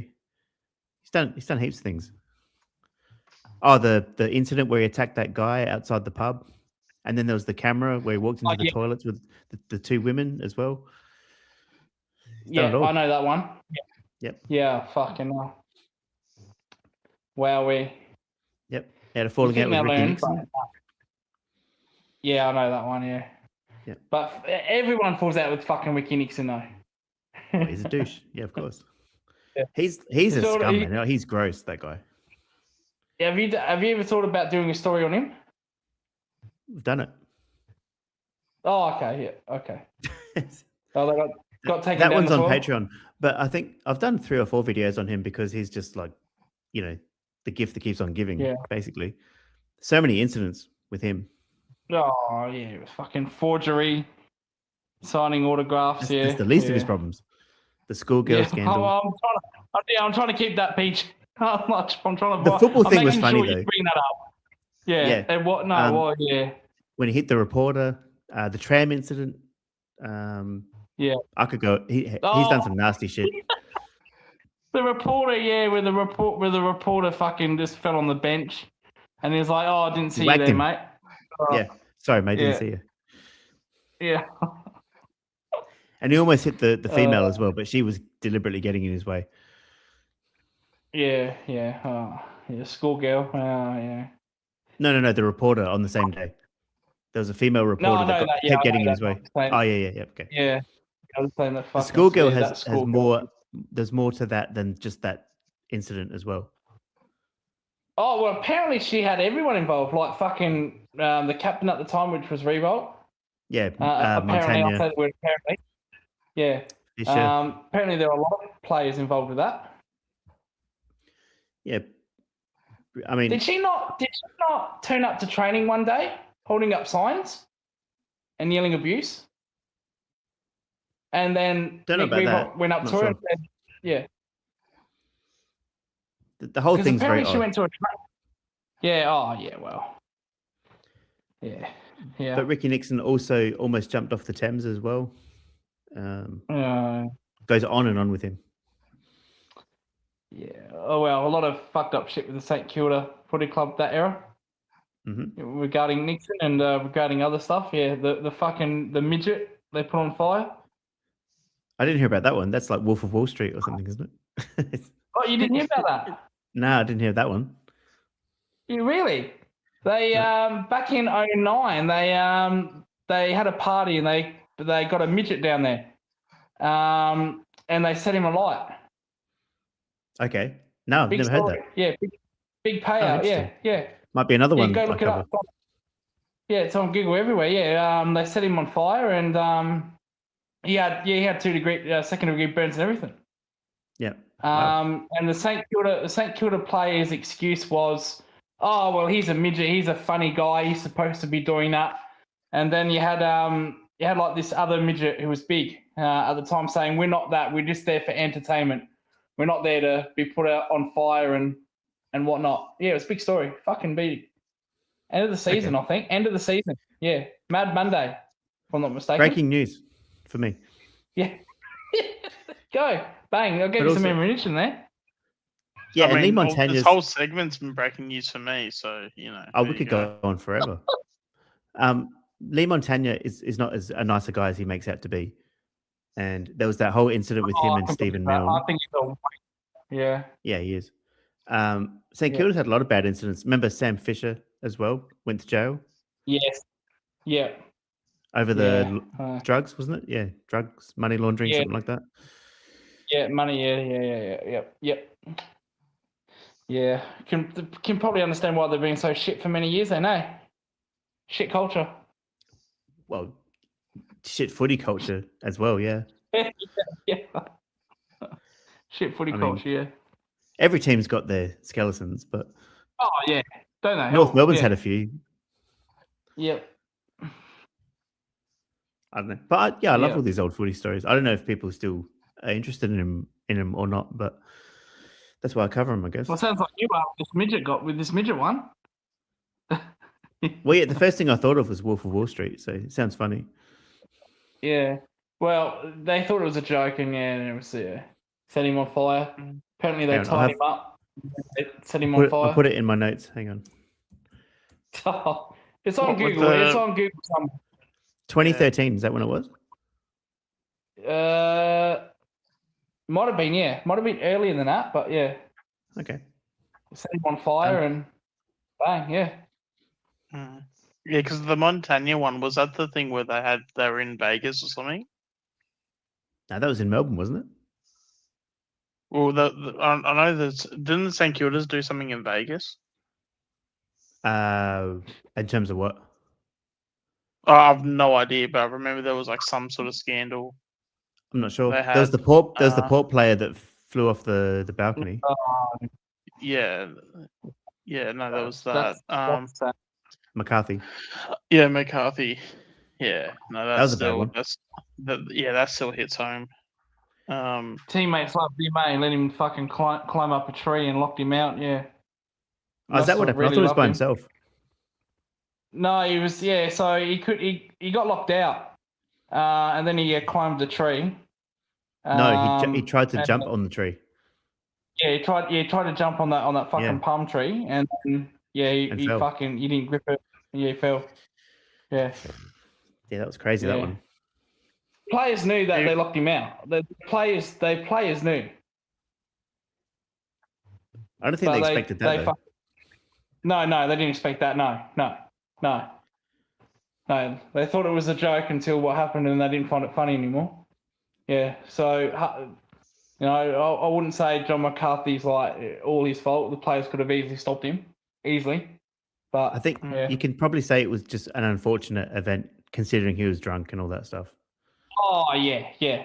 But if you knew a person was drunk though, you'd like if you're really his teammate, you'd try to get him home safe. Like I can see that the port player, like Travis spoken out, they were like laughing and joking, but like eventually, like come on, like look after him. If you still want to have fun with him, you can have fun with him, but make sure he doesn't put himself in those situations. They could have done a lot better that night. The Port Adelaide Players Leadership Group, a lot better. Could have saved his life, but yeah, because he was a former Collingwood player too. Yeah, they both gave tributes to him. Yeah, because I mean, I've actually had I think I've already said this story and stuff, but he was actually one of the first people that I actually spoke to personally, and like just one of the most like he was like fucking incredible, because with like myself, like I've got like a disability and I had a lot of anxiety when it came to talking to AFL players, and like just I will never ever say a bad word about him, like just because the way he's done nothing wrong. Yeah. Yeah, no, but I'm saying like the way he treated me was just like it was just fucking the most premium of premium, like and just had no right to spend really any time with me at all. And the fact that we even had like lunch for I don't know what felt like it was like more than half an hour. It was probably even like an hour. Like I just sat with like lunch with him. I was only like would have only been like 15 or something, and I was with my mum at the time, and it was him and another VFL player, and we just sort of just chatted, and like obviously he knew I had like anxiety and stuff, and just like being around players, it was like an awkward situation, and he was like, hey, you want to just sit down, we'll just grab some lunch, we'll just talk. And like I will never fucking forget that, like ever. Like for someone that has gone through many situations where I've had a lot of like issues with like anxiety and stuff, and I won't go into any other stuff, but yeah, you know, there's a lot of like mental sort of issues that I've had over the years and stuff, and the Why do you way watch that my he. channel then? I mean, technically, I only watched the one video. So, and Oh, to really? be fair, yeah, I've only watched the one video, which was Thought you were a the raving Pommy fan. one. Nah, not yet. But Okay. and I mean, with the way I was talking about it, sounds like I barely even watched that video because I didn't even know what the hell the talking was about the Swoop's house. So it sounds Oh, like you I probably barely hate watched my it channel anyway. then. No, I mean, at the end of the day, like, I actually might start watching some more content actually, because yeah, Well, you know, my previous one got terminated, so I mean, this is all Yeah. which was news. about. There's only like 10 videos at the moment. Expecting this one to be terminated, or no? That's gone now. You're good.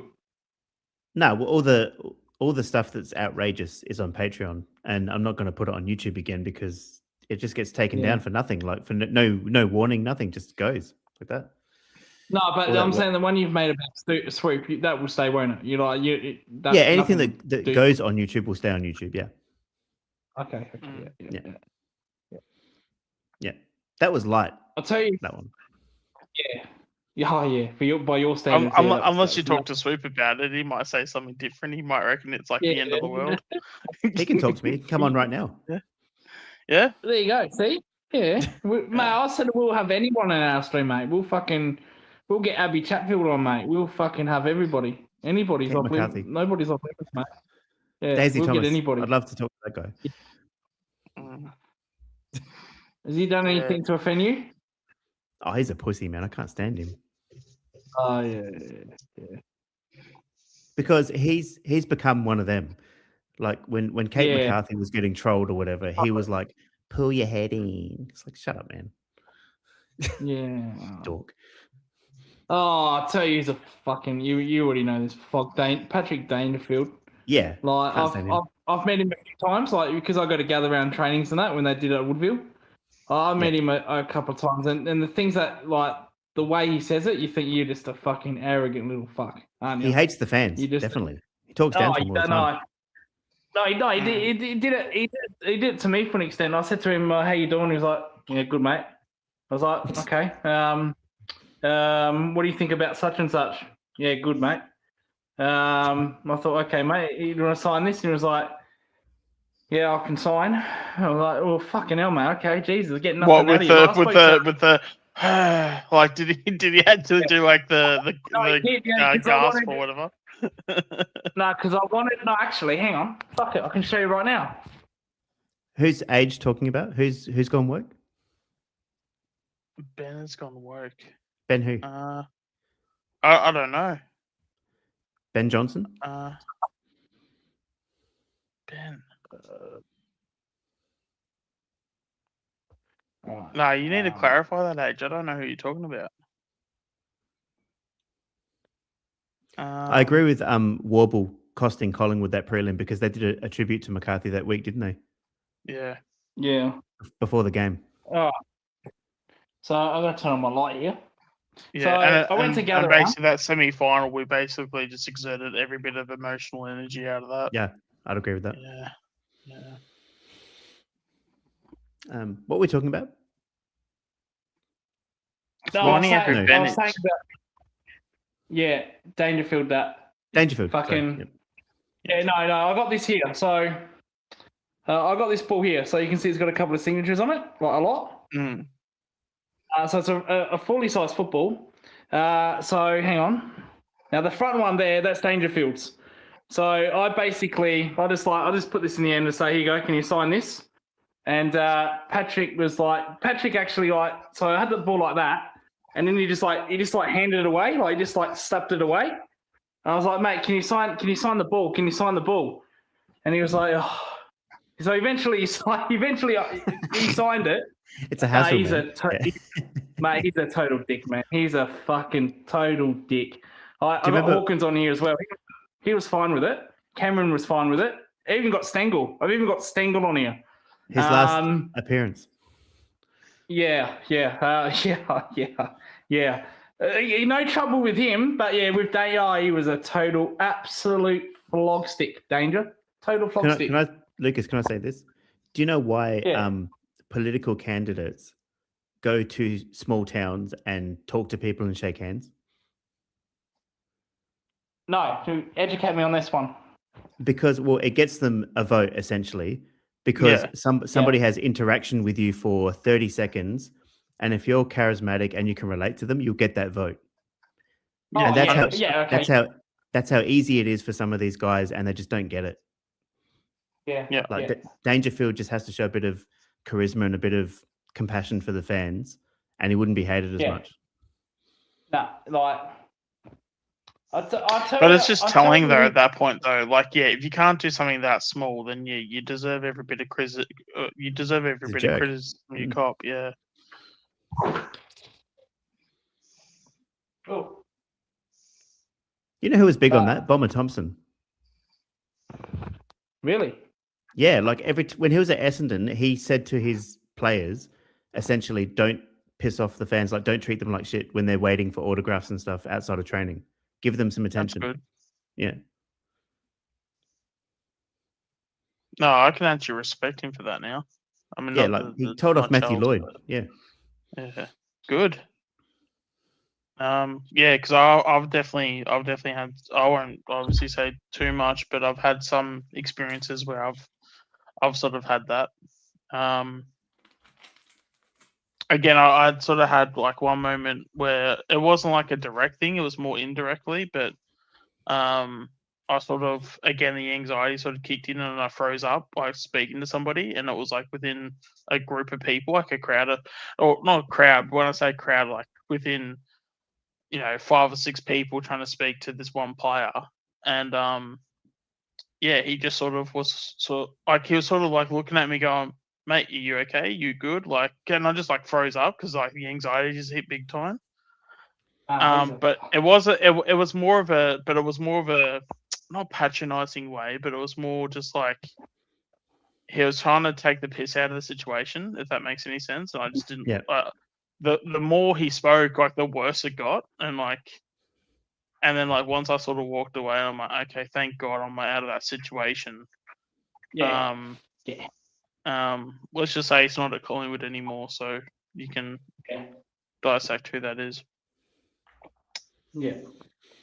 No, and there's some footballers that are great at that. Like, have you done any videos on Christian Salem hockey? Who? Christian Salem. No, what's he done? No. Because I met him at Gather Round as well. He was fucking like he's a Melbourne player. I have no interest in Melbourne players, but he was fucking great. But I spoke to him for like 5-10 minutes, just talking about random stuff that's not even fucking to do with like sport. And he said to me, he used to get the nickname Salem the Cat. And I said to him, Salem the Cat, where did that come from? And he was like, oh, you know the Sabrina the Teenage Witch?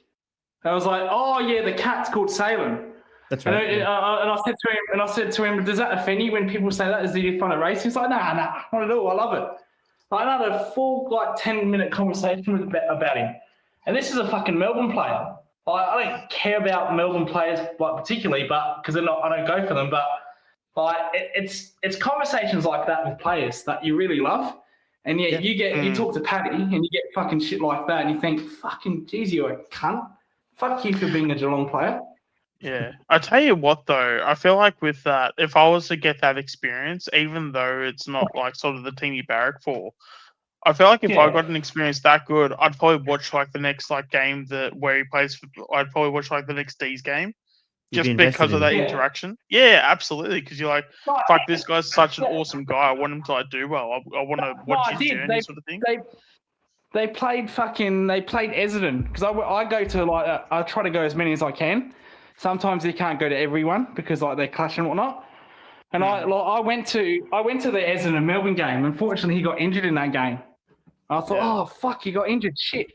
And he's only been back the last 2 weeks, I think, the last week or two. Yeah. So no, that was fucking fantastic. Like I said, it's Melbourne. I don't really care what happens to Melbourne if they win or fucking lose every game. It doesn't bother me. But it's interactions like that. You think, fuck, that's why can't you have that at our club? You know, why have we got so much fucking dickheads at our club? You know? Because of Chris Scott. No, I never met him. No, he didn't do signatures. He didn't No, do them at but all. that's why it comes down from the top. Yeah. Well, like Cameron was all right. Cameron was nice about it. Like, you signed the book. He's like, yeah, sure, mate. I'll sign it. But yeah, as soon as you can just tell. You can just tell. Like, if you say sign my ball, it's just the replies they give you, and you can tell what they're about. You're not fucking stupid, you know. Like, and you think, oh yeah, you're one of those guys. Oh yeah, you seem a good guy. Yeah. I thought they got a lot of media training, but 30 seconds of politeness means so much to a kid or a fan. Like, it's crazy, isn't it? It didn't bother me, Presto. If Dangerfield wants to say, oh, you fucking, I'm not going to sign it, you're a dickhead, so be it. No, but in general, I'm saying, probably I am, probably, I don't know. But no, that's true. Like, with a kid, like that kid, you know, meets your heroes, and because, like, especially if they're interstate, like, they don't get to watch your team. I don't get to watch Geelong every week because I'm interstate. I only get to watch them live when they come here. And like, for a kid that might see their team only fucking twice a year live, you know, it's pretty. Yeah, it's a big thing for them when they meet their players. And then they give you shit. The only thing I'll say on this is that Michael Jordan used to stop signing things because people would just sell them. So I kind of get it in that instance. Yeah, absolutely. With AFL players, I get that. I get that point of view. Yeah. But I don't. You know, and players like gather around when they go in tents, and like fans used to bring like fucking 20 cards of the same player, and they'd get him to sign it. No, I'd never do that. I don't think I've ever though, like I said, I bought in those fucking cards from the advertiser, but I never got any signatures. But I don't think I've ever bought a pack of footy cards and said, "No, I'm going to get him to sign it." I don't think I've ever done that. I've got this wizard hat here. I've got this wizard hat that I wanted Nick Watson to sign. I stood in line for fucking an hour because he was a popular player. And I got to the tent. And I was about to walk in. Security came and said, "Oh yeah, no more. We want to move on." I'm like, "Mate, I'm fucking right in the tent. All I got to do is sit down." He's like, "Nah, we're cutting the show." Oh, you fucking dickheads, man. Like that's the only merchandise I think I've ever taken into someone is a wizard hat, and I wanted Nick Watson to sign it. Yeah. And that's the closest I got to get to fucking meeting a player, except for like McKerry and fucking Jimmy Webster and Salem, but I didn't get any signatures from them because I didn't even know who the fucking two St Kilda blokes were, obviously. I didn't even know who Salem was, to be honest. I didn't even know who he was. Yeah, I've never been big on autographs and stuff like that. I think every event that I go to, like a concert or something, I just want to get some kind of merchandise. But I haven't wanted signatures even when I was a kid. No, I'm more. Yeah, I'm kind of the same. Yeah, I mean, I was like that. I mean, I did want signatures as a kid just because I thought it would just be cool just to have it. Just to look back on it. But but I feel like once I was I feel like I was going consistently to an AFL game in 2017, and I valued, instead of the signature, I valued the conversation more. Yeah, I'd rather just have a chat with, you know, certain player and just see how they're going, how they're doing, and just for how's your season going? How are you going personally? You know, how's even just talk about life, if anything, you know, just it sounds strange, I know, but it's like wanting to just be that sort of caring friend. Yeah. Do you know who's really weird to talk to? You probably would remember him, surely. Remember Graham Johncock? Oh, Stiffy. Yeah. I got stuck talking to him one day at some expo that I was at. And I was like, "Hey, how's it going?" And he's like, "Yeah, good." I'm like, "How the Crows going?" "Yeah, good." And then he started talking about my job that I was doing at the time. And he's like, "So, what do you do?" And I just told him, and I was like, "Yep." And we didn't really like say anything. It just kind of went weird. And then I was like, "Okay, well, I've got to go now. So good seeing you." You did that to him. Yeah, this was like 16 years ago. Yeah. You did it the other way around.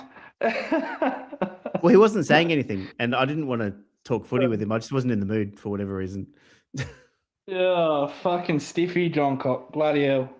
You don't hear him much anymore, do you? No, he played for a while too. He did. Played over Yeah, 10 he years. did. He played in that. Yeah, in that prelim era where they made 2 prelims. Yeah. Yep. And he would have played in the Yeah. 09 semi-final too, right? He would have, yes. Absolutely. Probably was Yeah. playing on Jack Anthony. Yeah. Probably was. Is Age going to come on for a little bit? And then I'll head off after that if he's going to come on for a chat. Yeah, hopefully. I mean, it's been about Good half old an hour. I stick- think he good said old he was going stiffy. to come on. Bloody Come hell. on, Captain Grumpy. Yeah, But, no, they're like- talking about Alan Border. Apparently, Alan Border wasn't He's- great. He's still alive, isn't he? Yeah. Alan Yeah. Border, yeah. Who Yeah. died? Yeah. Murph Hughes died, right?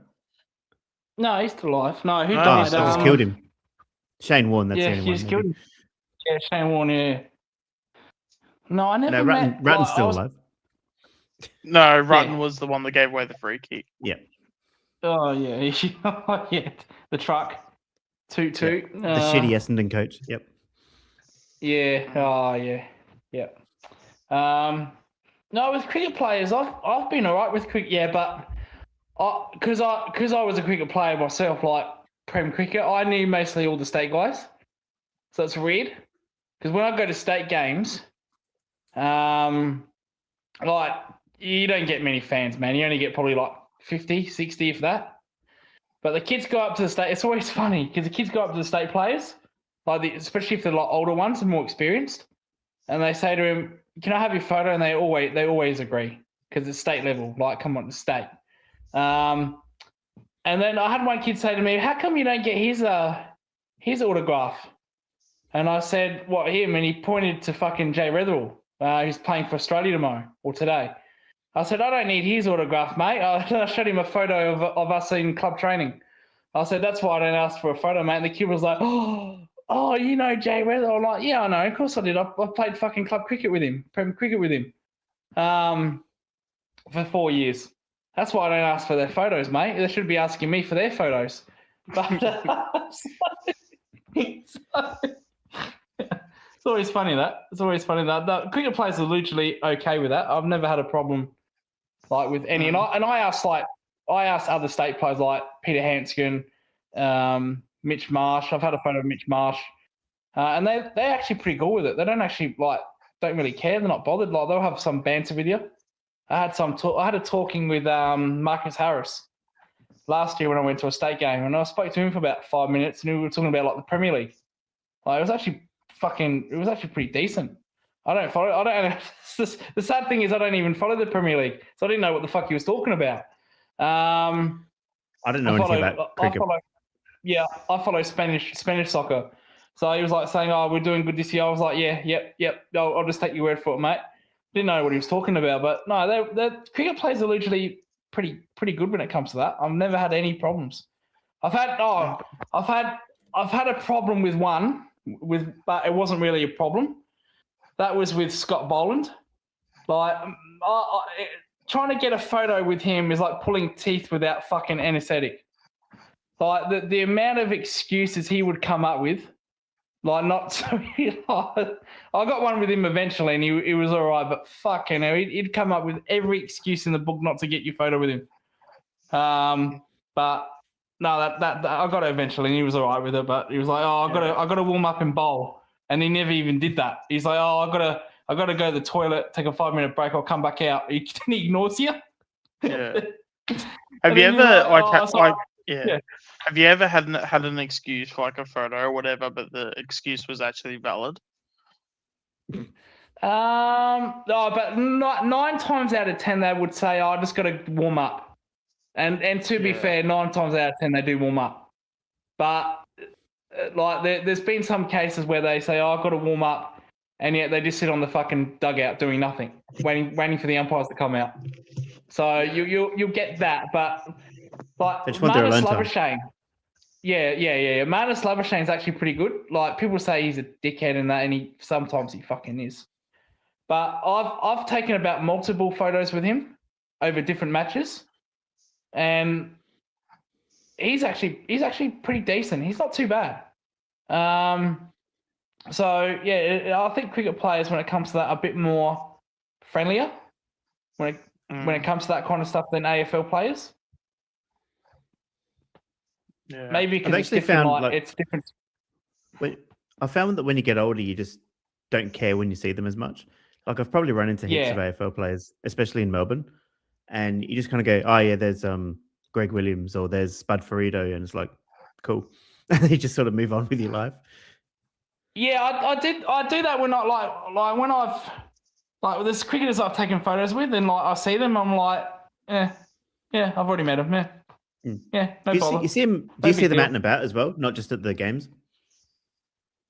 So in my profile photo, the one on the right, that's Jason Senga. He's a state player. He plays for the Redbacks. And so that was in Adelaide, that photo. And yeah, we fucking I was there for a coaching event because I'm a coach. And he came along, just in the middle of nowhere. He wasn't there for the coaching. He just happened to be there. And I've spoken to him, and I was like, "You want a phone?" I was like, "Yeah, sure, mate." So yeah, you see him around. You'll see the cricketers around in Adelaide sometimes. You won't see footy players. I've never seen see a lot of them a at the Crows shops. or Port Adelaide.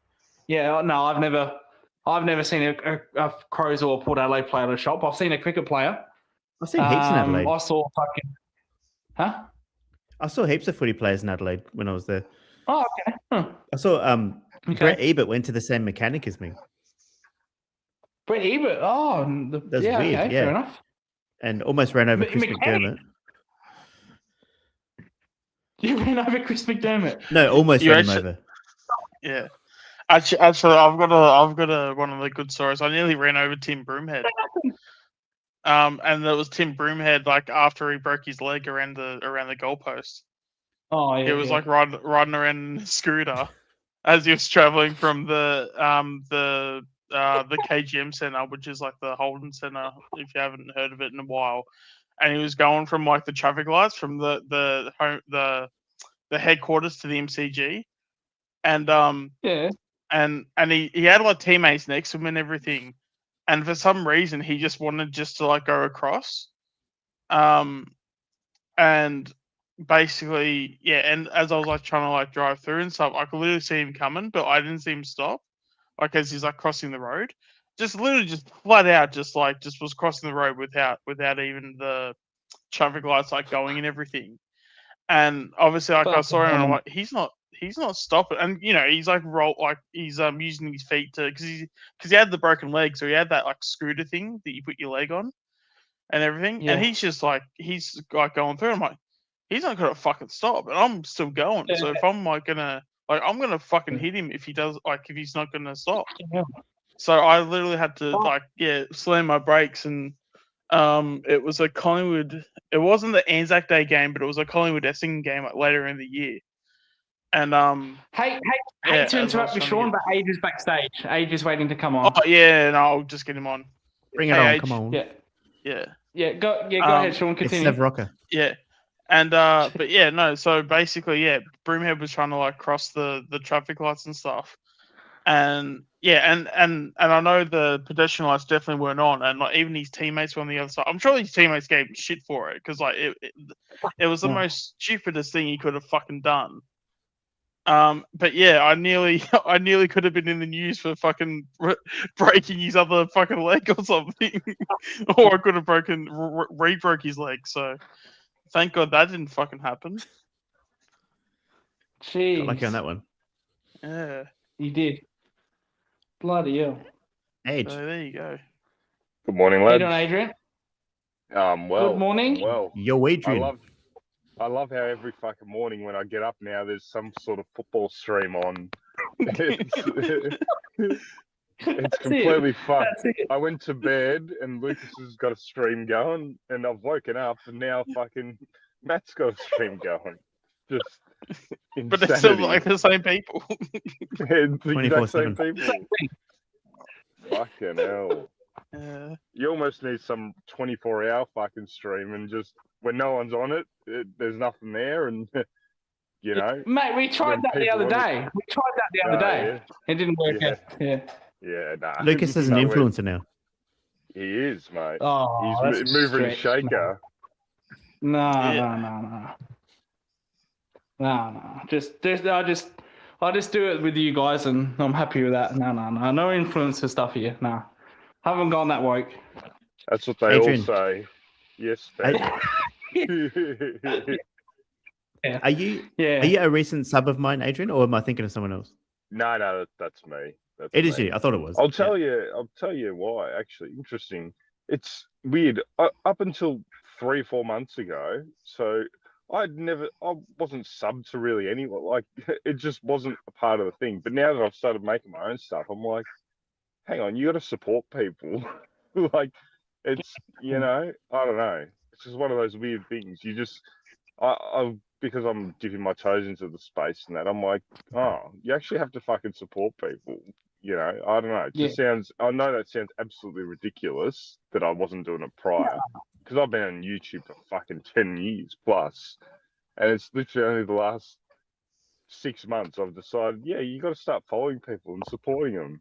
So I'm yeah, just looking at your channel. especially now. your shit, especially your stuff, mate. Fuck, that's you yeah, fucking sensational. I used to love your old shit.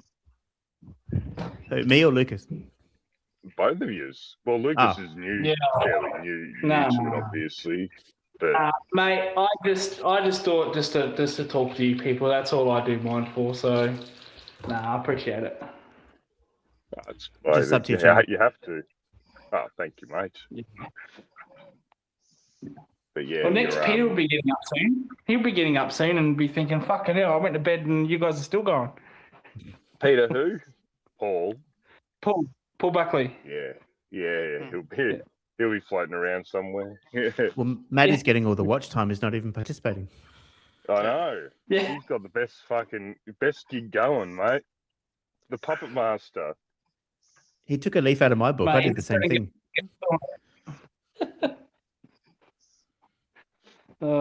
What's that? I missed the last bit. Were you talking about AFL players around town or something?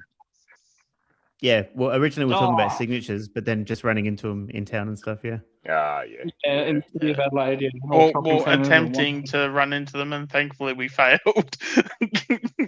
What did you do? Oh, the broomhead ping. Yeah. Bloody hell. Poor bloke, that's the last thing you would have needed. Yeah, I know, exactly.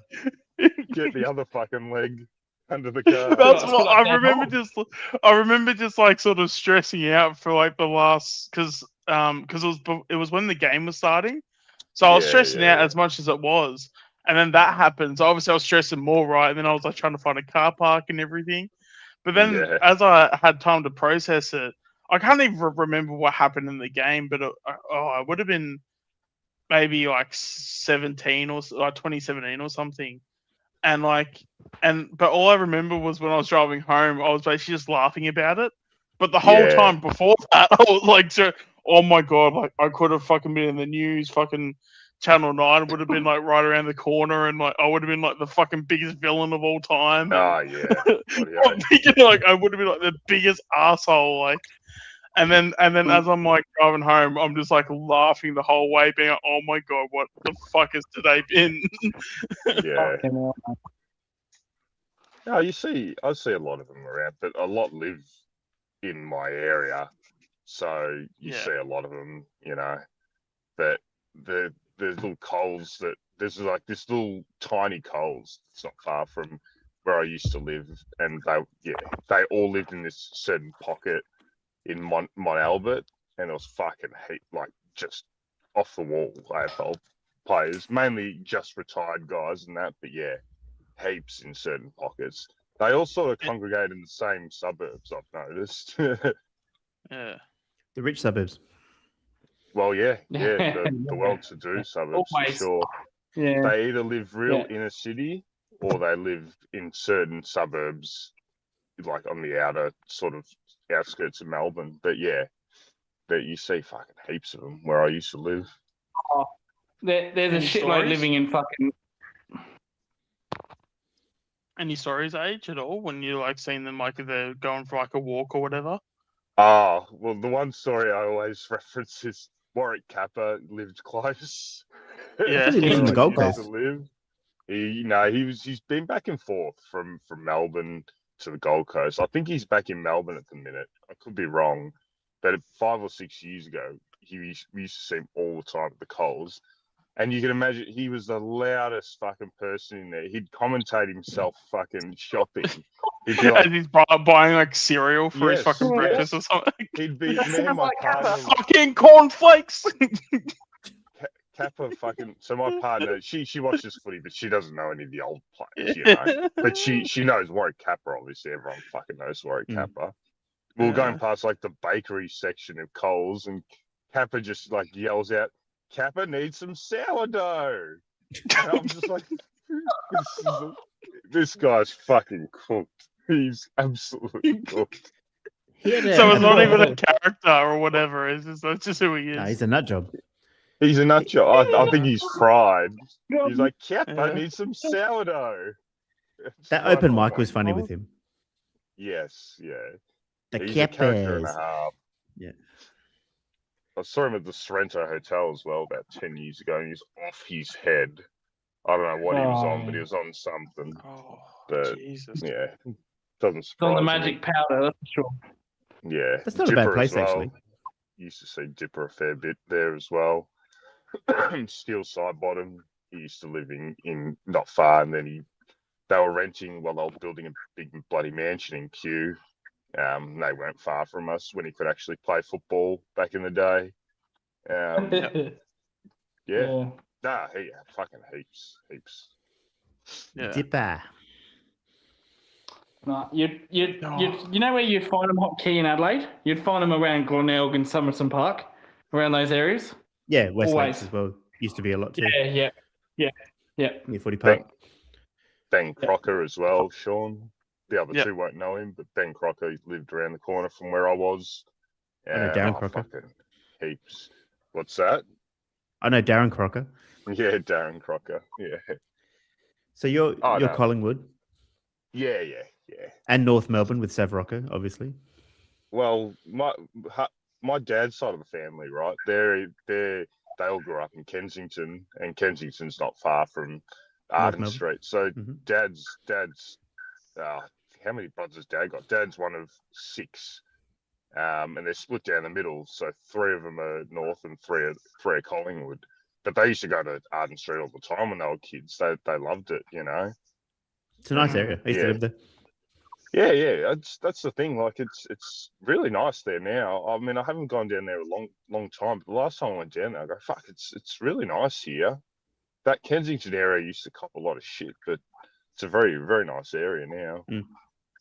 Kensington, Flemington, those sort of ways. Yep. Full of doctors and surgeons nowadays, mate. You know, like there's Some of it. Yeah, it's bloody beautiful area now.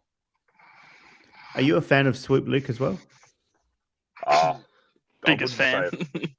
wouldn't say I look, put it this way. I don't like watered down fucking Nah. positive crap. Good. If someone's shit, tell them they're shit. Tell me they're shit. Yeah. Don't tell me, he's doing this well. Okay, and what about these 18 things he's doing fucking shit house? So I struggle with those guys, you know. And again, they're gonna, their content is good for 80% of people that are just casual supporters, and you know, they just want to, Just watch want something information. related. Yeah, Yeah. exactly. But for the diehards, I've noticed the diehards can't cop your Swoops of the world, which is fine. It is what it is. But no, I just can't do it. I've tried. I tried so many times, and I'm just like, I cannot sit through this and be told a lie. You Yeah. know. No, I agree. And you're a North man, like you would know. You guys have been struggling for a while, and obviously it's not as big a club as Collingwood, but there'd be nothing to shit you more than people telling you how well you're going when you fucking Clarkson hated got him. Yeah. 7 wins for the year or something. It's like, no, we're not going great. we're fucking mediocre. Call it as it is, But yeah, that's why I love Lucas as well. Lucas, his team's fucking top of the ladder, and he's still like, nah, this guy's shit. Nah, he's not good enough. But you have to be like that, mate. Yeah. Not everything's fucking perfect. Not everything's fucking perfect. Even when you're top 4, not everything's going well. This player doesn't deserve to play, or this guy needs to do better, or what's happened in this guy's form. Not this whole, everything's going great guns down at Geelong, I got a mate like that. I've never heard him say a fucking bad word about Geelong in the fucking 25 years I've known him. I'm just like, say something negative about your fucking club, mate. It ain't all sunshine and rainbows. No, not at all, mate. Yeah. You know what's funny about that? That's pretty much a one-eyed supporter. And my grandpa used to be like that. He only watched Crows wins. And that's it. And no other games. Just he did occasionally, but he taped everything that was Crows winning only. And I'm like, how can you watch this? You got to experience the highs and the lows, man. What the hell? You don't enjoy the highs if you don't experience the lows. Yeah, some of the best games are losses. My whole childhood, mate, and you're a bit older than me, Hot Key. My whole childhood is Collingwood losing. So from I was born in 1990, but didn't really start watching until 95, 94, 95. So from 95 to fucking 2001, we fucking were lucky to win a bloody game of football. But all that years of just being fucking mediocre made me appreciate when we actually started coming good, Do you know what I'm finding with you guys, you Collingwood supporters, is that most of you are about 30, 40-ish, but a lot of you don't know much about the 90s because Collingwood weren't that great, and you started following around the Brat Pack sort of era. Well, Shawnee's a little bit younger than me, so he's had all the good times, Shawnee. Mick's older than me, I think, but he didn't watch much of the 90s as far as I know. Mick's late 40s now, I think. So definitely older than me. I also like the fact that the second I was born, that's when Carlton became shit. So the second I existed, Carlton were fuck it. We're just that thing called success. We're just not gonna go fucking near it. So I'm like, awesome, thank you. Wait, are you Carlton? No. No, but I'm just saying I was born in 95. And sorry. Yeah, I thought this whole time I thought maybe I had your team wrong. Okay. No. But no. And it's actually kind of funny because there's actually a good story about that actually. Because my godmother, she was actually a Carlton supporter, and she was one of those complete nuffies, nuffy Carlton supporters. She'd go to every game, even interstate and all that stuff. And basically, long story short, she took me to she took me to, maybe it was the grand final parade, but it was a family day event, and apparently her it's not her biggest achievement, but her biggest achievement just with me was the fact that she was able to. Apparently, I was able to be held by Stephen Kernahan. So apparently the fact that I was in his arms or whatever after the 95, I'm assuming it was maybe after the 95 grand final, or it was a family day or something. Yep. And I would have been a few months old. But then ever since that happened, they've been shit. So, sorry, but not sorry. You know what's funny about that 95 grand final? The day after, they'd been up all night partying, and some of them went on the Sunday Footy Show. And I think it was Mil Hannah that was falling asleep on the panel. Yeah. And he had sunglasses on, and I think Christo was barely talking because he hadn't slept and he was hungover. Yeah. It's a pretty funny conversation, that one. Yeah. Fuck. You would not get away with that nowadays. No. Fucking hell. It's funny. Mhm. They used to try. I think the players tried to make the great grand finals after the grand final in the last collective bargaining agreement that they wouldn't like all other than club responsibilities, all media responsibilities should be like gone because obviously they just 1 minute after the grand final, you can imagine the amount of drugs they want to take. So, but yeah, obviously they're just like, nope, you've still got commitments after the granny. So now it goes all the way up till like Well, you know the what they end do of now? October They go to the middle of the ground and sit there, don't they? after the game and shit. Yeah, When it's empty, they sit there with the cup and meditate or something. yeah. All this woke But- Yeah, shit. meditate. That's the word they use. Let's soak it in, Craig McRae, 101. Yeah, it's done great guns for us since then. But, Yeah. But you know what McRae did that year, though, don't you? He used to. Have you seen that documentary? He had that thing where every time they won a final, they ticked off this gold sort of step or whatever it was. Ladder. Yeah. yeah. The ladder, yeah. Is that Yeah. right? Yeah. Yeah. Yeah. Yeah, so for like each win, they would spray paint like the rung of a ladder. Yeah, the best player I think got to do it, right? yeah. Something like that, yeah. Or just they picked out a player that was influential. I know Bobby Hill did one of them.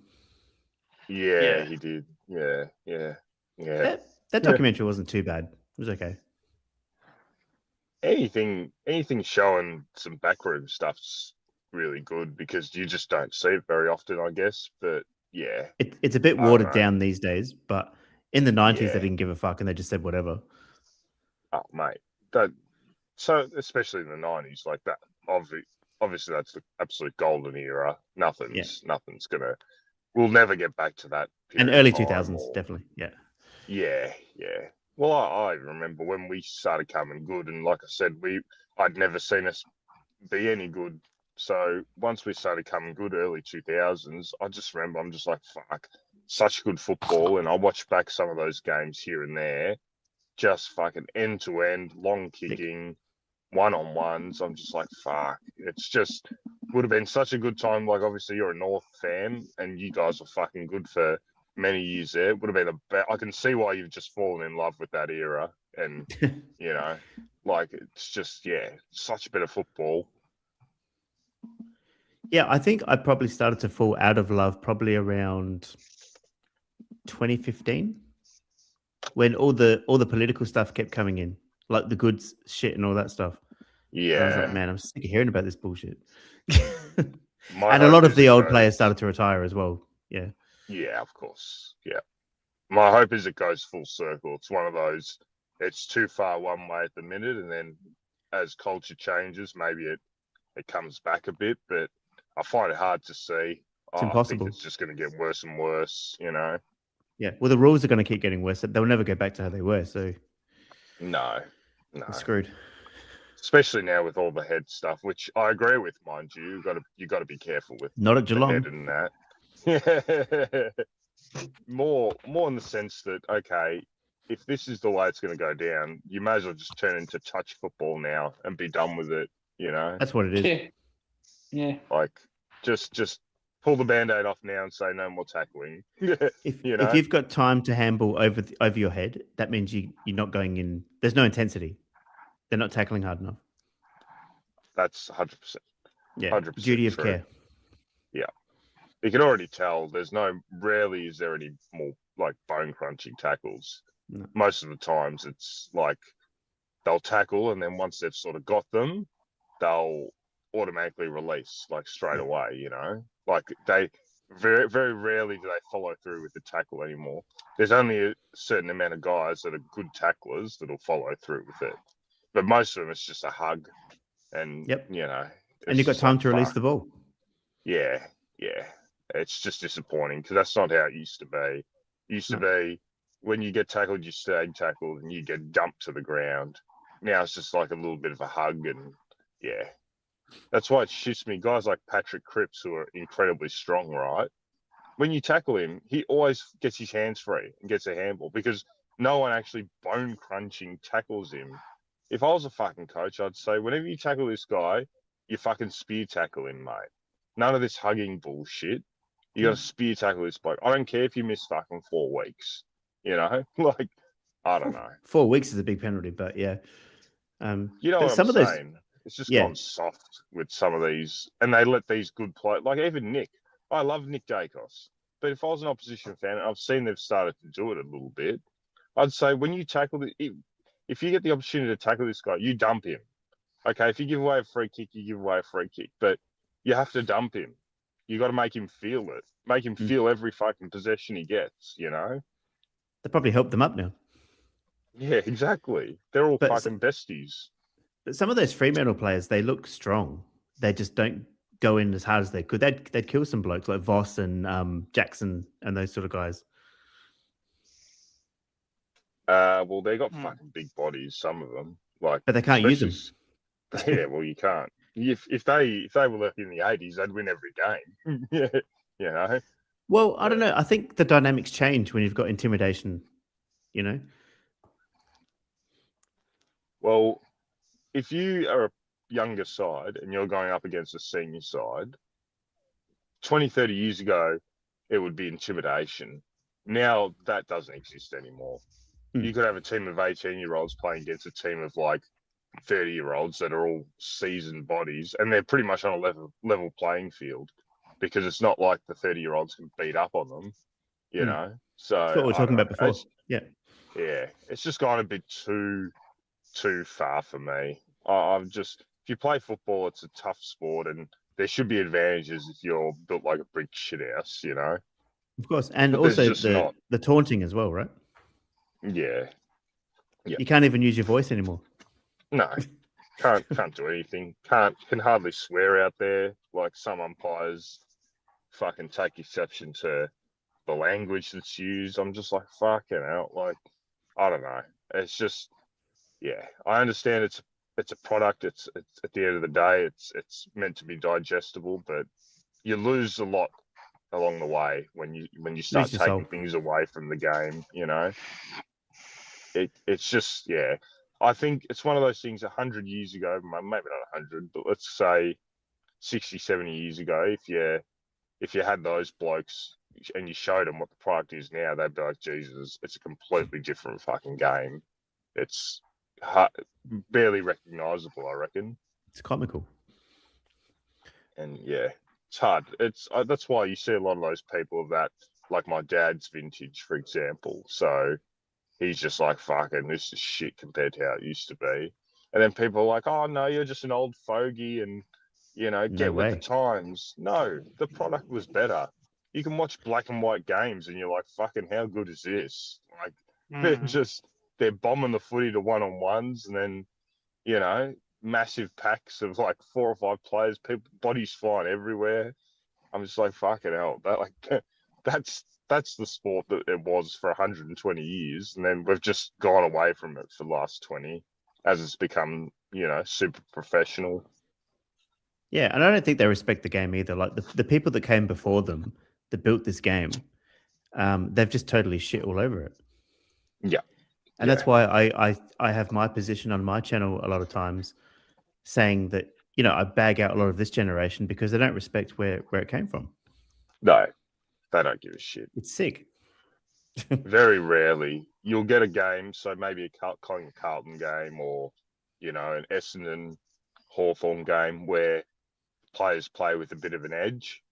But for 95% of the time, there's no edge to the game. It's just, yep, all right, these are our processes. Go out there and play, you know. But you just lose. You've lost so much with the system.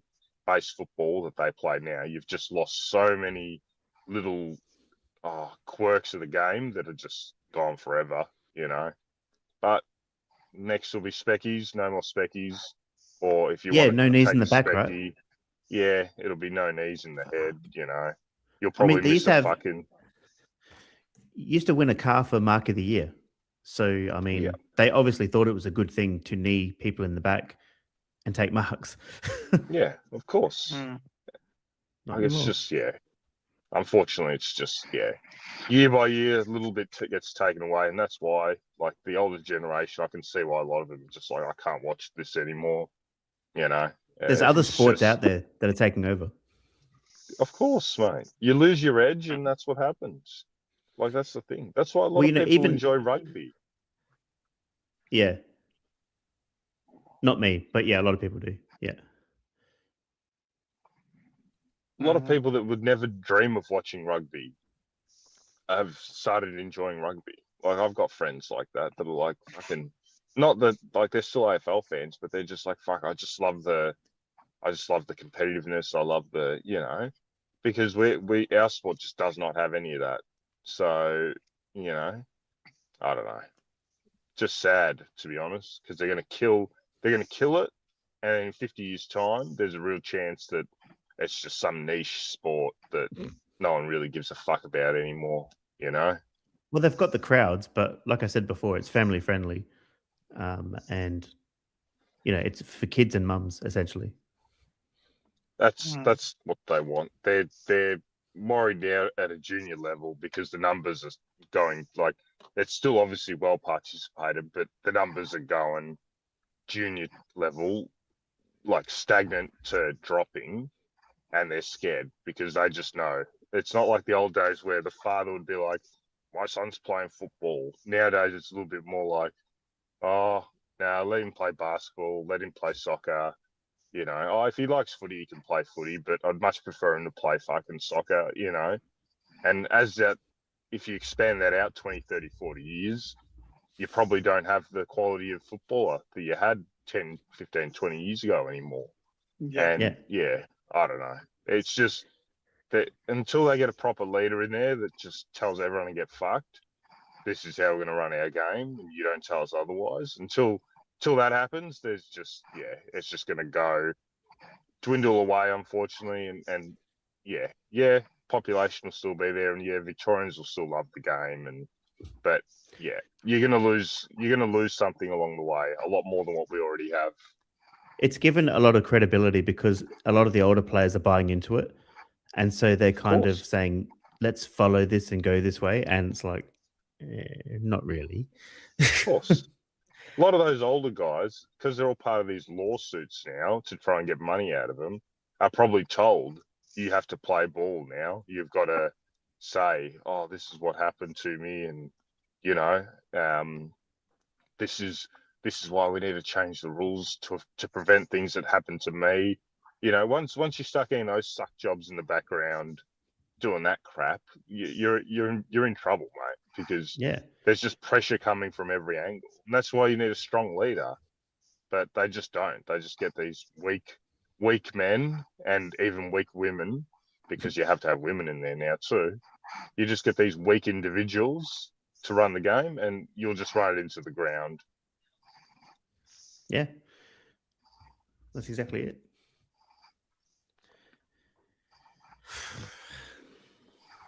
Unfortunately, snoring in the background. No. No, I'm all good to go. I was actually going to say, do we want to talk about I don't even know the guy's name, but I think is it Paco or something like that. Like he's been getting a bit of attention lately, given Paco Luciano. Is it whoever the Black American dude. is? Yeah, the American dude. I've done a video on him before. Yeah. Yeah. I just in terms of I just always hate how we just sort of pander to those types when it's like they take interest within 5 minutes. Yeah. We take interest within 5 minutes. Sorry. These people take interest within 5 minutes, and we just want to instantly just cater to them. I figured out why. Why is that? Because here's my theory. My theory is that people have an undying need to educate others. So when he comes out and he goes, "Oh, what's this about? What's this Tony Madra, Gary Ablett? What's this shit?" And then people will be like, "Oh, bro, you got to watch Gary Ablett. He's the best." And it's like people have this weird fetish with helping others and educating others. Like, why the hell would you bother? Like, you know everything about the sport and you're trying to educate some dipshit who doesn't even care about it. Yeah. Go for my team. Go for my team. He didn't pick a team for the first 2 months. Okay, smart, mate. Yeah. Smart. See? Yeah. Nah, he's a knob. I can't stand that dude. And to make it worse, it pissed me off when Triple M gave him credibility as well, and Kane Corns and Yeah, Xander didn't he? Maguire. Yeah, He was on didn't he go on the SEN show? one morning. Yeah. Yeah, I was driving Yeah. to work one day. He was on SEN. I'm like, who the fuck is this knob end? And it's like, oh yeah, fucking hell. do you Here remember we what he go. said? No. It was something along the lines of Kazi Pickett. He's a beautiful human being. I love that guy. Shut the fuck up. Typical American attitude. Fucking hell. Yeah, but Oh. not only the radio station, but then they kept talking about him for a few weeks, like Xander Maguire on like a review show, like the weekly kind of review with Kane Hmm. Corns, and he mentions him out of the blue. I'm like, why are you giving this guy Crazy. credibility? Crazy. Yeah. Just yeah. It's funny because they'll thumb their nose to like actual really good content creators out there. They won't give them the time of day. They'll just call us all nuffies. But then Yeah. if you're black and American and you're from fucking Seattle or wherever he's from, you get highlighted, Like Yeah, I don't know. some just people even madness. sent him Guernseys as well, but Of course they fucking Yeah, do. Quainer sent him a signed Guernsey. Fucking idiot. Like, fuck off. had to be Quainer too, didn't it? Yeah, of course. Mr. Handbag himself. Oh. But you've Yeah. also got that end of the spectrum, and then you've got Caden McDonald, who sucks off all the players in Melbourne, Oh yeah. and plays Guess Who with them and all that kind of shit. Oh, cringe, mate. Fucking cringe. That's the word, isn't it? Yeah. Fuck me. Just have a fucking opinion instead of trying to suck these blokes off, mate. Fuck me. I don't know. I can't even explain it. It's nauseating. Like, it literally is them kind of just sucking each other off for an hour. Yeah. And worse. Nah, because I mean, there was even at one point where they even had a video. I feel like might have been a couple of years ago, and they did like I can't remember if it was like a Q&A video or something, and they were sort of like basically, long story short, they were talking about who are the most or the people you would have thought that would have been a shit bloke, but they weren't a shit bloke. And they can't fucking name Dangerfield. Like, and I want to sit there, oh my god, okay, all right. Off we go. Doing something else now. It's the old, here's the script, lads. You Yeah. follow that script to a T, all right? Like, it's just, it's mind-numbing. But they do It's it just- to the point where it's like they don't like. Surely they go to bed and they at least struggle a little bit to sleep. You know what I mean? Like it's like A piece of them I dies. don't know. Yeah, like it's just gotta like, and again, like I don't know. No, there's no way they fucking say this shit and they fucking believe, even if it's like a part of them doesn't agree. But like, yeah, I don't know. Like, there's just like random stuff that they just like do, and it's just But the AFL players buy into it. They love it. They do.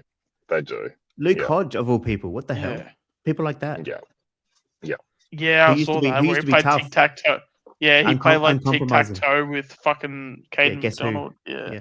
I guess Yeah. well, it doesn't fucking matter what game it was.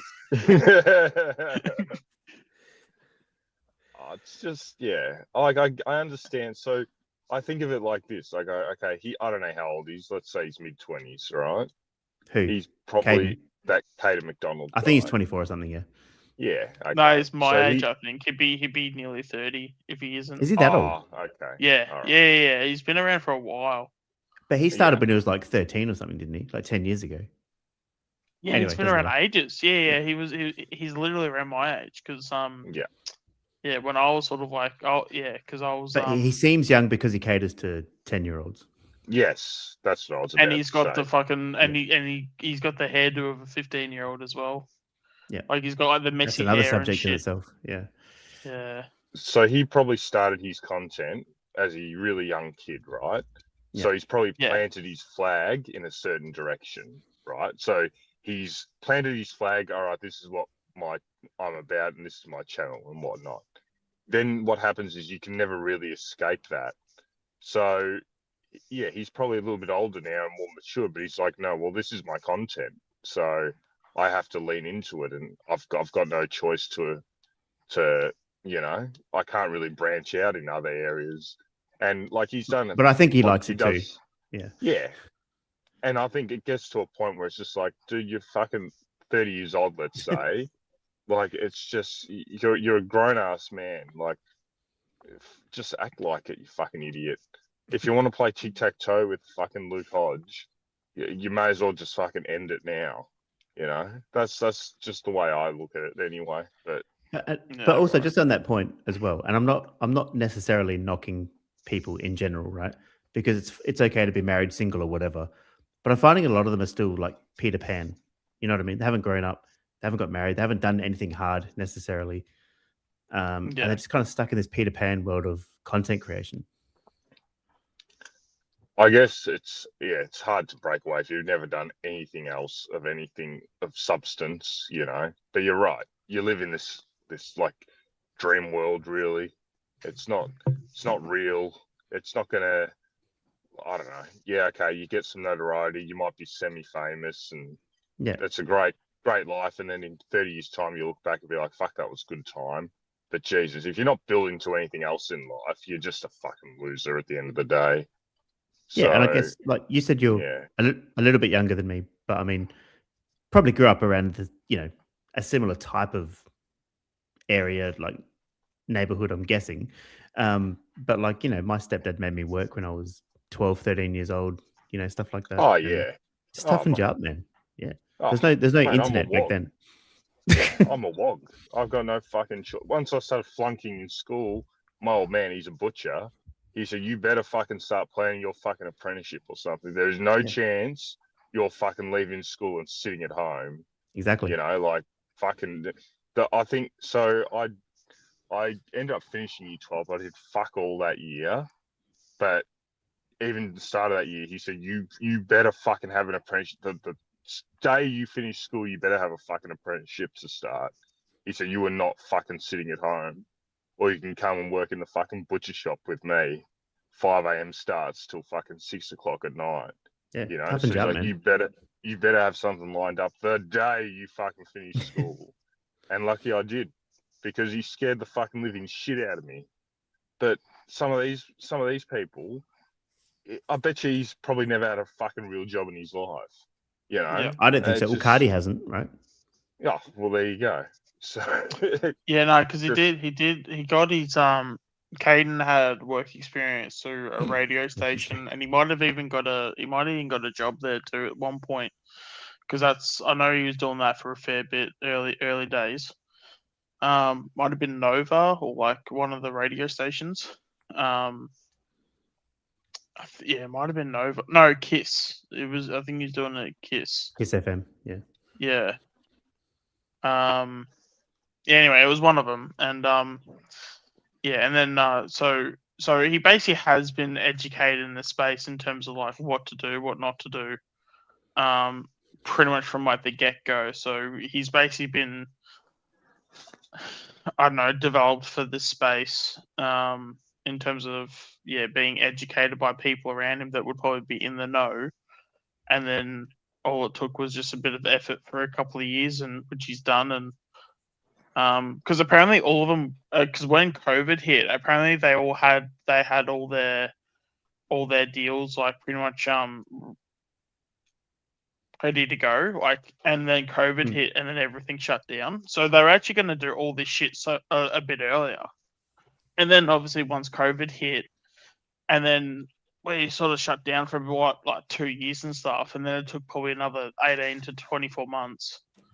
And then they got the original offers that they got back, and now they're just fucking everywhere. But content exploded in 2020 because everyone was at home as well. So they were doing a lot of stuff, from their houses and shit. But I think, I don't know if you agree with this, but I think as a young man, right, when you first become an adult, there's certain things you have to experience. And I think some of them work-wise is you have to work in a factory, you have to work at night, you have to work in a cold fridge to know kind of what the world is like, if you know what I mean. Like working with assholes and working with hard people that teach you from a young age what hard work actually is. And then you kind of build your life from there. You know what I mean? Absolutely. Yeah. But it doesn't happen anymore. No.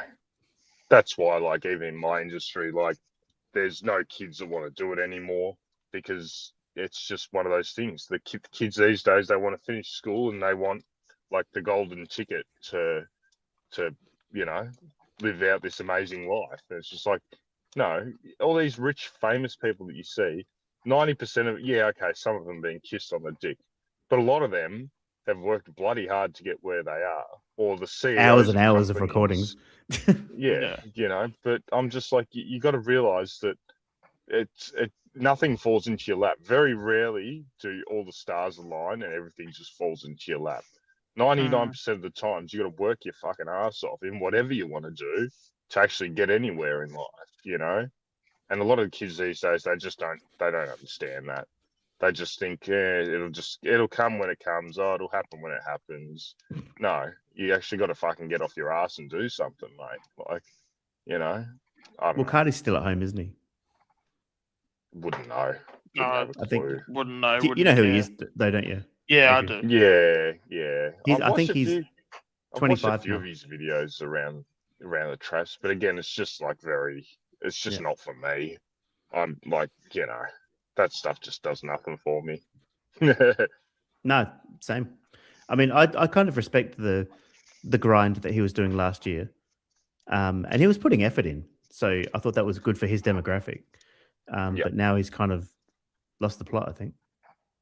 What's he been doing recently? Just falling into depression. nothing good. Yeah, but what, is he still making stuff or no? He's back to stepped doing live away? streams now after about a month. Okay. And he said Okay. that the channel's going to be bigger and better, but I guess we'll see. Yeah, It's one of I those know. things. I know. I've made plenty of those videos and did fuck all about it. Look at me now. Fucking I haven't can- done Live content in stream. 2 fucking years. I can Yeah. see why he's like that, though. And I'm not saying I would be, but when you're sort of at home at that age and not really doing anything, it's not good. You know what I mean? Like he needs to get away from his parents and his content and do something else. Sometimes you just need the rocket. That's the thing, Yeah. The parents tell you, mate, you're out of the house. And it's just like, what? They'll What never do you it mean? though. Yeah. Yeah, but some kids actually do need that just to get them going. Like I've had mates like that. They've stayed at home until they were like, fucking 34, 35. I'm just like, Whew. what are you fucking doing, That's a man? bit embarrassing. Like, they're wogs. All my mates are wogs, mate. Like we're all fucking wogs. So it's a bit Yeah. different. You either get the really strict ones or the really fucking cuddly ones, Yeah. But I had the strict ones, and some of my mates have got the my son can do no wrong sorts. So, but it's funny. The ones that had the slightly stricter parents are all the ones that are doing better. So go figure. Interesting. I I want my money, fucking. Who would have thought? The ones that had to work are doing well. There's no cash here, Robbo. Yeah, exactly, mate. Well, you're Albanian hotkey, aren't you? Yeah, I'm very European. Yeah. Yeah. That's. So I get all that. You're extreme wog, mate. Yeah, because a lot of my grandparents on that side, they're pretty similar to the Italians and the Greeks of that era. Yeah, of definitely. course. Yeah, Yeah. of course. It's all the same shit. They came over by boatmen. Of course, with one shoe, mate. And my cousins, Saki, Vlaki, and Lucky. That's the best movie. Oh, fucking hell. Very good. What did Dipper say? His parents got married by proxy over the telephone or something. Oh, yeah. My grandparents, they were an arranged marriage, one of my grandparents. Yeah. This is the shit that people they don't understand. This is real life.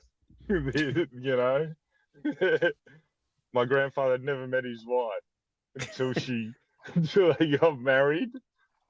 Her wedding photo is her just in her fucking town in Italy with bombed fucking buildings in the background. In the background, yeah, that's funny. A war going on, and they're complaining about social media. Yeah. And she was sent on a boat as a 17-year-old to Australia, having never met her husband, and then moving in with him, and then just starting a life. This is real life. This is what Yeah. these fuckwits don't understand. That's real life, not this Yeah. bullshit that's out there. You know, like, oh, it's just fucking But funny. you know what's funny? I've got some family in like Kosovo, and you know, Yeah. in the '99 Grand Final, Jim, I don't know if you remember this, but they kept on going back to the guys in Kosovo, like the Australian soldiers. And I actually had No. watch that Grand Final. I wonder if they kept it in. Actually, thinking about it. But yeah, there was a war going on at the time, Of course. and It's like real I had life, family over mate. there. Yeah, Yeah. Real life. That's what people. but yeah, don't just remembered it understand. now. During the Grand Final, they kept going back to the soldiers, waving at the camera and shit. Yeah. Okay. Yeah. See, it's funny because you're right. You just forget all these things. You know, it's just I don't know. Life's tough, but you need to experience it. You can't just Yeah. Well, like you Billy can't just Ocean go says, through nothing. when the going gets tough. Yeah, Of course. Hmm. I think a lot of people these days they just don't. They don't. I see apprentices, young guys. I'm just like, fuck. You don't give a fuck. You're here because your parents have forced you, you know. But you don't really give a shit, you know. I don't well, an know. apprenticeship's difficult, no matter what you do, right? Yeah. Oh well, but you know, some kids are just not interested. I'm just No, that's like, what I mean. fuck. They have to be committed, otherwise, there's no point. Yeah. I don't know. I feel for the next generation. I think we're gonna have a lot of really just people that just provide nothing in the world. Yeah. Yeah. And do you know how we were talking about Parko, the American guy? When he started Yeah. covering footy, for the first couple of weeks, he kept saying Gary Albert. And he was like, Gary Albert. Gary Albert. And I was like, dude, you better shut the fuck up or else. Oh, it's funny. That pissed me off, man. Albert. Gary Albert. Wanganeen Miller. I'm surprised he hasn't been given the corporate box for every fucking game yet. Oh, I think they went off him to because Australia, don't give him mate. any ideas, Age. Don't give him any fucking ideas. I think they went off him a little bit though because he started to change his content. Like he keeps on putting up Really? different things like basketball and soccer and shit, which is nothing to do with Oh, footy. I don't blame him. He's probably just like, why the fuck am I wasting my time here? You can't change your niche. You've got to stay on the same thing, otherwise people will just turn off. And I think that's Of what he course. started to do. Yeah. Yeah. At the end of the day, it's just an Australian game. I hate how this, you know, okay, I understand you want to try and get some exposure elsewhere, but come on. Like, it's just an Australian game. Americans are never going to buy it. No. You'll have a portion of them that might be like, oh, this is a bit interesting, but at the end Kevin of the Sheedy day, tried we're this not already. gonna- Yeah, it's been tried a million times, and it doesn't matter what they've tried, it just hasn't taken off because it's part of culture. Something that's part of culture is never gonna like expand. You know, it's so deeply entrenched into like Victorian, South Australian, West Australian, Tasmanian culture. Like it transcends sport. It's part of the culture. It's part of being a Victorian, being a South Australian. You know. Definitely. That's why I don't understand the people that have lived here their whole life and they might have parents that love footy and they just got no interest. I'm just like, how is that even possible? Like, to me, Yeah. it just doesn't make sense. It doesn't compute, you know? I'm like, yeah. Because I feel like we have a society where it's like we don't sort of like, again, I feel like tough love is such a lost art. And when I say tough love, obviously it's, I mean, you sort of know tough love is sort of dead when people think of tough love and there's like, oh, but you shouldn't be abusing your kids. Like, if your first thought is like abuse when you think of tough love, then you've never fucking experienced tough love before. Yeah, You great know, point, like Sean. it's like, yeah, it's like I've said it for such a long time now. It's such a lost art, and that's the thing. And again, but at the same time, if you think you're getting tough love, but really you're just getting abuse, well then yeah, you should be getting help because abuse is never fucking okay. But like tough love is also not abuse. Of But course. I feel like but they tend to mix the two as like the same. Like, Yeah, or yeah, it's just I don't know. It's that shit's like always like annoyed me. But 'Cause, also, yeah, I like, think as you yeah. there's No, kind you of go. like one other thing as well, where you probably won't agree with this, but I guess growing up in the 90s, like I had a pretty good childhood mostly, with a bit of bullshit, a bit of, I guess you could say, abuse or neglect or whatever. That probably held me in good stead for who I am today, funny enough.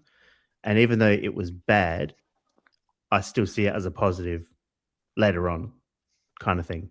So it's not to say that Mm. people should do it, but it is kind of to say that maybe we're just built a little bit differently. Do you know what I mean? Oh, of course. Yeah. Yeah. Like my parents But you were can't encourage it, sort of thing. Yeah. no. My parents were awesome parents, but they were fucking tough. But Yeah. I look back now and I think, fuck, they're good parents. You don't realize until you have children of your own. I'm like, fuck, they were good parents. They fucking did everything for us, but they were fucking tough, Yeah. And I'm just like, that's the best way. What you don't want is you don't want to be the great parents and my kids love me and like, of course your kid's gonna love you, but what I mean is Basically, like what Fly would do. yeah, just constant cuddling and that. I just think Yeah. it's setting you up for failure. That's just my read on it. And again, what the fuck would I know? But I'm just like, Yeah. nah. I try and do it with my daughter. I'm just like, yeah, I love her to bits, but fuck, she's gonna need tough love. Like none of this fucking yeah, I don't know. I just Well, we can you see don't the wanna results of mollycoddling right now. yeah, So exactly. Mm. That's what worries me because I'm seeing this generation of kids that have like sort of grown up a bit now, and I'm like I'm not sure they're getting raised correctly. And again, what the fuck would I know? But I just think there's some fundamental things that have gone wrong along the journey with a lot of this stuff. And like I said, I think I was raised perfectly. Am I a perfect fucking human? Absolutely not. But Jesus Christ, I've got respect and tolerance and patience and all the important things you need in life to actually get somewhere, as compared to others who are just like these complete messes of people. And then you trail it back and you're like, oh, they were never actually taught any of the fucking life lessons you need to actually succeed in this fucking world. They were Yeah. just given this, like I said, the golden ticket and everything's sunshine and fucking rainbows. And then they get out in the real world and the first person takes advantage of them and they fall to bits. Like, I don't know. I can't remember who said this, but someone years ago said, pretty much along the lines of life is tough, so that's kind of why you have to be that way. Like if it was easy and sunshine and roses, then I guess you can be soft, but life isn't like that. So you have to act accordingly. You have to adjust to adapt to it, right? Of course. You Yeah. can't survive. You cannot survive in the real world being like I see myself as a pretty nice person, but I know if I took that into business, because I run my own business, Yeah. if you're I took fucked. that into my business life, I would get torn up, eaten alive. Like that's just the reality, because that's what people will do. They'll see your kindness and all that as a massive weakness, and you'll just get taken advantage of. So that's life. You have no choice but to, if you want to succeed, you have to have a level of fairness, of course. Yeah, okay. You can be a great person. All those things still apply, but you need to have an edge to you. If you don't have an edge to you, you'll get chewed up, spat out, eaten alive, and you'll get nowhere in life. And that's why I come back to it. Most of the successful people you see have gotten there just through fucking hard work and playing their cards right and playing the game where they've needed to play the game, being ruthless when they've needed to be ruthless. All the things that they've needed to do at the right time, they've actually done, and they've had the tools to do it, instead of just being the individuals that just, like I said, fall to bits the second things get a bit tough. They just fucking drop their bundle and they're finished, And yeah, I don't know. I know not all people can be equipped for that, but yeah, we're just breeding a generation of just fucking soft, weak people. Yep. 100%. And there's one thing that you probably notice is that when things fall back on you and you have to solve it, it doesn't matter how you Yeah. feel. course. Either you solve it or you don't, and you lose. You know what I mean? Of course. So You don't get anywhere. that's You kind won't of get anywhere. how we grew up. That's how it was. Yeah. Yeah. You know. Yeah, but I You kind of just- feel like even when it comes to like even like YouTube and stuff, like I feel like all the content creators like they're getting like super young and they're only getting younger basically. But because with YouTube, like I feel like when it first started out, it was originally this whole thing of like, yeah, I'm gonna showcase like my talents and I'm gonna showcase my abilities and like all these things where I feel like especially when like TikTokers come in and all you got to do is just like move around and like move your arms and your legs and stuff and do TikTok dances and stuff. Like Yeah. but like people don't have the distinction of like, when you look at like the red carpet, you got all these celebrities walking down the red carpet. When you have a phone camera in your face, it doesn't matter like because it's a phone camera, but it's like there's like this delusion, whatever you want to call it, of like you're the celebrity, if that Yeah. makes any sense. But that's the It's thing, like grandeur sort of stuff. Yeah, like when you're the celebrity, like like and let's be honest, there are some actors out there that aren't really that talented, but like You think? it's a whole nother level. It's a whole nother level when it's just you and your iPhone and you're just recording yourself, and then you go do like, and that's like you're not even doing your dance. You're just moving your arms and legs around, doing a stupid dance. But then it's like you're expecting to be treated like a fucking celebrity when it's like you're the furthest thing from it. Like. Yeah, it's gross, man. And it's this it's this encouragement of being so, the self-importance goes like so, it is so like is risen to the point where it's like, yeah, you feel you're putting yourself in this environment where it's like you need to be treated like this celebrity when that could not be further away and is in such a level of delusion that it's just like unfathomable. Like the fact that and again, it's like the fact that we also are in a world where we have to accept everybody for who they are, what they are, and that. But it's not even like for their backgrounds or anything like that. It's also who they like. We have to accept who people are as people, if that makes any sense. So when there are people that are,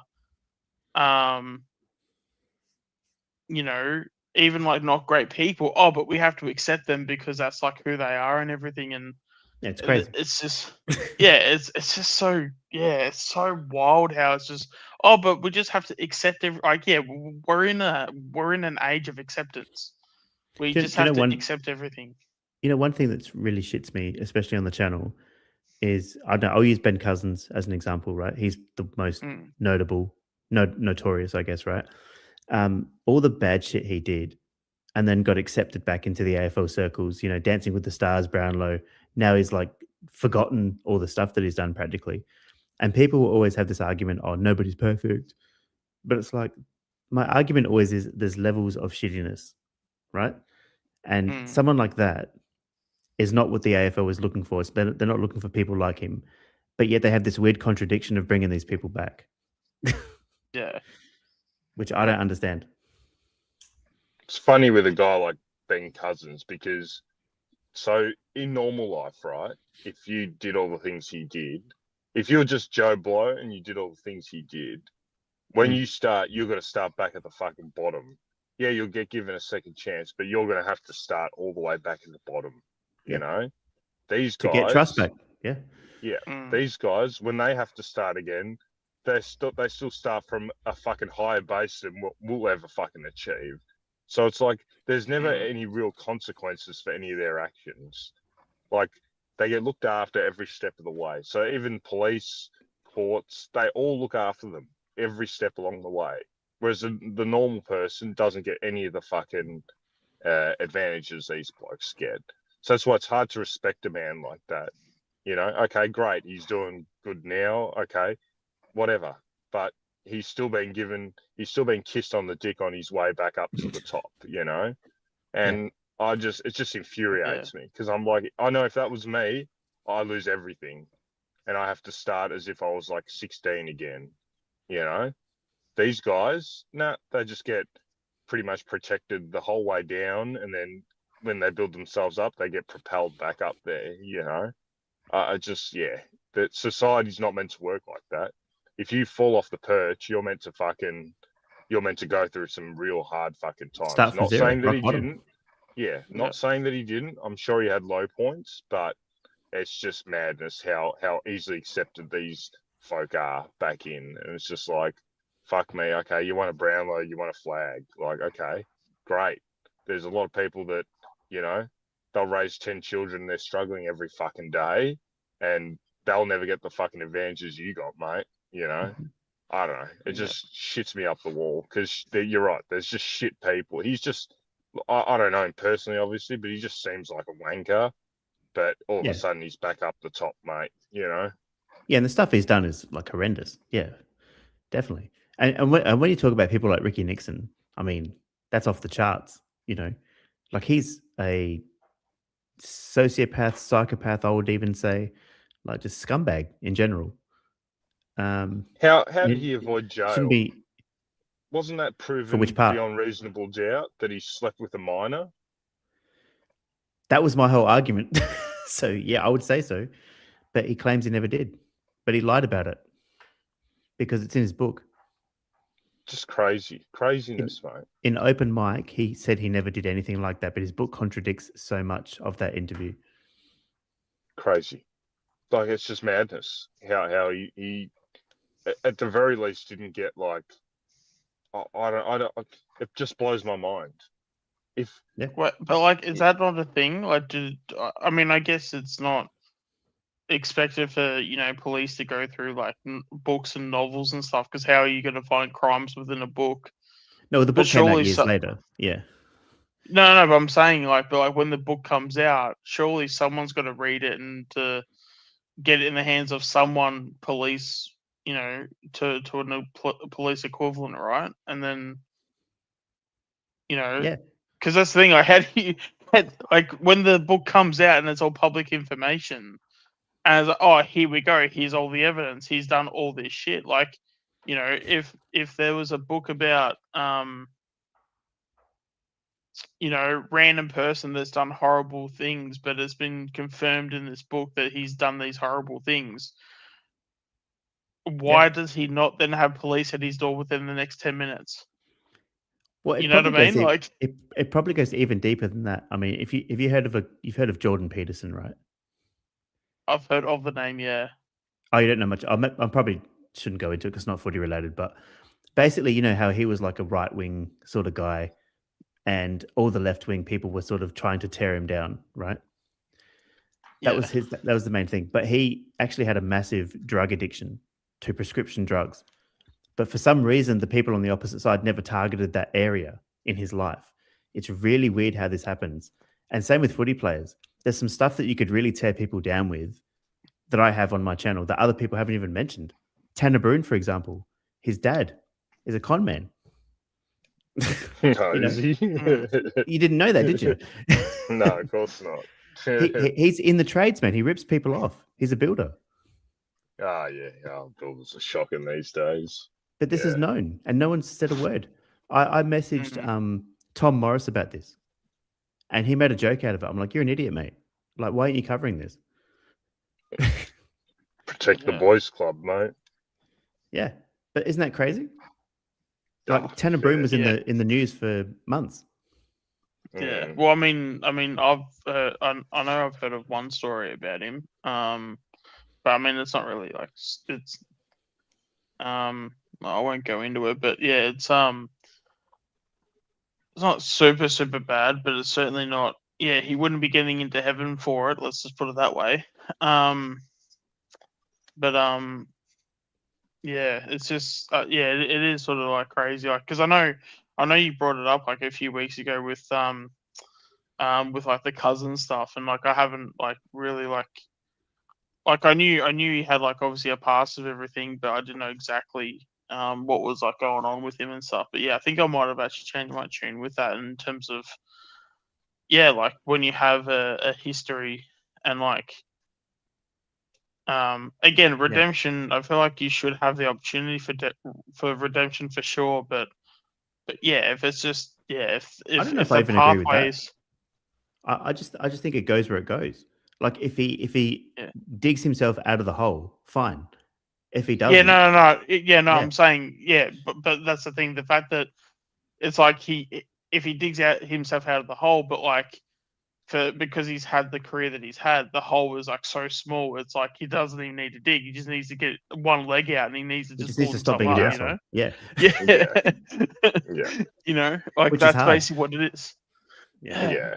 But I think that's more to the point. Just how easily they get off, like how easy the comeback is for a lot of these guys. You know, that's why. Like I look at an example like Bobby Hill, just to bring it back to footy. Like, you know, you had a lot of supporters like, oh, if he has a block of 3 weeks and trains and then he'll be back in our forward line. I maintained from the start. I said, you get this guy out of the fucking club. Simple. Yeah. He's not. What he's doing is not good enough. You get out of this club. No, like you just let's give him a block of 4 weeks and then he can play VFL. No, get out of the club. He's I not said serious. it from the fucking start. You get rid of him. You've got 40 other blokes there busting a nut, and they see this dickhead doing fuck all, getting paid more money than what us guys will ever see in our life. And this is the piss take, and you want to give him second chances and do this and do that. No, get the fuck out. Get someone in, even if he's a quarter of your ability, but he's got the work ethic, for fuck's sake. Hugo Hagen, right? Oh, Taking the piss. Start on that fuckwit. You know, I'm just like, people don't understand. No, treat them like adults. Don't treat them like fucking children. You It's know, fucking insane. oh, you know, he'll get better and he'll be back soon. No, he won't. He's not going to get better and he won't be back soon until he gets kicked on his ass. And then inevitably you'll hear the story next year of Bobby Hill training the house down and clubs looking for opportunities. I can Nightclubs, guarantee yeah. it. Oh, yeah, well, that too. But yeah, you know, that's what's going to happen. I've seen this story a million times. They're not fair dinkum until they get cut. And that's what would have happened back in the day. Of course. I think, was it Mickey Malthouse, Pagan? All these guys were ruthless for that sort of stuff. The art of Sheedy. coaching, mate. Yeah. Dropped Derek Kickett for the grand final. I mean, Yeah, fuck. Yeah. and he wasn't as lazy as Bobby Hill. No. He could at least fucking front up, mate. But yeah, I don't know. It's just, yeah. The older I'm getting, the more I'm realizing once you start living your own life and you start seeing how these others act, you're just like, Jesus Christ, they really do get kissed on the dick every opportunity they can. Yeah. This is today's footy.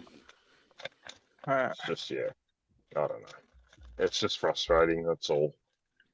Anyways, gents, I got to fucking start work in 10 minutes. I better sleep. Yeah, I shall. Leave yous to it. You finishing up, Sean?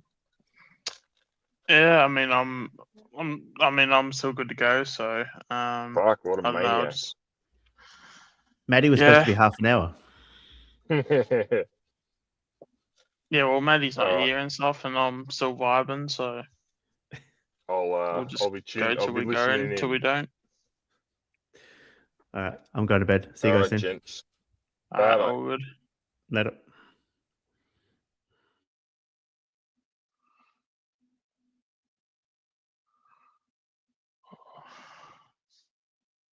All right, I guess that's the end of the stream. We'll see you guys later. Make sure to like and subscribe, and we'll see you guys another day in time. All right, go Pies.